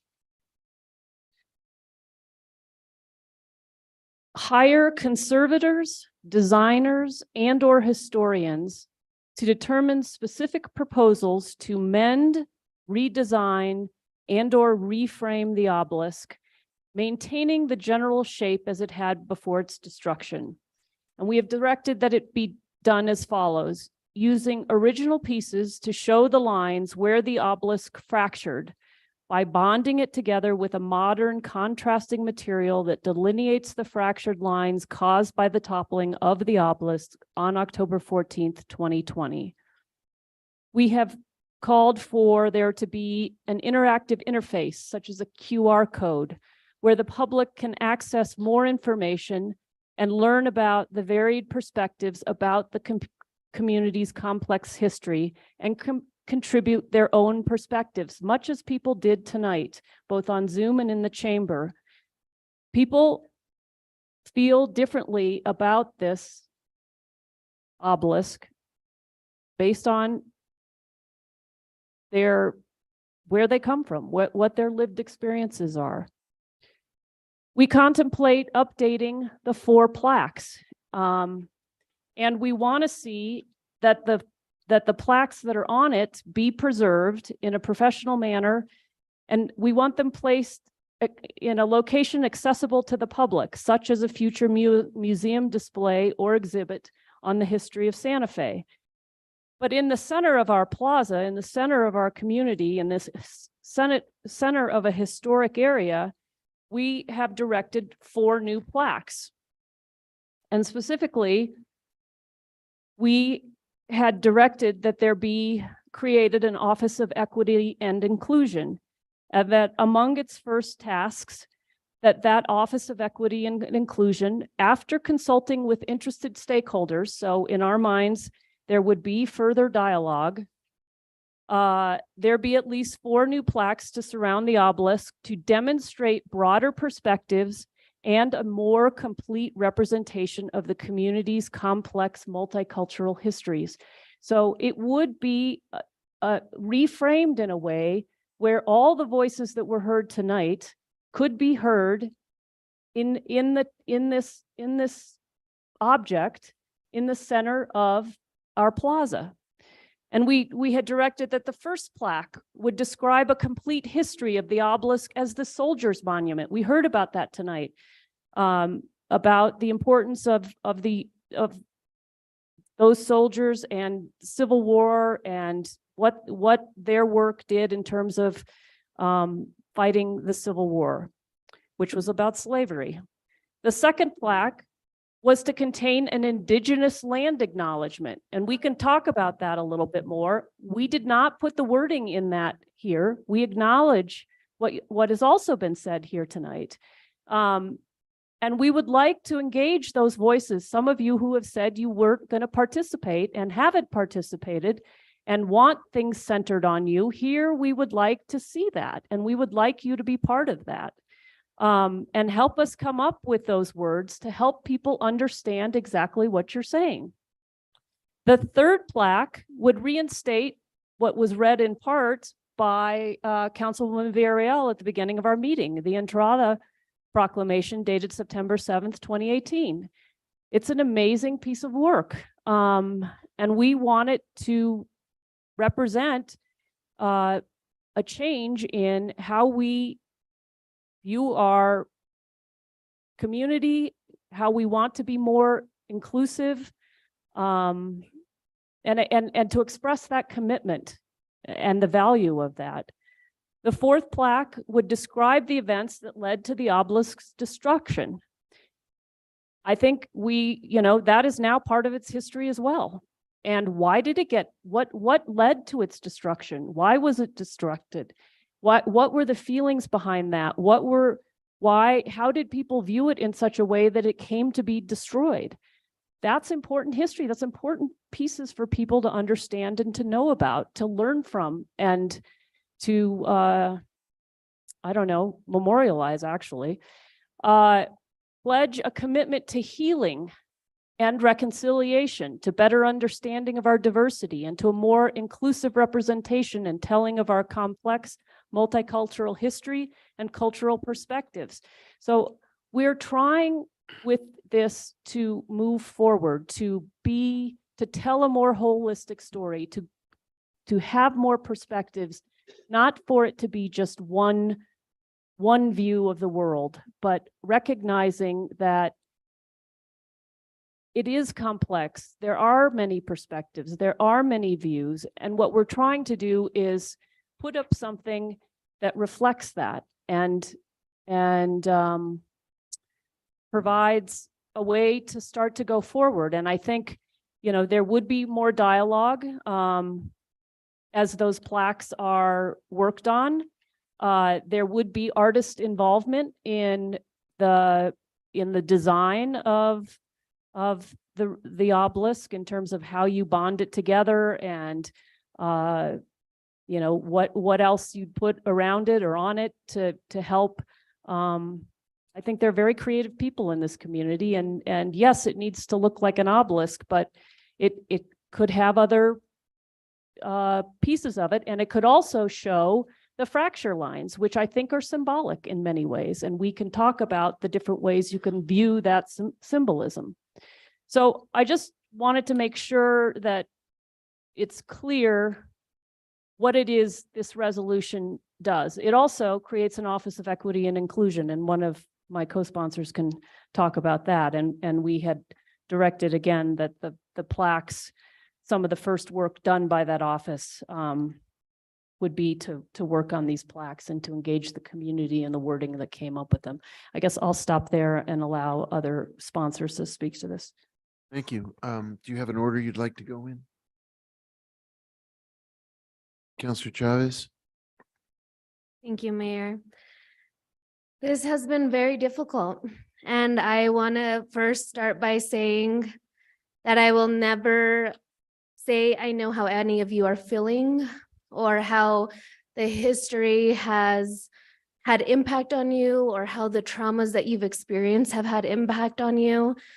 I think that's part of our process right now, is acknowledging that I have not walked, or we haven't walked in each other's shoes.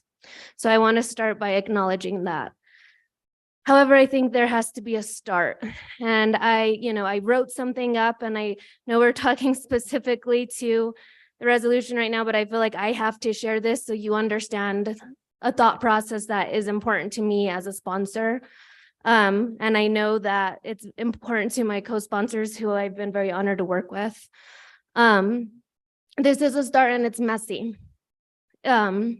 Messy because it's the start of understanding one another, where we've come from, who we are, and what we have gone through.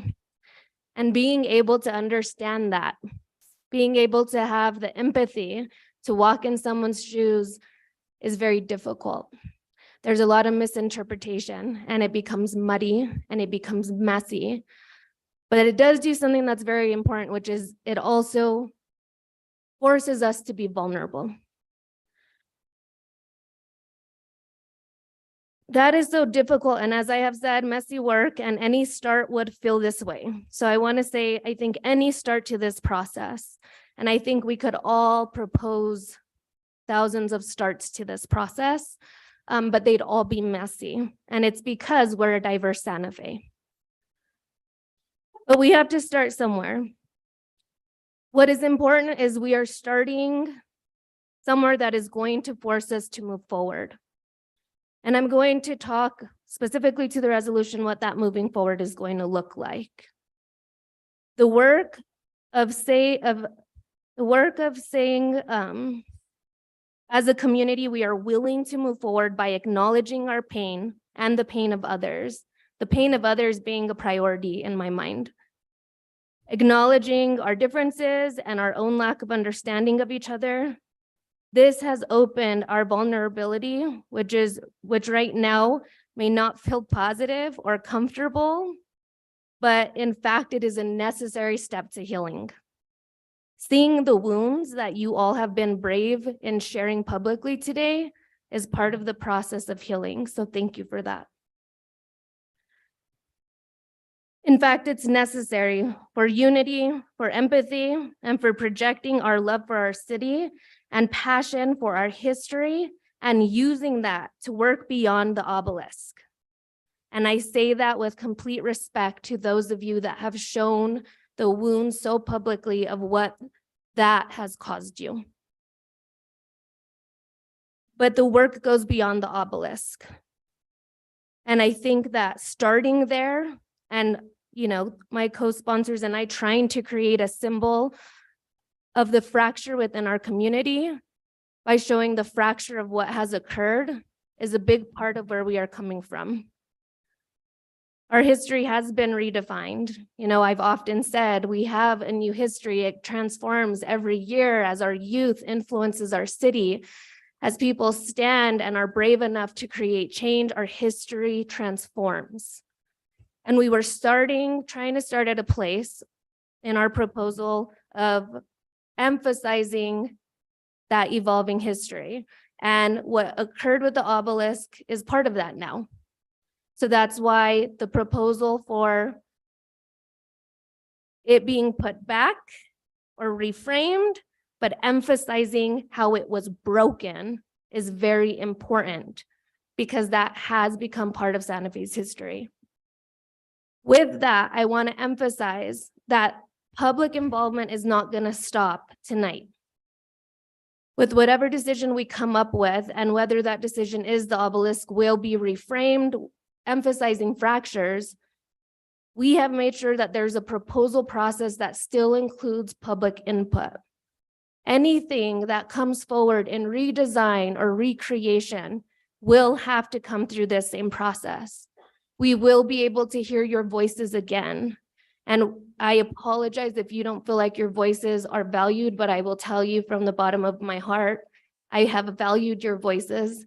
They have touched me in my heart and in my mind and have influenced me to evolve and grow more. But any proposal that comes forward will go through a process where we hope that your voices will still be part of helping us learn and grow and make decisions that are best for our community. Throughout the process, I have emphasized the office, OEI, as being something that's very important to me because I feel like that is the step beyond the obelisk that is much more important for our community. And I heard many people say, we have so much more healing to do. There are so many more conflicts in our community. There's so much more division that you don't see. I completely agree with you. I work with the community and I see that every single day.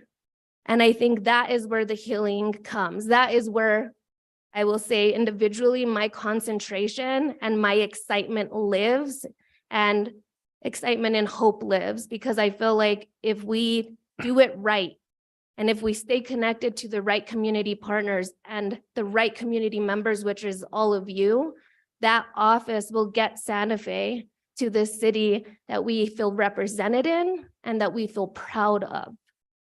That is very important. So I just wanted to really emphasize our thought process. I know that, there were comments that it was rushed or, it was, maybe suggestions of it being a Band-Aid. But I will tell you that, and I'm speaking for myself specifically right now, I feel like it can represent a new history that we've created. And I feel like that history needs to be told and it needs to be visible, and it needs to be a start where we have a finish, where this tension that's existing right now and needs to exist because we have healing to do, we could sit in a room and it's not there anymore because we've taken the time to do the work, to learn about each other and to move forward. So that's what I wanted to share. Thank you. Excuse me, you're out of order. Thank you, Counselor. Counselor Rivera, do you want to go next, or Councilwoman Villarreal? Sure, I can go. Thank you, Mayor. I'd like to thank everyone who was here tonight and everyone who spoke, as well as everyone who was on Zoom and took the time to listen to everyone and speak and be respectful of everyone as much as possible. My colleagues and I, who I'm very proud to have worked on this with, started this process 6 months ago.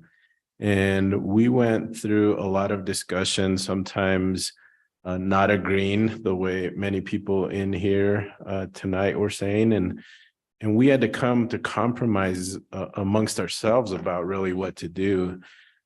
And we're hoping that compromise can flood over and go to the community.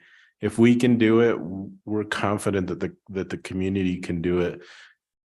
We probably haven't thought about everything. We probably haven't figured out every solution, but we're doing the best we can to try to heal and mend.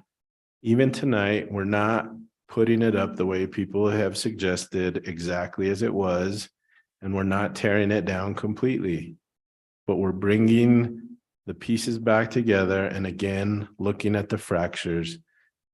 It's still a soldier's monument, and I'll just add to what Councilwoman Romero Worth said.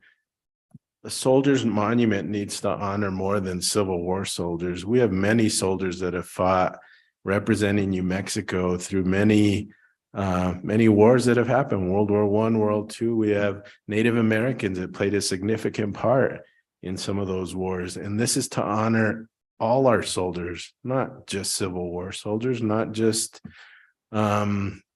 if some people think it had to do with Hispanic soldiers. This is to honor all soldiers because we've had so many that have represented our community. So we're putting it back in a way that we hope can start to build those relationships back.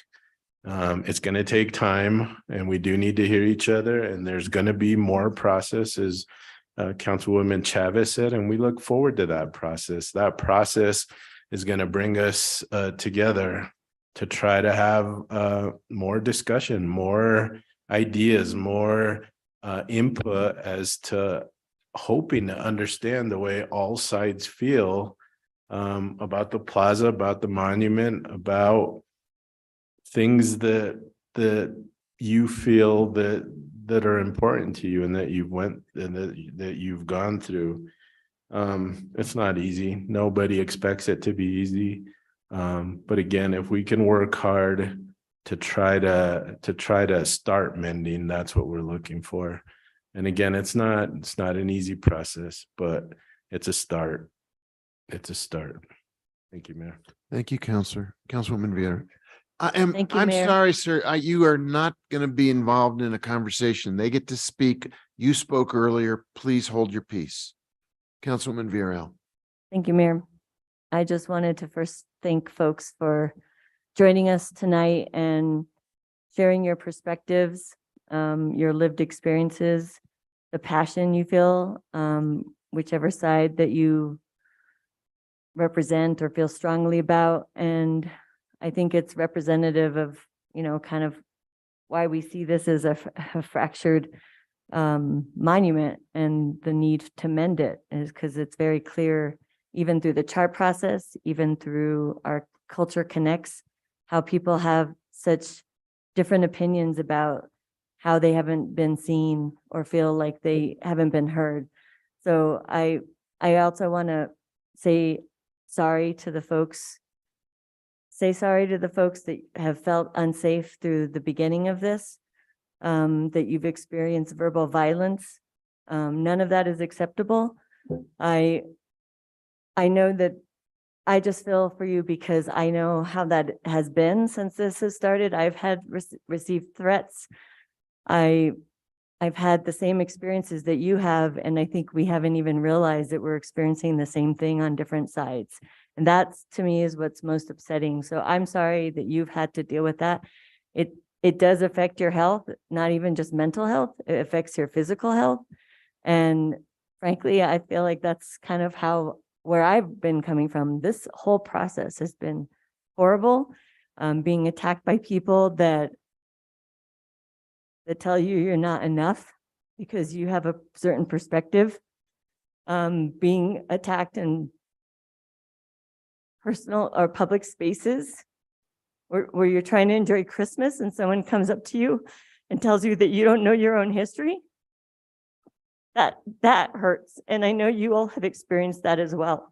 So I'm sorry you've experienced that. It's been probably the worst things that I think, being a local person, growing up here, to try to explain to someone the difficulty of being a mestiza. And as you heard from the testimony, as a Nuevo Mexicana, I have every right to celebrate fiesta and pray with Nuestra Señora de Rosario. And simultaneously, I can also have an opinion about statues and monuments, monument plaques that are offensive and that represent pain and suffering in our history, and even ask to be removed. But I don't get to make that decision. I can have an opinion about it, I can express it, but I don't get to decide what happens because there's a process. And so when someone tells me that a person portraying the Vargas, no person playing the Vargas can take my cultural heritage from me. So I'm just letting you know that it's a very difficult place to be when you understand and see all the different factions and understand where people are coming from. That being said, we've been trying to figure out a solution that we're trying to balance the wants and desires of where the monument once stood. And this is kind of where we came to a compromise. And frankly, my opinion about what I think does not matter. Unfortunately, it doesn't matter what I think should happen, because I'm trying to think about all these different interests. And in District 1, I have to say, completely different opinions about what should happen with the monument, completely diametrically opposed opinions about what should happen. And this is not just from the chart process. This has been the last 2 years of people telling me what we should do and why I'm wrong and why I'm right. I've lost friends from this. I have family members that don't agree with me. They think the Soldiers Monument should be exactly put up the way it was before, and that I'm wrong about even this proposal. So I'm not trying to have pity. You have pity on me. I'm just trying to explain to you how difficult it is to try to come up with a compromise when there's such varying opinions about something. And I want to share, a local cultural anthropologist once told me, there is no purity or redemption in history, so don't look for it. We can't divvy up who's bad, who's good through a very complex history. We can't redeem ourselves for looking back in time. We know history is messy, it's complex, and in some cases fragmented. And so we're looking at this like it's a difficult time because we're looking at historical arguments, but they're not necessarily historical truths. So the intention for me, like looking at a resolution, is addressing the offensive language and source of contention on the plaques. That's what we heard. The plaques were the source of contention. And the reason why the Office of Equity and Inclusion is an integral piece of this is because it actually helps to figure out the next steps in order to continue looking at ways the community can be involved, to look at reconciliation and healing from a long-term perspective. It's not a one and done kind of thing. This is ongoing, and it involves a community, not just an Office of Equity and Inclusion. I think finding a compromise has been hard. And so I believe it's imperative to have the Office of Equity and Inclusion get created, because in order to provide a place for this work to continue, for community engagement and a community reconciliation and healing, we need an office that does this kind of work. I guess the one thing I did want to say about the plaques and the different perspectives, the plaque that contains the Indigenous land acknowledgement, I know there was criticism about what that meant. And I want to clarify that the way we were envisioning this is it would be a recognition of ancestral and living presence of Indigenous people in this area. And we actually got feedback from Tesuque Pueblo leaders, governors, past and present, that felt like there needs to be an acknowledgement of Ogapoge, and that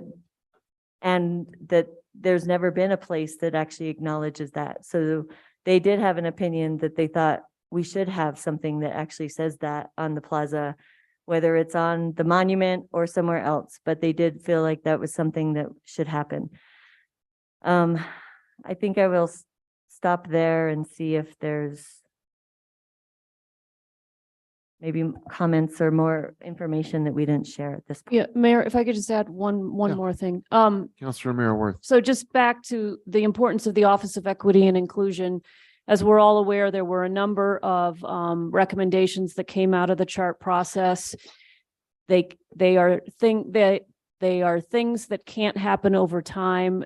They are work that will require a lot of the community, and there needs to be a place to hold this work and to do it consistently and continually. And that's why we put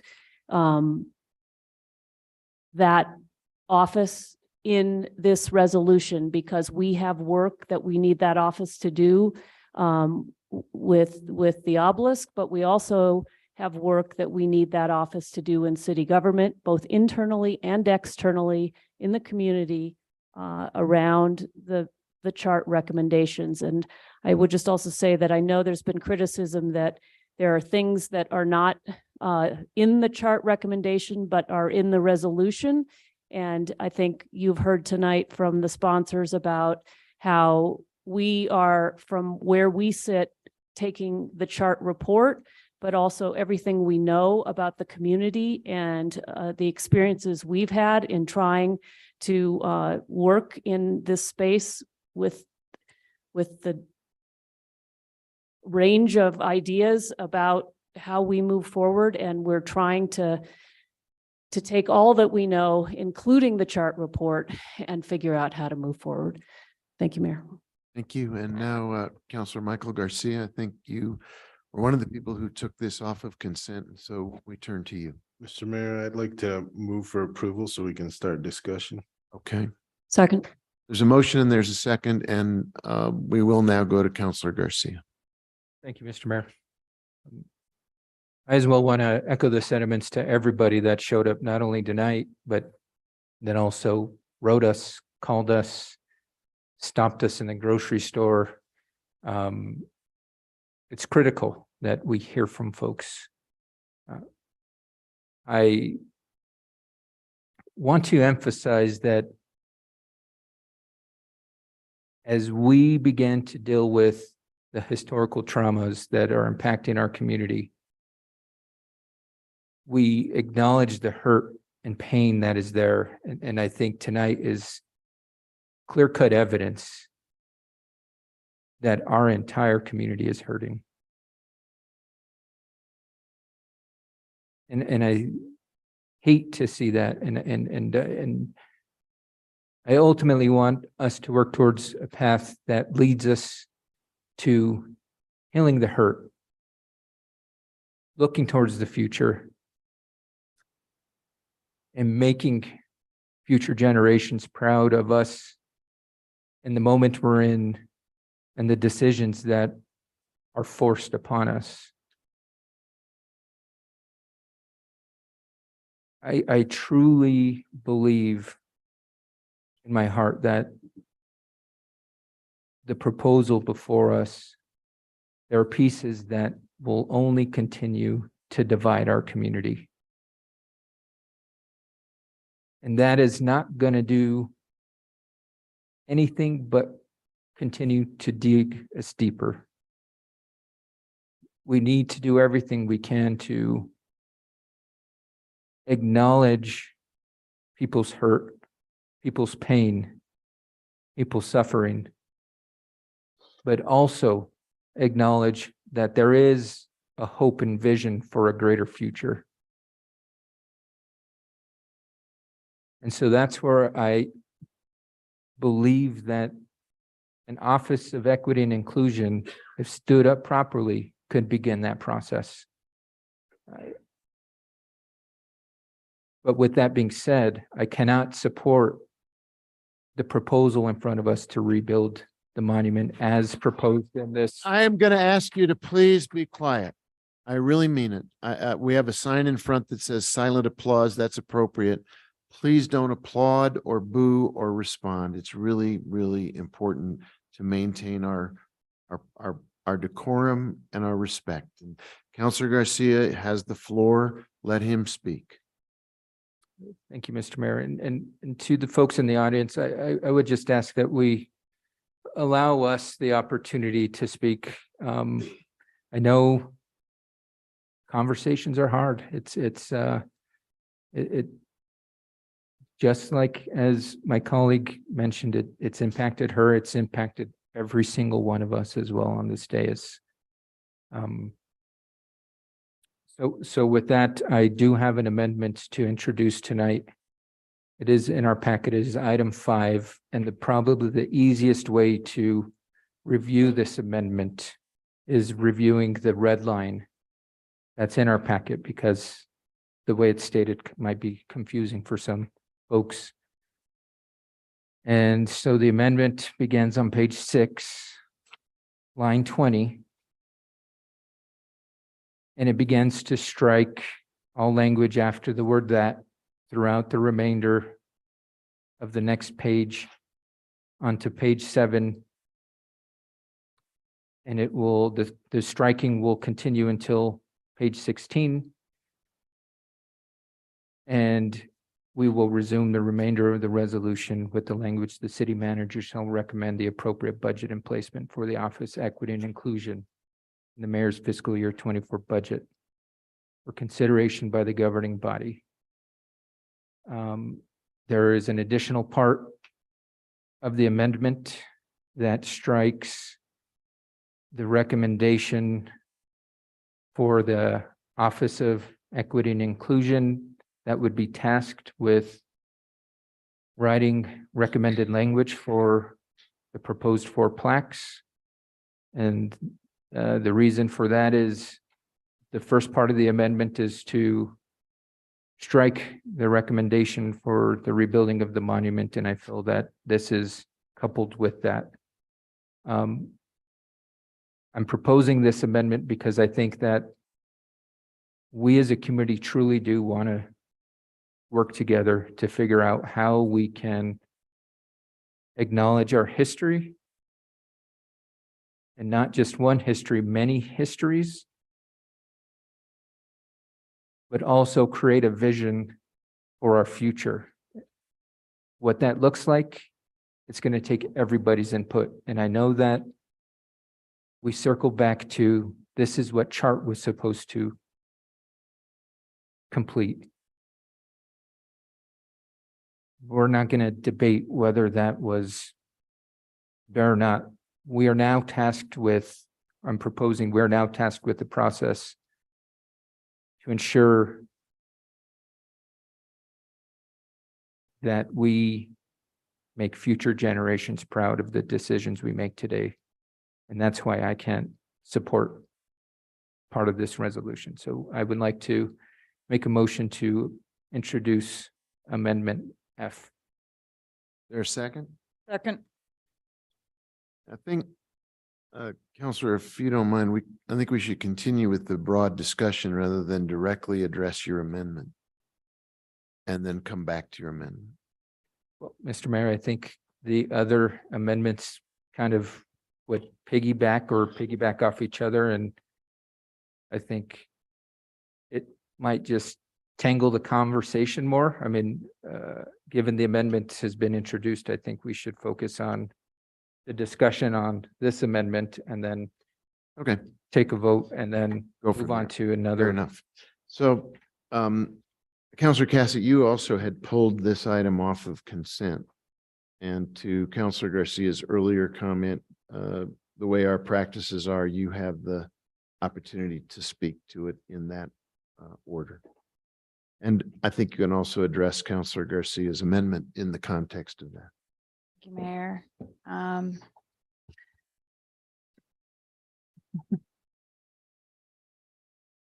usually good at talking. I don't seem to have words tonight.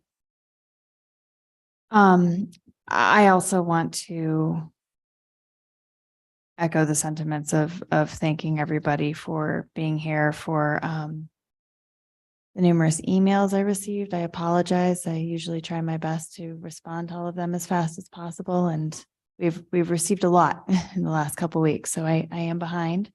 I'll work on that. But I do want to thank everybody for reaching out.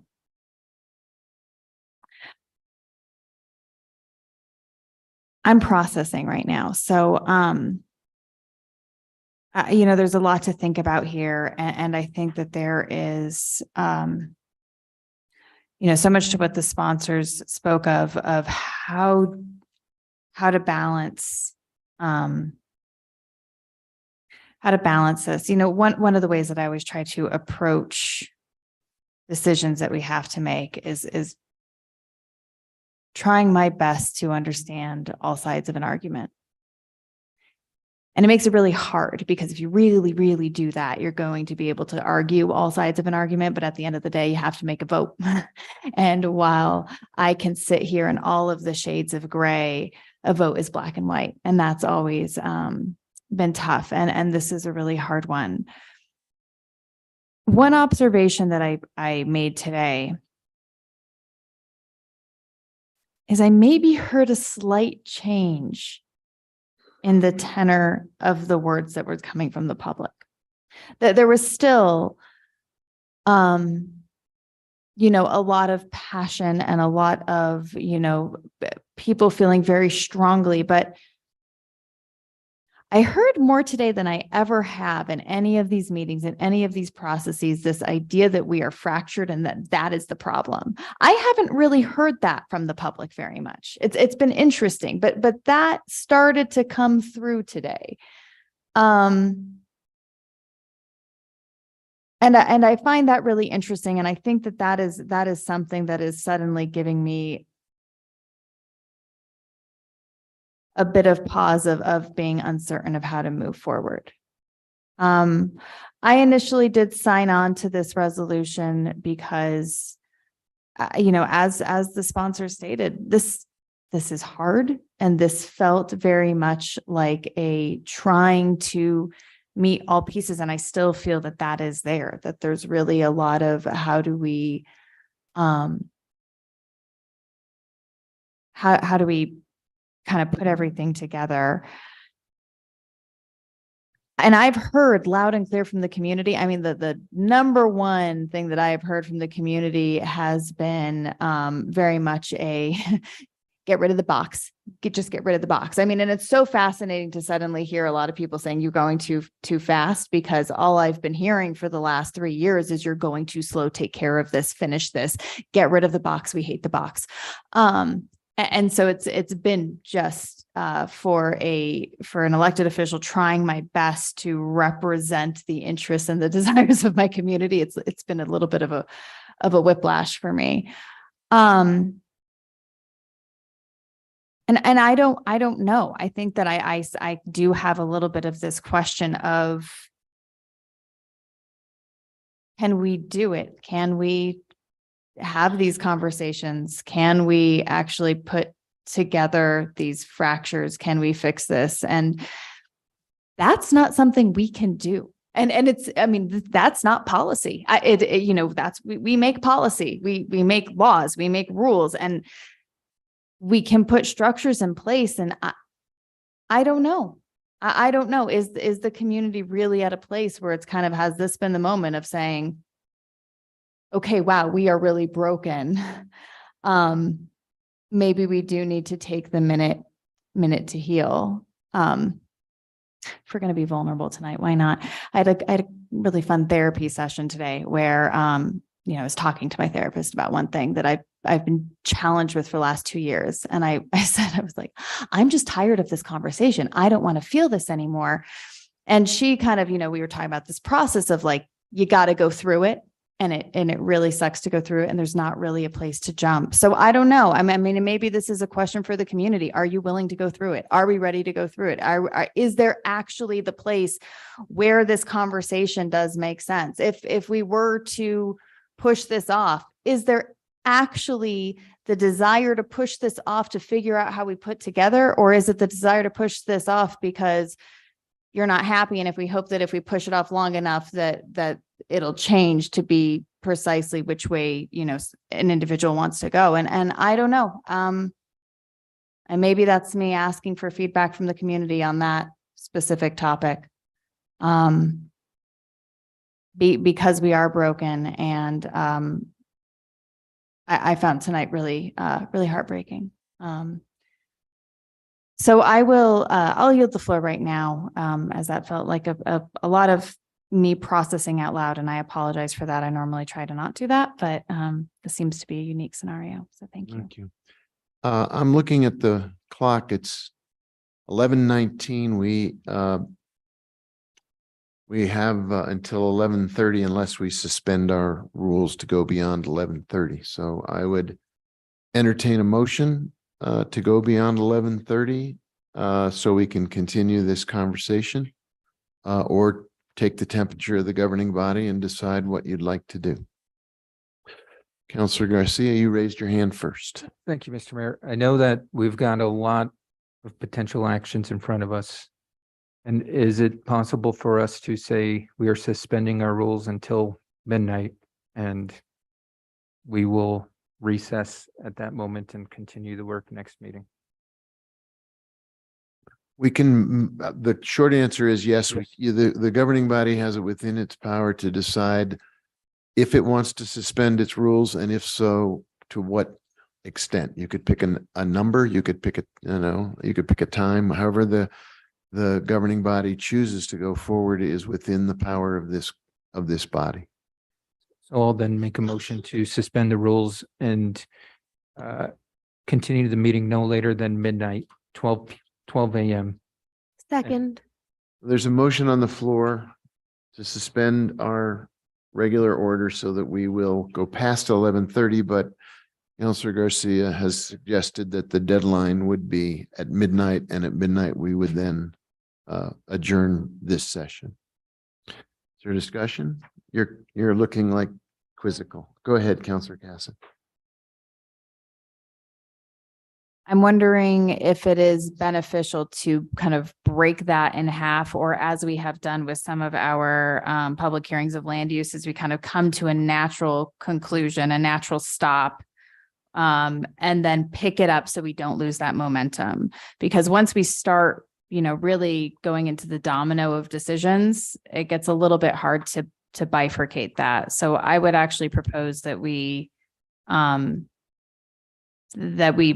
pause and we adjourn before moving into the decision-making and voting process, because I think that it gets a little bit harder to track those conversations once we get started. Councilor Garcia, was your motion. You have the floor. What would a good breaking point be? Complete the hearing of this motion, and then the next step would be to consider any additional amendments or a final motion on that, should there be time. But extend the meeting until we vote on this motion, and then we'll resume the meeting beyond next meeting.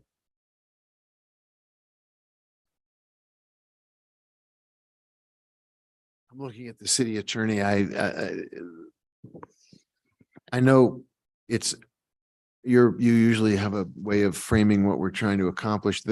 What I'm struck by is we're trying to either decide whether to stop at midnight or stop at a point when we've had a vote or reached a natural conclusion of this tonight's business. We can't do both necessarily. Mayor, Also- Councilors, I think we have a motion and second on the table. There is a motion on the floor. And it's not consistent with, it could potentially could be consistent. Those ideas could coincide, but they're not They're not necessarily naturally occurring. Yeah. yes, together. So Counselor Cassett, did you want to speak again before we take a vote on Counselor Garcia's motion? I don't feel like, I feel like this is a big motion. I feel like this is going to be a lot of conversation. This is like this is not a, let's get this done in 20 minutes type of motion. So I don't think that this is we should be having this conversation at 11:30 at night. This is kind of the crux. So I would say let's not take up this motion at this time and come back, because I don't think we're going to finish it by 12 o'clock either. Anyone, Counselor Rivera, you want to weigh in, sir? Madam City Attorney, since we already have a motion on the amendment, Amendment F that Counselor Garcia, and I believe it had a second, do we have to complete that? Mayor, Councilors, this motion can take precedence because it's about how your rules apply. So depending on how you act on this, you'll go back to that motion, or we'll be out of time. Yeah. All right. So we could suspend and go beyond 11:30. We can stop at 11:30 and pick up this conversation about what Counselor Cassett, I think, accurately describes as kind of the heart of the matter at another council meeting. We won't be resuming our work until the end of the month. We could try to find another time between then. Mayor, we could also vote this motion down and then just move to adjourn, right? Yeah, well, that's correct. Or we would, yes, that is absolutely right. And when I say this motion, the motion to suspend our rules and go until 12 o'clock, not the substantive motion. No, the motion of process, yes. We can vote it down, or we can Or it could be withdrawn. be withdrawn. The city manager has something to say at 11:25. Mr. Mayor, just a quick point of information, just a reminder that our next regularly scheduled meeting is not until March 29th. And so I think if the governing body chooses to postpone a decision until after tonight, I would urge you to find an evening for a special meeting well before that date. I agree. I don't think we want to let this sit for 2 weeks while we just think about it. I mean, there's nothing wrong with thinking about it, but I think a lot of the opinions have been formed over more than a year, and we're looking at a decision at this point. Mr. Mayor, just a quick note, the next meeting is 3 weeks away, not 2 weeks. 3 weeks away. That's too long. So would you like to vote on your motion, Counselor Garcia? Rescind, but I do, when we get into the challenge of trying to find a time where we can all have a special meeting is complicated. I know that we have that third week in March that is kind of open, but I will actually be out of town that week. And so that kind of kills that entire week if I were to want to participate. And so finding a time for us to intermediate. I mean, I know that these are tough discussions, and waiting 3 weeks might seem challenging, but we've been waiting 3 years for this. So I think we can handle waiting 3 weeks if time be. So I'll go ahead and rescind my motion to extend till 12, but just want to put that out there. Okay. So the motion is there, whoever seconded it, would you take back your second? Rescind my second. Okay. So it is now by my watch, 11:27. Councilor Romero Worth suggested we actually have a motion to I usually just announce that we're adjourned when we're at the end of our business. We are not completing our business tonight. Do we have that motion? A motion to adjourn?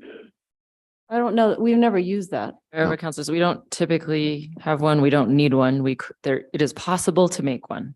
All right. I suggest can we postpone to a date certain? Is that possible to come up with tonight, or I'm seeing head shake? Well, not in 2 Okay. minutes. No, It would be until the special meeting or regular meeting scheduled for this purpose. Correct. whatever It is. Got it. Okay.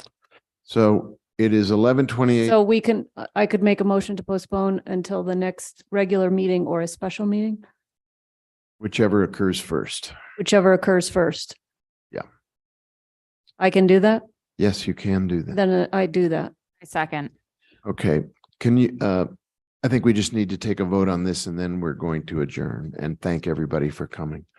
Madam Clerk, call the roll on this motion to adjourn to either a special meeting, which we will try to schedule, recognizing travel plans of some of our council members, or to the next regular meeting.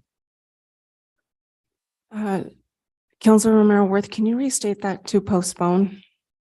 This is a motion to postpone to a date certain. And the date certain would either be our next governing body meeting or a special meeting of the governing body, depending on what can be worked out. Okay. Counselor Cassett, Yes. Counselor Chavez, Yes. Counselor Lee Garcia, Yes. Counselor Michael Garcia, Yes. Counselor Lindell, Counselor Rivera, Yes. Counselor Romero Worth, Yes. Councilwoman Villarreal, Yes. Mayor Weber. Yes, Motion has been approved. thank you. Thank you, everyone, for coming. Thank you for your participation. Thank you for your honoring our protocols and for the showing respect and restraint to each other.